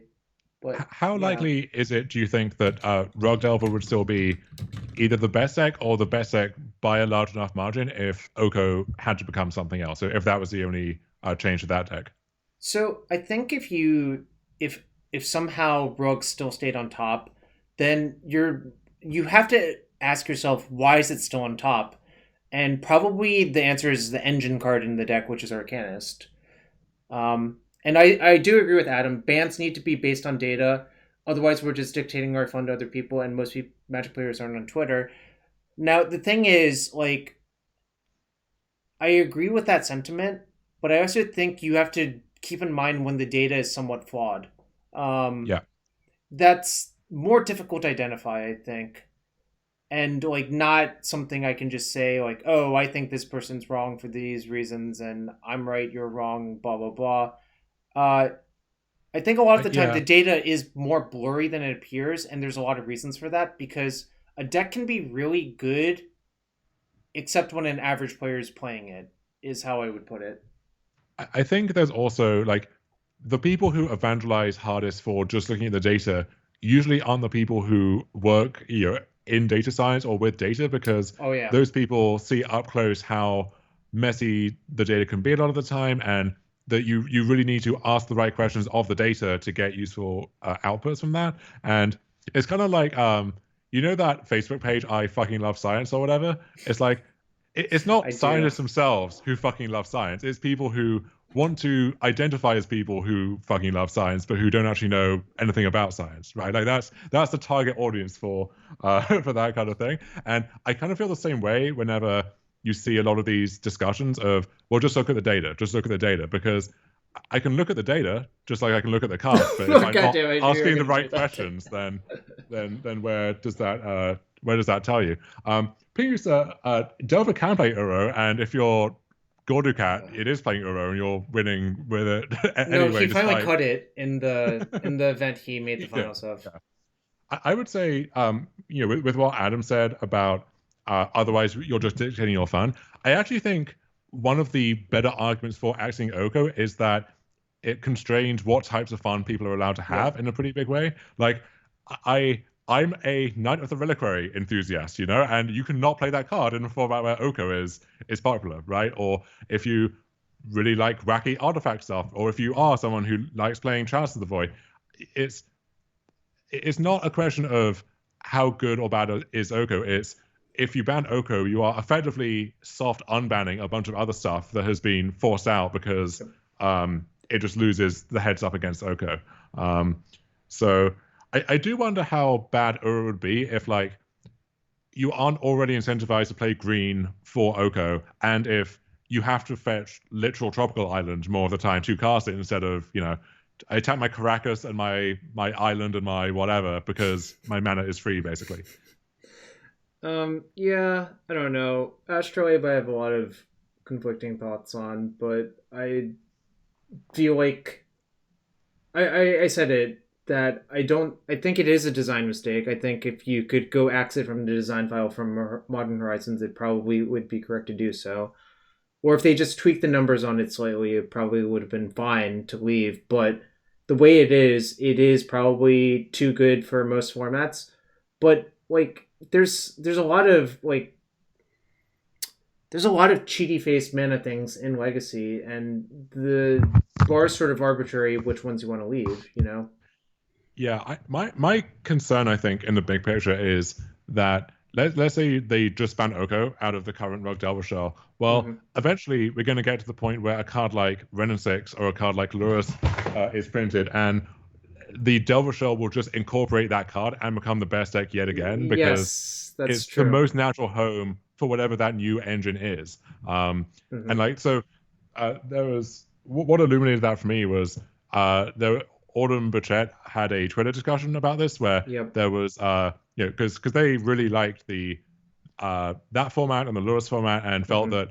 that the complaints usually had been overblown and the gameplay was usually pretty good. And not being cynical about their motivations, but if I was one of the best Delver players in the world and Delver was the best deck by far in every other format, then I would enjoy that state of affairs as well, because that's a great place to be. But I worry that the reasons that people dislike current legacy and the dominance of Delver, like that will just happen again in 5 months if you don't fundamentally do something to affect that shell. So for that reason, Mm-hmm. uh, I'm a lot more sympathetic to the arguments for days, for example, that you see people making, Yeah.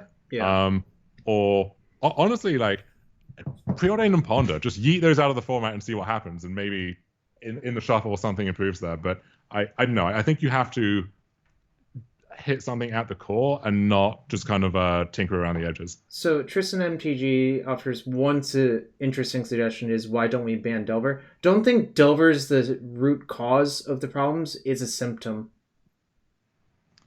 is how I would put Yeah, it. It obviously helps that there's a one mana flying the cattle. Did I just say flying the cattle? you That's a you good way did. of putting it, That actually. that's a new name now, flying the Okay. cattle. Um, but yeah, the thing is like kind of weird. I think if you ban a lot of these things, I think you will also drive away a lot of the players, which is a bigger issue. There's definitely a demographic that loves playing the Delver type of strategy, Yeah, and exactly. that's their jam. And honestly, that is the appeal of Legacy for them is especially these Delver mirrors, as we saw when reviewing your that showcase finals.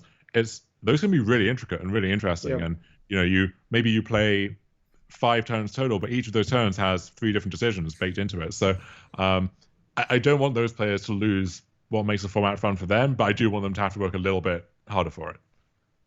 Yeah, the only reason I think Delver, the card Delver itself, fits so naturally into the shells is it forces people to play harder into days earlier, where they Yes. might not have to otherwise, which is sort of a constraint on the format. Um, I will say this, and I think I'm done with band talk after this. Is that Sure, I don't want to I force you into think it. the problem is people have fun doing different things. I personally do enjoy Delver a lot, like almost all of the variants. I don't really love it when you have to put basic mount in your deck. I think that's horrendous. But that So joking aside, I think generally why pros or so-called pros are so attracted to that deck is you look at that deck, it's pretty obvious what you should do in terms of a play good queen magic standpoint. There's just some weird like format specific things that playtesting will teach you.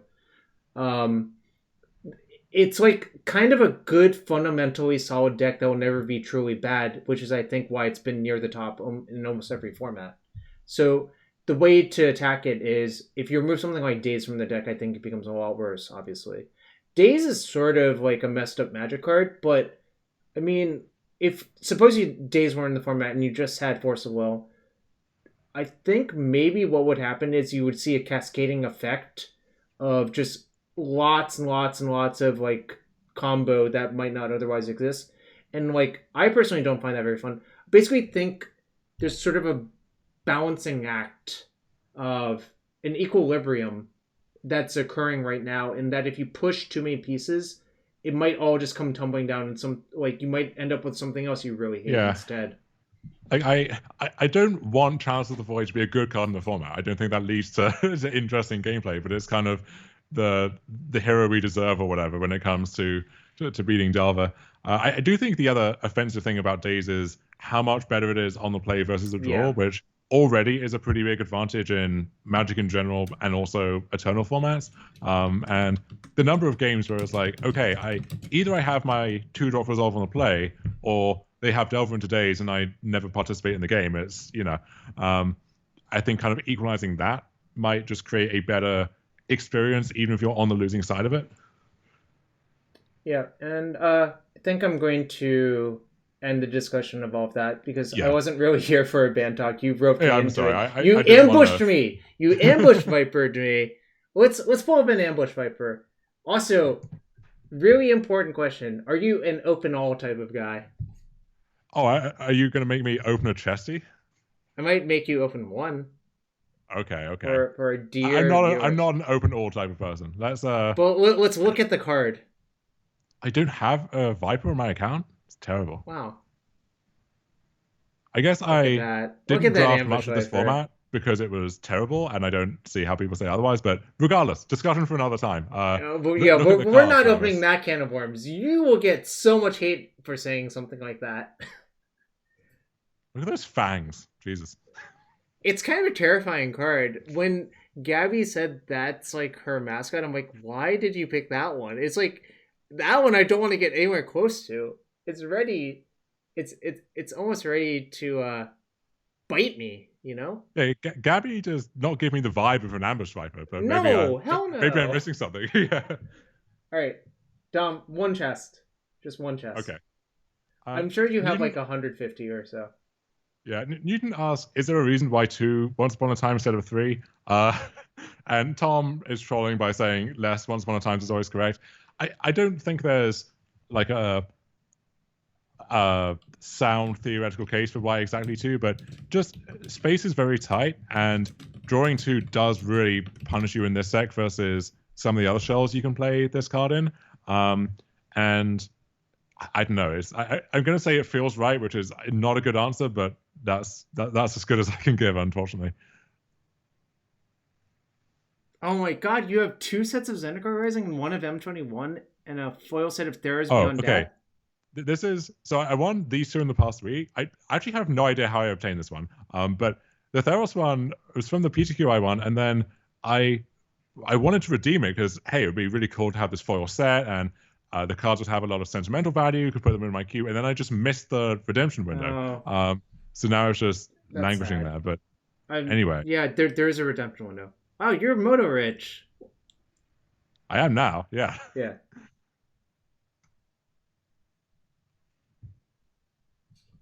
I with don't remember 25 play what. points Wait, this is from in the game. Eventide? Yeah. I do not remember this card, and I drafted a shit ton of Eventide. Well, it wouldn't even have been good in that format, right? Where No, because half like okay, the blue decks one were all fifth of the like cards. mimics. Yeah, Yeah. well, the blue green mimic was the best mimic as well. Do you remember? It was a 5/3 trampler when you triggered Yeah. its mimic ability. Did you ever draft triple Eventide? Yes, at my That local game was a store, hot mess. and I had already figured out the correct strategy was to just pick a mimic lane and only draft mimics. You would end up with like 4 of a mimic and 4 of its corresponding enchantment and just go to town Well, on people. Right? 4? I would end up with like 7. What you're drafting lowball. That reminds me, you used to be able to draft triple planar chaos on MTGO. The first draft I did, I drafted like 9 sinew slivers. Oh dear God. Yeah, the triple small set drafts were not a good idea. They were just, oh, you opened another chest. I did. Commander's Blade. Weird one. That one was a blast from the past. People play that in Constructed, which if you look at that now, you show that to someone and claim it was played in Constructed, people would be like, get the fuck out of here. It's a sweet card. It was cool in the 5-color control decks. Yep. Where like somehow it wasn't even good against fairies because all of their stuff was bigger or could just block it endlessly. But it was a sweet card. People use that to ambush like Garrix and shit, actually. Yeah. All right. So I think we've been going for a while, and I thank for everyone for being here. I think now you really understand how Dom won with Hogaak. Maybe you can go out and do it yourself. Or copy his deck and improve it, which is technically possible. I don't know. If you win an event, isn't your deck perfect? That's what I'm told, yeah. Like that's what I'm told as well. Did you see that there was a deck that won, and I think it top 8'd the standard showcase or something, that it was this mono white deck that had Fable Passage. And asked, that made no goddamn sense. Fable Passage? And the person replied, answered thinning. I just wanted to thin my deck. Yeah, it's like, oh. Except the problem with this card is if you draw it on turns 1 through 3, it's just a tap land. Yeah, well, see, that also thins your deck because the game is longer because you have a tap land and you need to draw more cards. So it still does the same thing. It thins your wins, too. Sure does. All right, Dom. All right. This was a lot of fun. Yes. Who do we want to raid? Okay. Let's. Oh, someone's playing Legacy Hogaak. Oh, well, okay, perfect. Do you know who Squaw Chief is? Oh, I do. A rambunctious Twitter user, to put it mildly. But let's get in there and watch some Legacy Gak. Right. Thanks for having me on. Yep. Always a ton of fun. Thank you all for watching. Follow me on Twitter @DomandHarvey. Ask me questions about Magic if you have them. Always good to talk to people. And we'll talk to you again soon. Yep. See y'all. Thanks.